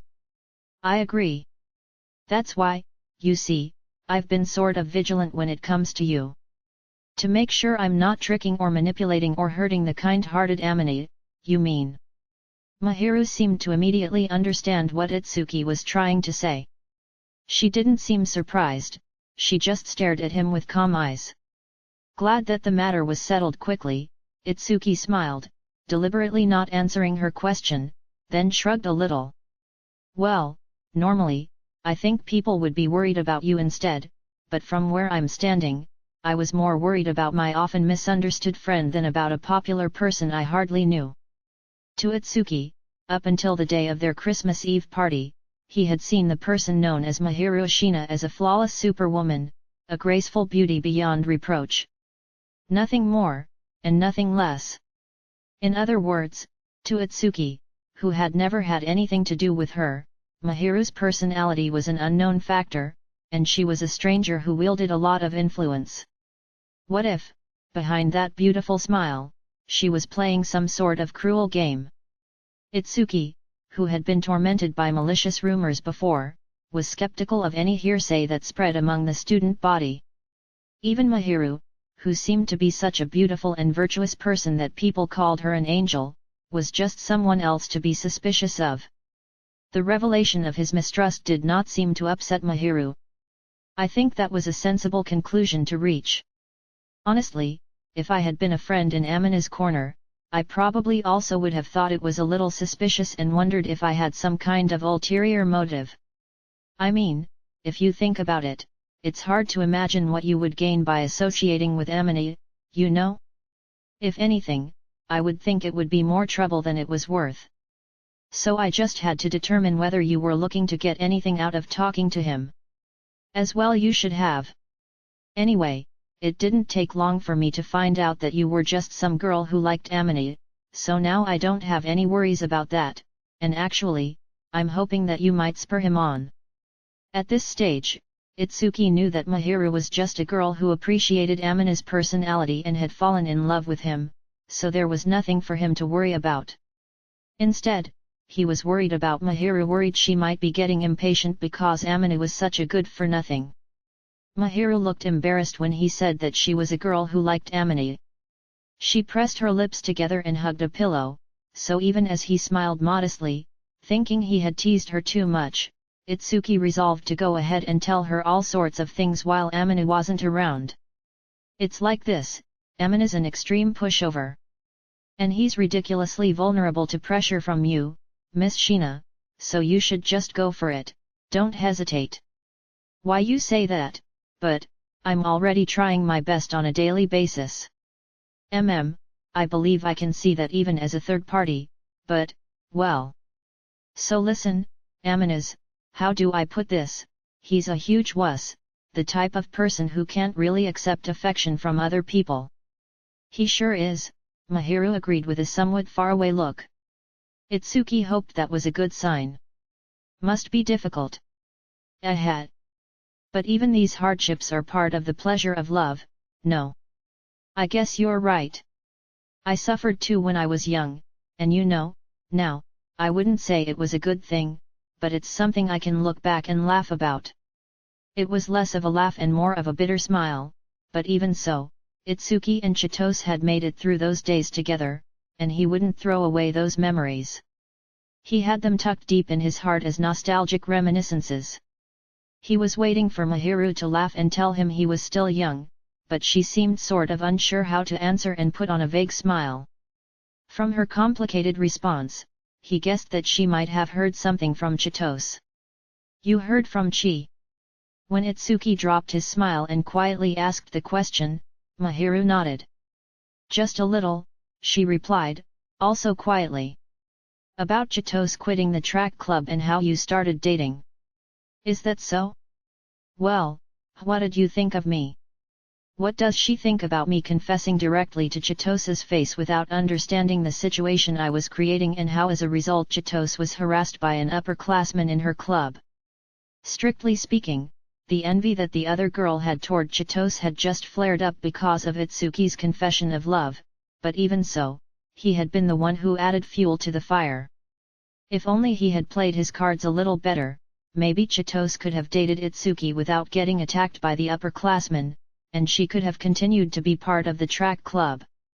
If that had happened, the coach might have written her a recommendation to get her into a high school with a strong track team.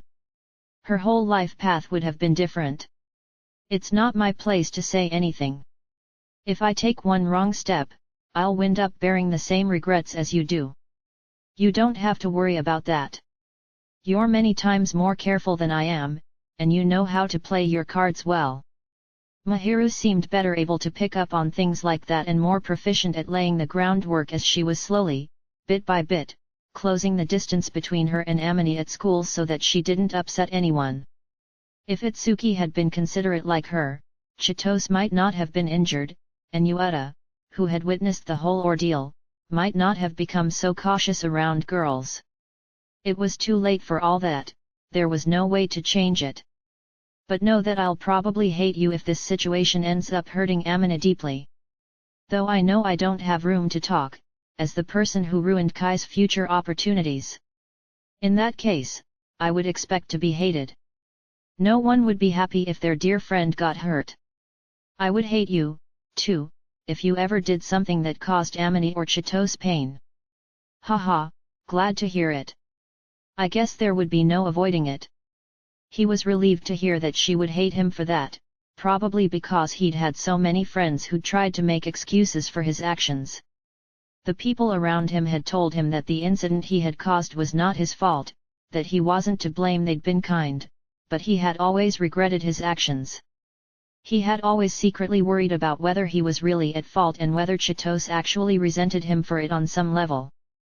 So he was delighted to have someone who would directly put those worries to bed, even though the hypotheticals still plagued his mind.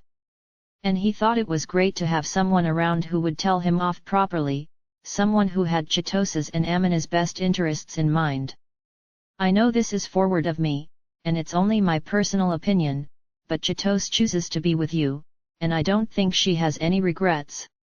She's always talking about you, and she seems so happy. Wouldn't it be best to sit down and talk about it together? Itsuki was wearing a bitter smile. Mahiru gave him a gentle look and murmured, occasionally, the two of you both hold back from each other, you know. Her words made him feel strangely warm and kind of embarrassed. Still, his stiff expression softened. Thank goodness that the two of them have you for a friend, Miss Shina, Itsuki mumbled, feeling keenly that Amina had good judgment when it came to people. Mahiru heard what he said and blinked several times in surprise. Sorry, it must bother you when I call you his friend, since you're actually Amina's future girlfriend. That's not what I meant. Mahiru glared at him as if to chide him for even saying such a thing. Her eyes filled up with tears of embarrassment, and her face turned bright red. Itsuki heedlessly burst into laughter. He wondered why Amina didn't try a little harder to push things along, especially when it was so easy to tell how Mahiru felt. Amina liked her enough that the people around him noticed it, so if he just pushed a little more. Even so, the way things are now is just what I would expect from the two of them, so it's probably just right. As Itsuki was musing that his friend still had quite a ways to go on the pathway to love, the sound of a key turning in a lock came from the entryway.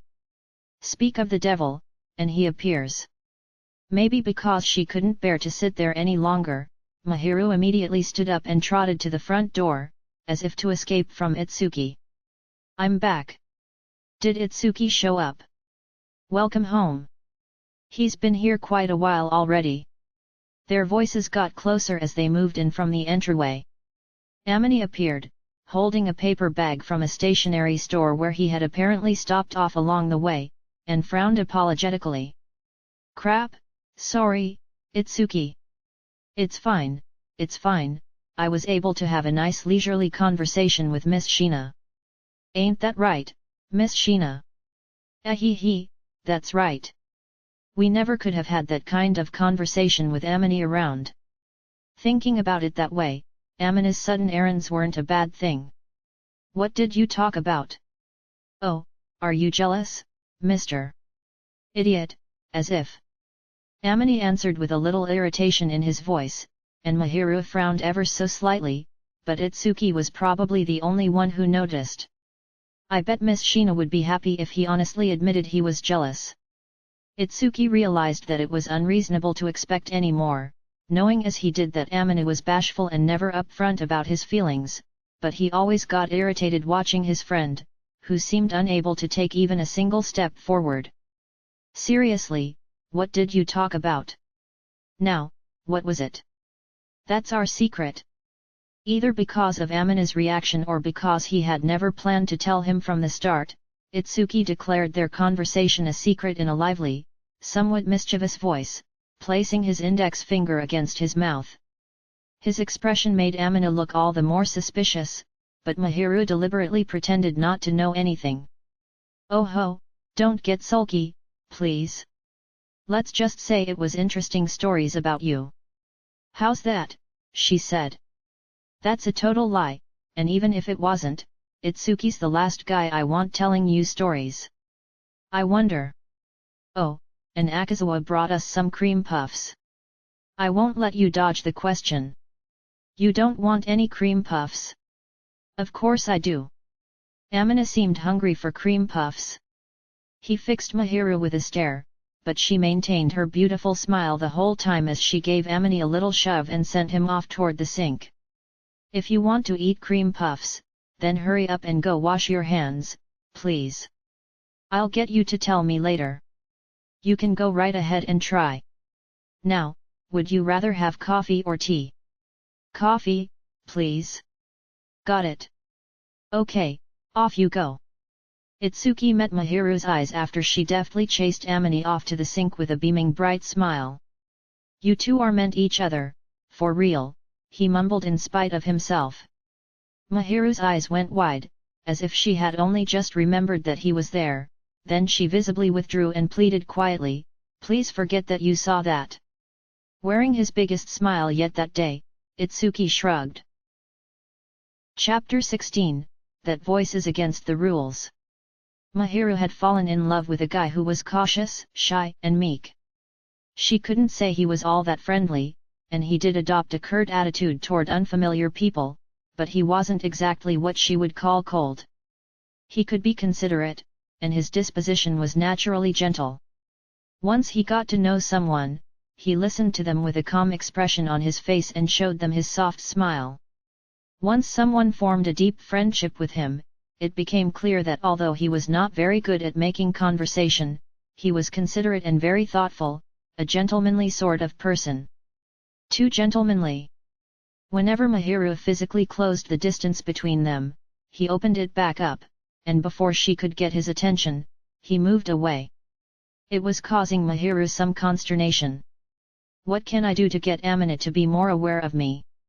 Before she could get him to love her, she had to get him to see her, but she wasn't sure how to do that. The easiest and quickest way would probably be to wear something revealing to seize his attention, but common sense and propriety convinced her she would immediately be rejected if she tried something like that. Recklessly exposing so much skin was naturally something Mahiru had never done, and she knew that Amina wouldn't even be able to look her in the eye if she was dressed like that. Plus, if things went poorly, it might even ruin his image of her. She'd considered trying to be clingier, but she was certain that would only make Amina pull away from her. He didn't mind if their hands or shoulders touched a little bit. But the moment their bodies came in contact, he always casually put space between them or informed her in an uneasy voice, "You're touching me." Mahiru also thought that an approach like that was too pushy and was vulgar to boot. She got embarrassed just thinking about it and rejected the idea in the end. So how can I get his attention? What about creeping into his room at night? Have you been listening? I can't just barge into a guy's bedroom and attack him while he's asleep. Not only is it bad manners, it's trespassing. Mahiru had given Chitose the basics and asked for her advice. When she got that unthinkable response, Mahiru narrowed her eyes and glared at her friend in spite of herself. She did feel bad about taking up Chitose's time after school to ask her about all this. But Chitose's advice was much too forward. There was no way Mahiru could do something like that. Chitose didn't seem intimidated by Mahiru's chilly gaze. She stirred the café au lait she had ordered with a stirring stick and laughed quietly. Come on, you know I was joking. But listen, I've said it before, with that type of guy, I think it's going to be hard to develop the kind of relationship you're after unless you really push things along. That's.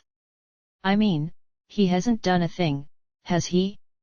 Despite having such a charming, cute girl by his side, diligently looking after him and treating him with so much care and affection. Like, is he even a man? Is his thing attached right? Is it working? Makes me wonder. I'll thank you to refrain from such talk. Geez. Even though Mahiru knew that there weren't any other students from their school in the cafe, since she had checked to see if there were any people in the nearby seats, remarks like that could be quite risky. Even if she turned down the volume, the things Chitose was saying would have been really awful for someone to overhear. That put Mahiru on edge and made her feel embarrassed. For better or for worse, Chitose had an unreserved quality to her, and when it was just the two girls, she often made very lively remarks without any reservation. Mahiru often had to work hard not to give her disapproving looks. Mahiru's cheeks flushed when Chitose mentioned a particular thing that she rarely thought about, and Chitose looked even more amused. She's right, though, Amina has never once behaved that way toward me. Even when they were alone together in private, he hadn't made any such moves. Mahiru had assumed that he was just being careful, but she wondered if that was really the case. She tried hard to put the uninvited thought out of her mind. Mahiru softly cleared her throat. She attempted to pull herself together, but even so, once the thought had crossed her mind, she couldn't let it go. But really, Amina's not very eager. If anything, he's too gentlemanly, right? He's the kinda guy who'll stay a respectful distance. Normally, I'd say it wouldn't surprise me if he had some sort of ulterior motive. That's why I've got my doubts about him being a real man. Chitose. Geez, sorry. Look, the one thing I wanna say is that since he's so rational, since he's the type not to act on any feelings he might have, if you keep doing what you're doing, you're never going to get closer to him, okay? If you want him to notice you, you've got to be the one to make it happen. Mahiru knew that perfectly well already. But she didn't know what she was supposed to do. She had already tried everything she could think of. Well, you're you, and you're having an effect on Amina without him even knowing, I'm sure. He just hasn't noticed yet. And Amina's a disaster. I don't know how you put up with him, Chitose muttered in a low voice. What is it that I've done? Mahiru probed her gently for the meaning of her statements. Been so darn cute. Chitose didn't seem inclined to explain any further and laughed as she evaded the question. Mahiru knew that when she got like this, Chitose would stubbornly refuse to talk, so Mahiru quickly gave up on getting any more information out of her and sighed softly. So then what should I do? She had seen for herself that Amina wasn't completely indifferent to her.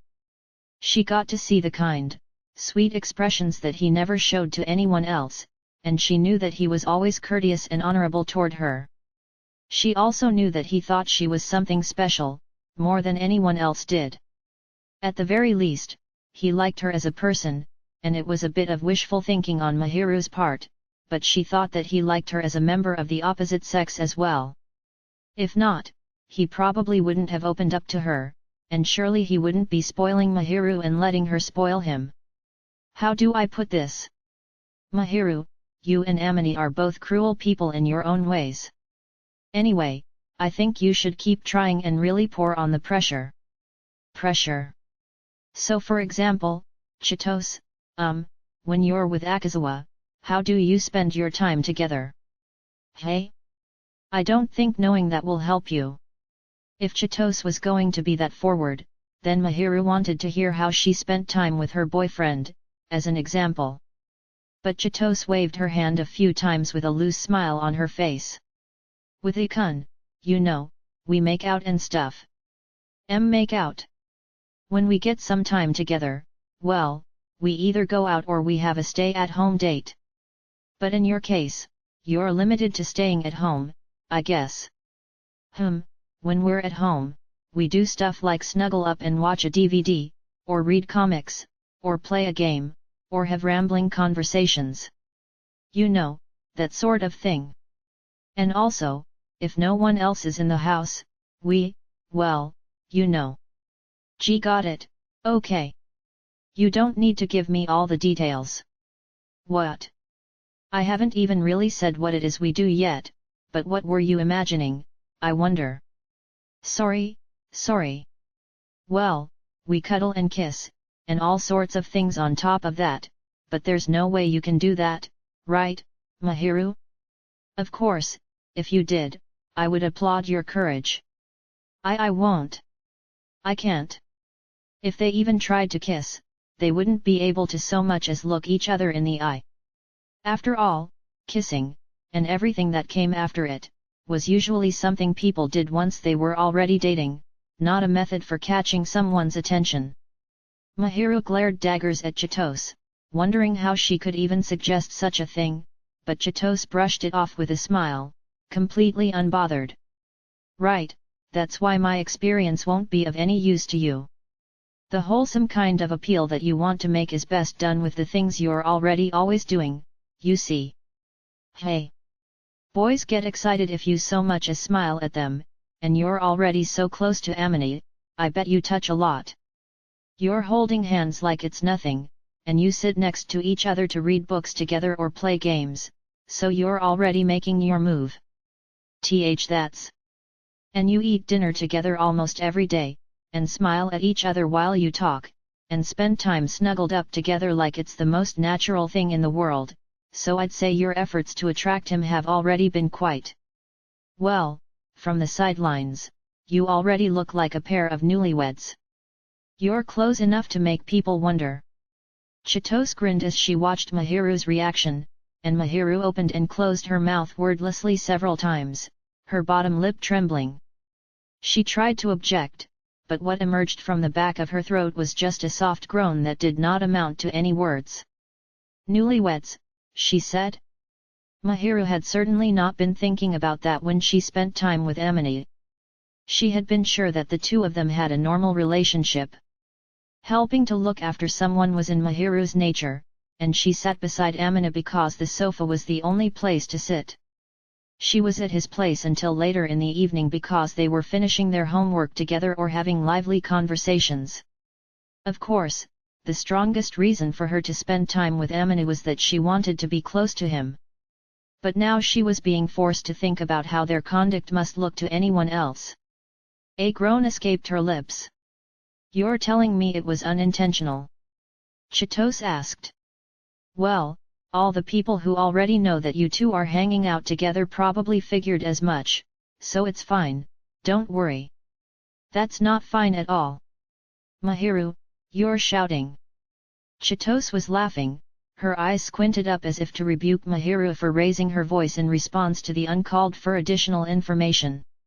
Mahiru glared at her a little, feeling regret that she had forgotten herself for a second.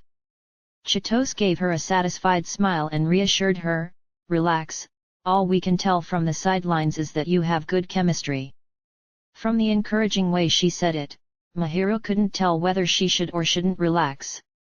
Anyway, the two of you get along so well you give newlyweds and long-time couples a run for their money.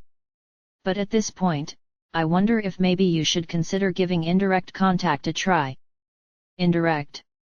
You've tried everything that's socially acceptable, but you still want Amina to notice you, right? So you gotta change up your strategy. People can get used to anything if you do it enough. Normally, you smile at him and snuggle up to him, and you're already plying him with food, right? So next time, try attacking with your voice, I think. My voice. That's right. Why don't you call him right before bed? A good night call isn't just for chit-chat. He doesn't usually hear your voice at bedtime, and it's like you're slipping into his private space, so it'll set his heart thumping. It'll feel all the more exciting because you're not there in front of him. Chitose assured her that it worked even for people who were already dating, turning her gaze slightly upward with a bashful look as if she was remembering something. Even to another girl, she looked extraordinarily cute. She's right, I almost never call him, so it will probably be a new experience. Usually, Amina was right beside her when she wanted to talk to him, so they heard each other directly. Sometimes, they corresponded through notes. But phone calls were a method of communication that had naturally fallen out of use for them, so there could be something novel in the experience. Besides, being able to hear Amina's voice right before sleeping had its own appeal for Mahiru. If it meant that she could hear her beloved's voice and go to bed feeling content, then she had to give it a try. In that case, I'll try my best, Mahiru said timidly. Chitose made a delighted gasp, and her eyes lit up. So before bed, I'll try talking to him. We'll talk about our day, and anything fun that happened, and our plans for the next day.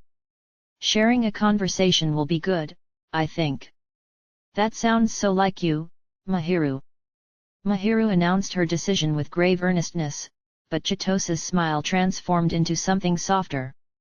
Why do you look so pleased? Because you're so adorable. You're making fun of me, aren't you? No way, no how. Good grief. Chitose gave a sarcastic response, and Mahiru shot her a reproachful look, but Chitose smiled and murmured quietly, so cute, as if she were watching a child. That made Mahiru very uncomfortable. All she wanted to do was to get Chitose to stop looking at her like that. Man, you're really cute. Girls in love are always cute, you know. And you're even more adorable because of how devoted and pure you are. So you're saying you find my feelings amusing? You're imagining things. It's just your imagination. Chitose was grinning even as she told Mahiru she was imagining things, so Mahiru pouted a little and then turned away in a huff. After that, Mahiru parted from Chitose and went back to her apartment. Then, after changing clothes, she headed over to Amina's place, feeling enthusiastic about trying out a good night phone call. She used her spare key, as was now the norm for her, and passed through the entryway. Amina popped out suddenly from the kitchen, evidently alerted to her presence by the sound of the door unlocking, and said, "Welcome home." She had told Amina ahead of time that she was going to be a little late and had asked him to cook the rice, so there was nothing strange about it, but in spite of herself, Mahiru froze when she saw him in his apron. Amina often helped out with the housework, so she ought to have been used to seeing him in his apron, but she felt a strange sort of embarrassment when he greeted her so naturally, with a gentle look in his eyes. "Greeting me like that, it's like we're a couple or something." Her earlier conversation with Chitose was probably having an effect on her. She felt ashamed for imagining such a thing when they weren't even dating yet, but nevertheless, a smile slowly crept across her face. I just got back." She immediately composed her expression, but it was impossible to hide the agitation in her shrill voice. This drew a puzzled response from Amina. "Is something the matter?" "And no, you just don't often greet me in your apron, so it's kind of novel, is all." "Ah, that's what it is. I guess it's usually the other way around, hey? Since you don't usually come back very late." Amina readily accepted her somewhat forced explanation and smiled a little.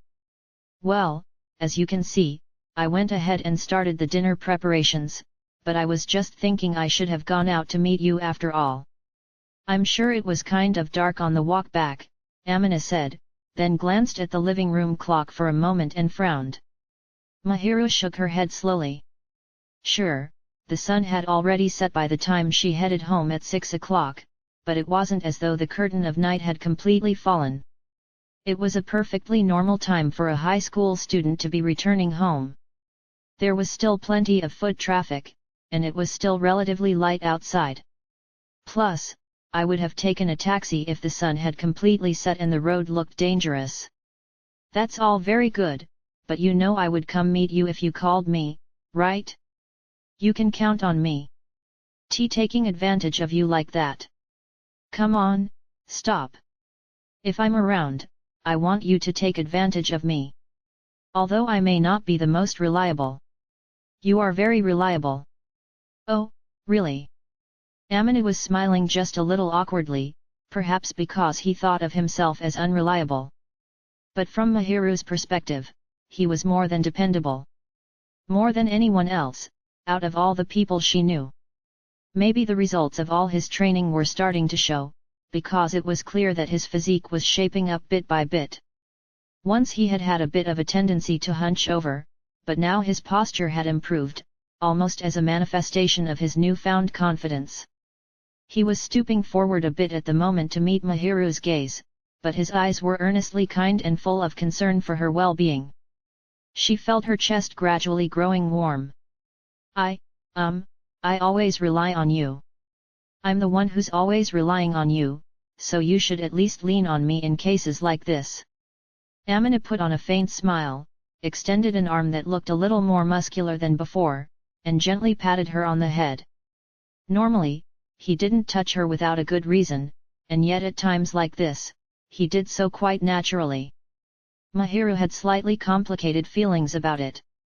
She knew he probably wasn't really aware of it, but as the person on the receiving end, on the one hand, it felt nice and made her happy, but on the other, it was embarrassing and made her worry that she was the only one who felt something between them. At times like this, he treats me like a little child. However, she didn't entirely dislike that.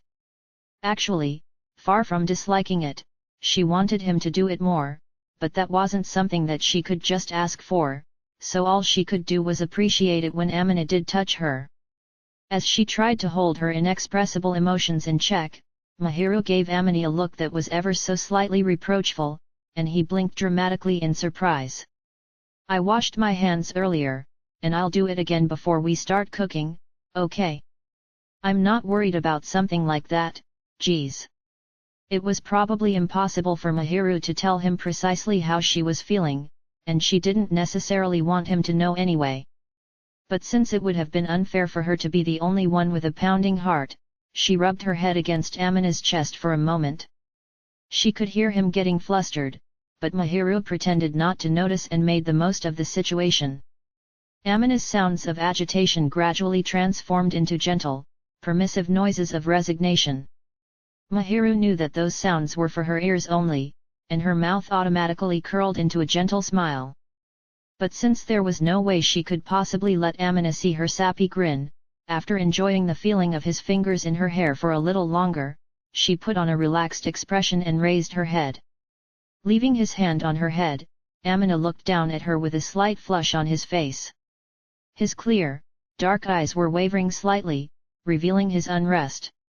When Mahiru smiled with a little bit of satisfaction at his expression, Amina brushed his hair back lightly, as if he was stroking his own head, and let out a sigh. I'm gonna get back to cooking. He's running away. That's what she thought, but she didn't say a thing. She thought that if she did, Amina would become sulky. Mahiru tried to follow Amina into the kitchen, but he lightly caught hold of her shoulders and stopped her. You just relax in the living room, Mahiru. I can help. Today's my day to cook. If you came all the way over here to relax, then you should actually relax. The menu isn't that challenging. Plus, you're always making food for me. And you're always helping me in the kitchen, aren't you, Amina? But you take the lead, since I'm not good for much. Our labor isn't comparable. Now, come on and leave it to me. Think of it as letting me practice. His voice was gentle and tender but had a strange compelling power to it that wasn't going to let her refuse. Shrinking back, she tried to continue objecting, but Amina just leisurely shook his head and wouldn't let her enter the kitchen. Are you that worried about me cooking alone? That's not it, but it just doesn't feel right having you do everything. Well, then maybe you could help set the table. Amina seemed adamant about refusing to let her help with the cooking. In lieu of complaining, Mahiru butted her head against his upper arm, and Amina put on a somewhat mischievous smile and rubbed her head again. Ultimately, Mahiru ended up leaving the whole process of cooking up to Amina, but perhaps not unexpectedly, she was anxious about Amina and waited restlessly in the living room. She knew perfectly well that Amina was more or less capable of cooking decently, but her concerns were her concerns. As she uneasily watched a television program, she also monitored his progress, keeping an ear out for any noises and glancing into the kitchen from time to time. But fortunately, Amina managed to get dinner on the table without any major complications. While he was cooking, a spicy aroma had drifted out of the kitchen to whet her appetite, and she'd started to suspect that he was making keema curry. Amina had been the one to decide what he was making that day, and Mahiru had predicted that it might be curry. But she didn't know for sure that it was keema curry until he was plating it up. I made sure to taste it as I went, okay? Mahiru couldn't help but laugh at Amina when he reassured her. Perhaps he was unnerved by her staring, and he grumbled a little peevishly, guess you really don't trust me. It was Mahiru's turn to pat Amina on the head as they took their seats. Dinner was a simple menu of keema curry and salad, and at a glance, she couldn't spot any issues with it, Amina had always been the type who could make things that tasted better than they looked, so long as he studied the recipe and faithfully followed along, so she hadn't been all that worried. She glanced over at Amina and got a somewhat expectant look in return. Mahiru normally made delicious meals, she knew. She expected that Amina was probably anxious to hear her appraisal of his cooking. Amina looked strangely adorable as he fidgeted slightly, and Mahiru smiled in spite of herself. "What is it?" "Nothing at all." "All right, let's eat." "You're so cute." Still smiling, she pressed her hands together and gave thanks for the food and for Amina, who had cooked it.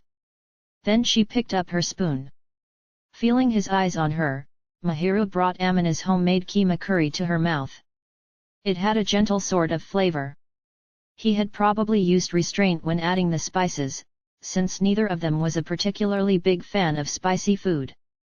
A small amount of spiciness came through, but on the whole, the curry had a mellow, homey taste. More than anything else, the impression was that it simply tasted good. The knowledge that Amina had made it was probably the best seasoning of all. "It's delicious." "Yeah?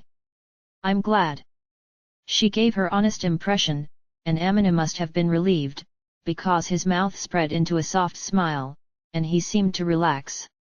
Just as Mahiru was thinking that he looked younger and cuter than usual, grinning like that, she felt keenly aware that she had fallen head over heels for Amina.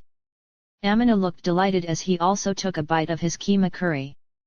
Mahiru took another bite, then recalled Amina's past cooking and mumbled quietly, "You've really improved your culinary skills." Amina had never been incapable of cooking, he was just awful at it out of a stereotypical lack of experience. Luckily, his palate was normal, and in fact he was able to perceive more subtle flavors than most, probably thanks to his parents. And he was someone who thought things through rationally, which made it easy for him to understand the purpose of the various steps in the cooking process. So naturally, with a little experience, he made a capable cook. "That's because I've been looking at recipes I got from my mom, and helping you out in the kitchen a lot, and making an effort to practice on my own on the weekends. I've gotten better." "Oh ho, impressive." "Well, I did rely on modern conveniences quite a bit this time. The seasoning is mostly thanks to the store-bought roux, and I cut up the vegetables with that device I bought the other day."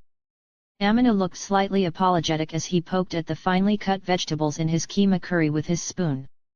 The modern convenience he was talking about was a handy tool he had recently bought that made it easy to finely chop vegetables by putting them in a case and pulling a cord to cut them up with an attached blade. He had purchased it with the aim of saving time and simplifying the cooking process, and it had been more useful to Amina than to Mahiru. Mahiru used it sometimes as well, when she was short on time, and thought it was good for some things, so she wasn't opposed to using it or seeing it used. But Amina seemed to have some reservations. "It's made and sold because people need it, so you should go ahead and use it where you can. There's no problem, as long as everything turns out edible and tasty." "Well, you're right about that, but it made me realize how amazing you are, since you're so skilled at using a kitchen knife. Being capable and being proficient are two totally different things, you know? I'm still just passable at best. Not just cooking but in other areas, too. I feel bad for depending on you so much, and I know it'll cause issues going forward if I'm bad at housework." "You're not wrong per se, but you do the shopping and all the manual labor. When people are living together, dividing up the chores is the most efficient way to do things. As you might expect, I'll ask you to keep doing your own laundry, but otherwise, we can share the work and let our skills complement each other's." She'd meant to express that she wasn't expecting perfection from Amina, but for some reason, he stiffened and dropped his spoon in his curry. Luckily, he dropped it over the plate, so that was fine. If he had dropped it on the floor, it probably would have been a bit of a pain to clean up. There was a little bit of curry on the handle, so Mahiru pulled out a wet wipe from the container that was sitting on the table and tried to hand it to Amina. But Amina just kept staring at her and didn't take it. Wondering whether she had said something strange, Mahiru tilted her head in a forced way, and his dark eyes darted around the room as if he was distressed. It's nothing. It doesn't seem like it was nothing. It's fine. Come on, let's eat while it's still hot. He seemed as if he wanted to say something, but she could tell that whatever it was, she wasn't likely to coax it out of him. Mahiru gave him a pointed look of disappointment, but Amina just accepted the wet wipe and wiped his spoon clean. He didn't open his mouth again to talk. Amina silently shoveled his keema curry into his mouth and didn't look in her direction. His face flushed slightly red as he ate the curry, though it wasn't very spicy, and he sighed as if he was having a hard time. Mahiru also sighed quietly and resumed eating. Ultimately, after eating dinner, they spent the evening in their usual manner. They washed the dishes together as they always did, laid out their homework and completed it, laughed together at whatever was on TV, and finally Mahiru went home to go to bed. Though she would have liked to stay at Amina's place a little longer, she needed to get changed early and prepare for her first ever good night phone call. When Mahiru finished changing and was ready to get in bed, she took a look at herself and let out an unintentional sigh. I feel like I'm too excited for this. Particularly since she wasn't making a video call. Still, she had spent longer in the bath than usual and taken a long time grooming her hair and skin for no reason. And she was wearing her new favorite night dress, a, not see-through, white silk negligee decorated with lace that she had bought on a shopping trip with Chitos. Chitos had declared that it was absolutely to Amina's taste. Mahiru understood that girls valued fashion even when no one else could see it, but she had a feeling that this was less of a fashion statement and more like getting dressed for battle. She wondered why she was getting so worked up, even though all she was doing was making a simple phone call. And yet despite being so fully prepared, Mahiru was unable to make her move. She sat there with her smartphone displaying the call screen. It was all very good to have decided to call him, but just what reason should she give for calling? Neither of them was the type of person to call unless they needed something, so she really had no idea. She rarely ever called Amina to begin with, so a good night phone call was beyond the pale. I decided I would call, but what if I bother him? She worried about interrupting him as he got ready for bed or waking him if he was already asleep. He might oversleep or get insufficient rest, because of her phone call. The more she thought about it, the more her hesitation took control of her fingertips, and she couldn't even get them to tap the call button. She'd always thought of Amina as cautious and a late bloomer, but she was even more of a wuss. She even felt a little bit like crying as she toppled over onto the bed, still clutching her smartphone in indecision. She rested her phone on her chest and mumbled, "I should just give up." Just as she went to close the call screen, a jaunty melody began to stream from the phone. She was stunned for a moment as the phone suddenly played a tune that she so rarely heard, but she soon realized that it was the sound of a phone call connecting and jumped up.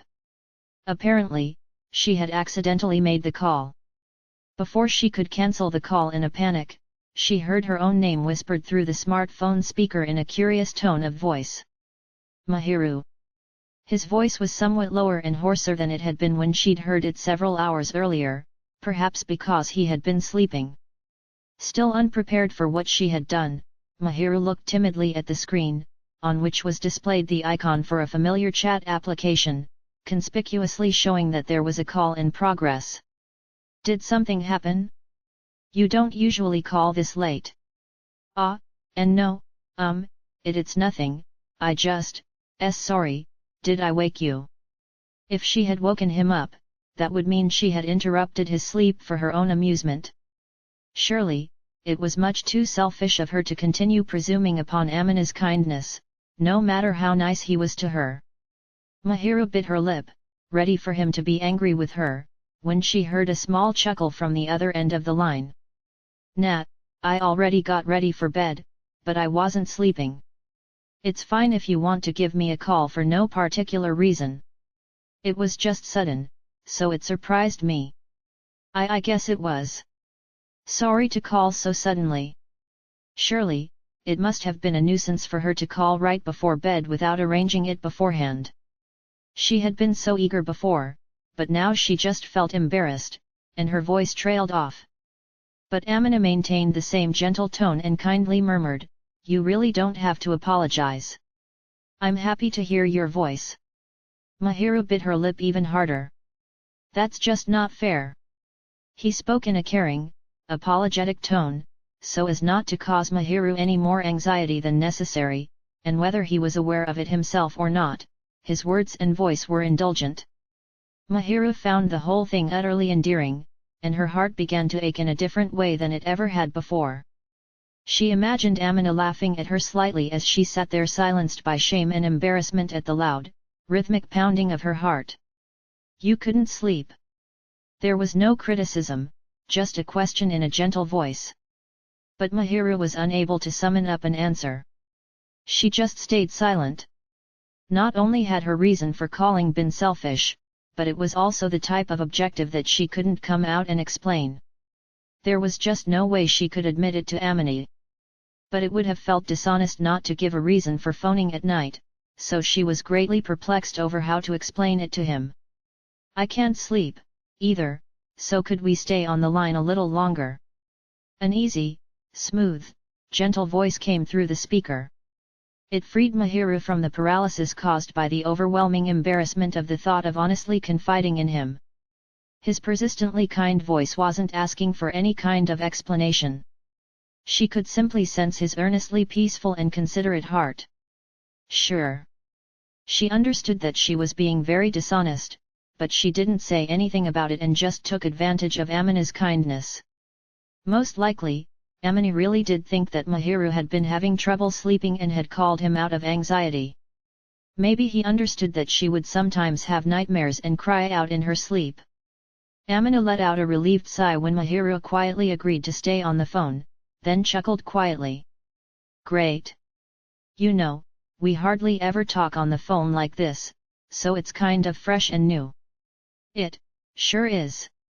We are basically always together, so if I have anything to say, I can say it directly to you. Maybe it feels this way precisely because we're so close. You're always by my side, so I've just been saying things directly to you, too. This feels kind of funny, hey?" Yet, even though they were in neighboring apartments, and even though she spent most of her time over at his place, just the act of using the phone as an intermediary made it feel like a special time. When she heard the sigh mixed with a hint of laughter come through the speaker, Mahiru's mind produced a ticklish sensation, as if that sigh was tracing slowly over her skin. It felt nice and just a little bit tantalizing. She lay down and twisted her body into a more comfortable position, while listening carefully with the phone to her ear. "Come to think of it," Amina spoke up on the other end of the phone, sounding like he had found a topic. "I forgot to ask you about it, but you said you went out with Chitos today, right?" "Yes. Well, all we did was go to a cafe and talk, though." "That's great, though, that you were able to relax. Was it fun?" "Yeah. I always feel energized when I'm with Chitos, she really lifts my mood." "Good, as long as you had fun, that's great. What do you two usually do when you hang out?" "We don't really do anything special, you know. We get drinks at a cafe, or go shopping and look at clothes and accessories, or see a movie, completely normal things." "Hey. And here I was sure that Chitos was dragging you around to all kinds of weird places. If she heard you say that, she'd get mad and say, 'How rude,' you know." He seemed to be under the impression that Chitos was a real social butterfly, since she had a public image as an active person. To be sure, Chitos was the outdoorsy type, and she did make her way to all sorts of places, but she would never force Mahiru to go along with her, and she knew plenty of places where normal high school girls could go to have fun. Before she got to know Chitos, Mahiru had almost never gone out to have fun, so she was quite happy to have a friend to take her around like she did. "Sometimes, she has information about places I would never go, or even connections there, so I figure it must be a little scary for you when she takes you to places you don't know." "Well, she does sometimes take me with her to places I don't know, but as you would expect, they're safe and interesting places." The other day, she took me to a place where we could go bouldering. As you can imagine, I had never done it before, but it was fun. Ah, bouldering? A long time ago, my mom took me to one of the places in my hometown, but I could hardly make it up the wall. Not as bad as someone who's totally non-athletic, mind you. Heh. Now you could probably do a great job, I bet. You've been working so hard at your weightlifting and all. I hope I've gotten at least a little bit stronger. Maybe you could show me that climbing gym sometime soon. Sure. She had agreed quite easily. But when she stopped to think about it, she realized that Amina had just asked her to go on an outing. Amina didn't seem particularly worked up about it and was acting natural. Would that make it a date? If he just wanted to go to the bouldering gym, he could have asked Chitos.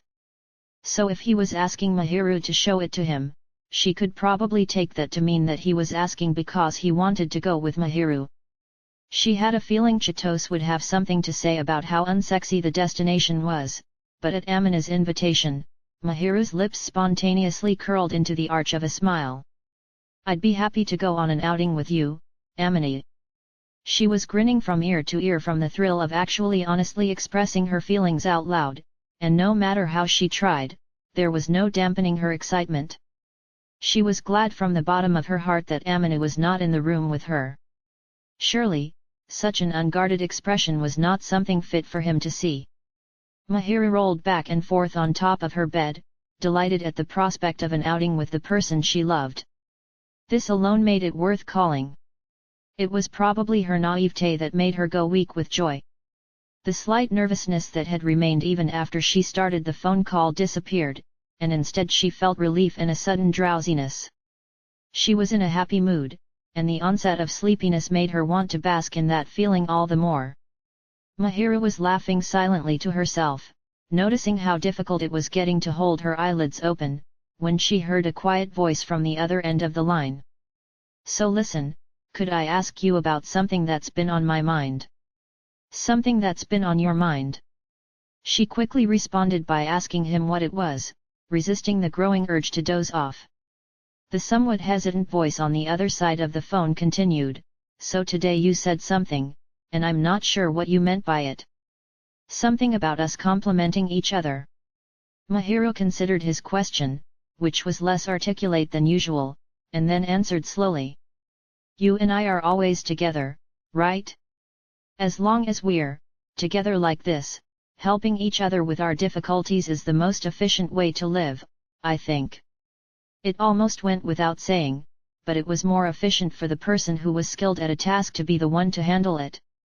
If Mahiru tried to do physical labor, it would take a while, and there might even be things that she simply could not do with her feminine physique. When it came to cooking, if Amina did it, some ingredients would go to waste, and it might take extra time. With the two of them there, they could make things easier by each taking charge of their areas of specialty, so it was obvious that that was what they should do. When Mahiru answered in a soft, sleepy voice, Amina mumbled, yeah, that's true, but that wasn't exactly what I wanted to ask. So then what are you asking? But instead of actually asking the question, Mahiru made a faint questioning sound in her throat, and an answer didn't seem forthcoming from Amina. No, never mind. If I ask you for the precise nuance, I might just die. Why? I just will. It's fine, don't worry about it. I don't need to know. Refusing so politely was Amina's way of clearly saying he wasn't going to answer any more questions about it. When he got like this, Amina hardly ever said any more, no matter how she persisted, so it was best not to question him too insistently. He usually just said it's fine to pacify Mahiru. Never mind about me. More importantly, Mahiru, you must be sleepy. He could probably tell from her voice that Mahiru was losing her battle against sleep. Well, it's about time to hang up. No. Just a little longer. Even Mahiru thought she sounded a little childish, but she wanted to hear Amina's voice for just a little bit longer. She hardly ever got a chance like this. A chance to doze off while concentrating on Amina's voice. Her fading sense of reason told her that she should stop this, that there must be limits to her selfishness, but all of her hesitation melted right away when she heard his gentle voice say, "Okay." Relieved by his acceptance, she nervously leaned close to her smartphone, which she had laid down on top of the sheets, holding her chest, which was tingling with warmth. "Amina, your voice is so calming and nice to listen to. I think that's the first time I've ever been told that." "Oh, really? It's a soft, kind voice, I feel like I'm floating." The quality of his voice, mellow and clear and not too low, was earnestly gentle, mild and indulgent. Listening to those gentle whispers, mixed with quiet sighing, made her feel as though all of the strength was flowing right out of her body. It wasn't an unpleasant feeling, in fact, it felt nice. His warm voice was only for her ears, and not for anyone else. It slowly lulled her into a sea of sleepiness on a tide of joy. His voice permeated her body and gave her the sensation that she was floating on a cloud. "I want to hear more." She wanted him to say her name in that voice. "Is it really that nice? Amina, your voice, I really love it. I want you to call my name more." Hearing him say her name was her favorite thing. Before she met Amina, nobody had really called her by her first name. Despite not loving their own child, Mahiru's parents had nevertheless put some thought into her name, combining the character for morning from her father's name and the character for evening from her mother's to give her a name that invoked the afternoon. She had never liked it. But ever since meeting and falling in love with Amina, she had come to appreciate her own name. She really loved it when Amina called her simply Mahiru, not the angel or the last name that marked her as a member of the Sheena family. Hearing him whisper it like this made her so happy. It was a warm, fuzzy feeling. As her thoughts drifted, Mahiru asked him to call her name. She heard a noise from the other end of the call, and it almost sounded as if Amina had caught his breath or was having trouble swallowing something, which made Mahiru tilt her head to the side in puzzlement. "Mahiru, listen." Amina said her name in a tone of voice like he had something he wanted to tell her, and Mahiru closed her eyes without really knowing why. She felt as if she would be able to concentrate on his voice like that. In a peaceful, blissful mood, she directed all her focus to her sense of hearing and could faintly make out the sound of breathing, like a quiet sigh. "No, don't worry about it." He started to say something, then, sure enough, gave up on it and stopped talking. The phone speaker just vibrated with the quiet sound of his breath. Even that regular rhythm was a delight to Mahiru, and she hummed contentedly and gave up on catching hold of her gently wavering thoughts. She simply drifted along in the comfortable silence. As she nodded off, her own thoughts drifted even further afield, but somehow she perceived that as someone else's problem. "Mahiru." After a short silence that had seemed very long to Mahiru, she heard Amina speak carefully, as though he was checking on her, in a voice that threatened to disappear into a little sigh. Knowing that she had to answer, Mahiru tried to raise her voice, but a feeling of restful weariness would not permit her to give voice to any more words. She tried with all her might to speak up and only produced a quiet, hoarse moan. Amina let out a sigh that sounded like a gentle laugh. "Good night, Mahiru." With his voice, even gentler and sweeter than before, slowly tickling her eardrums, Mahiru could no longer hold out, and she surrendered herself to the irresistible drowsiness. The following evening, when Mahiru went over to Amina's place as she always did after getting home from school and changing her clothes, she found that Amina was looking somewhat sullen. He was waiting for her in the hallway before the living room, and he was obviously in a grumpy mood. "So listen, don't you think it would be best to use restraint when it comes to phone calls before bed?" At school, he had been giving her looks as though he had something he wanted to say, but of course she couldn't walk right up and ask him there, so she had been planning to do so once they were alone together. But, she had never expected him to complain, and she frowned. "Is it possible that I made a mistake calling Amina yesterday? Could he be offended that I fell asleep during the phone call that I initiated?" She was the one who had called him, but partway through the call, she had been struck by drowsiness, and her memory of their conversation got hazy. She had been halfway asleep, so she didn't really remember what she had said. Perhaps she had said something to antagonize Amini. She wanted to believe that she hadn't said anything strange, but when she saw the way that Amini was glaring at her, she lost her confidence. Did I say something careless? Not necessarily, but letting people see you or hear you when you're half asleep is all pretty risky, I think. He cautioned her very seriously, in a somewhat stiff tone of voice. Mahiru felt a sudden upwelling of regret and was convinced she had gone too far. I'm sorry, if my voice was unpleasant. That's not it. It was, too relaxed, so I think it's unwise to let other people hear it. Too relaxed? Anyway, you can't. It's no good. Even with you on the other end? If you don't like it. It's not that I don't like it, it's just that, you shouldn't do it. Especially with me on the other end. My heart just can't take it, and I just can't deal with it, okay? Can't deal with it. Never mind. Mahiru shot Amini a look of unconcealed displeasure when he tried to avoid giving her a complete answer. But Amina seemed unlikely to give in and simply insisted, anyway, you just can't. Upset by her utter lack of progress, Mahiru banged her balled-up fists softly against his upper arm in open protest. She got the feeling that he was hiding something important, and it made her uncomfortable. She searched Amina's face for an explanation, quite anxious that she had inadvertently said something strange, and Amina frowned, looking troubled, and then sighed loudly. Mahiru began to tremble, convinced that his sigh had come from a place of disgust, when Amina gently reached for her. Slowly, his bony fingers gently brushed aside a piece of hair that was hanging over her cheek.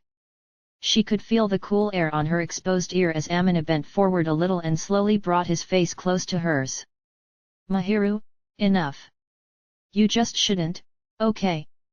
He was so close, and his gentle, charming voice and firm but soothing tone sent a strange, tingly shock shooting up her spine.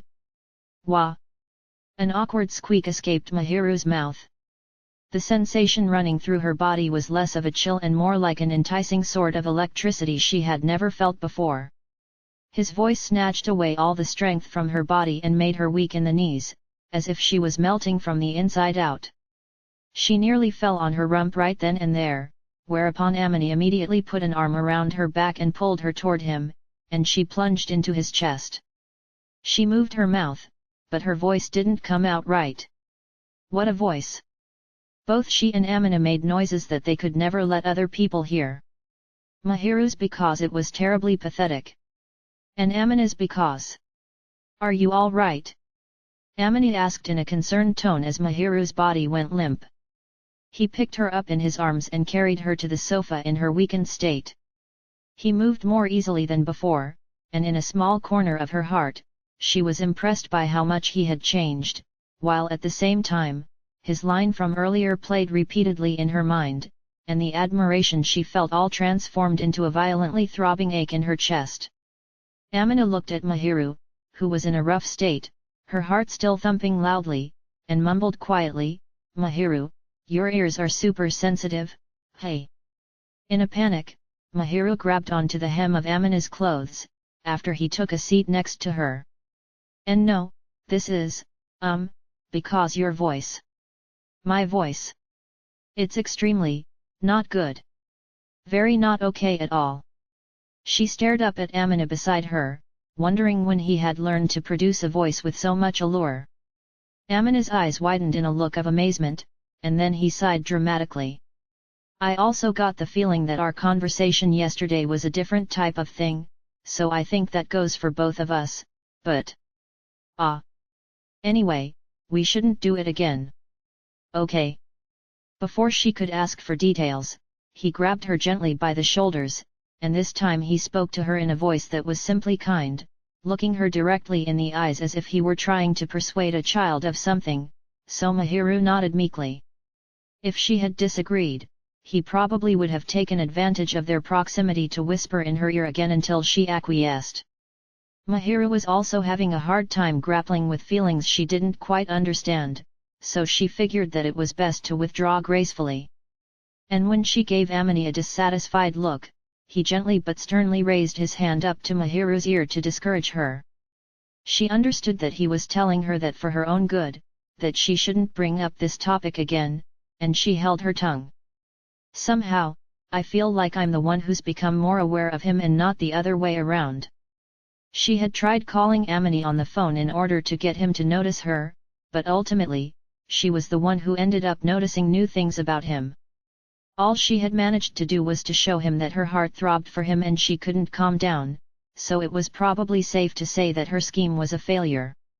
Even as she thought that things really weren't going well, the fact of the matter was that she was content to have learned about a side of Amina that she normally never saw or heard and to have settled down to sleep with a very happy feeling after being able to hear his voice right before bed. This was probably better than both of them becoming overly aware of the other and things getting awkward.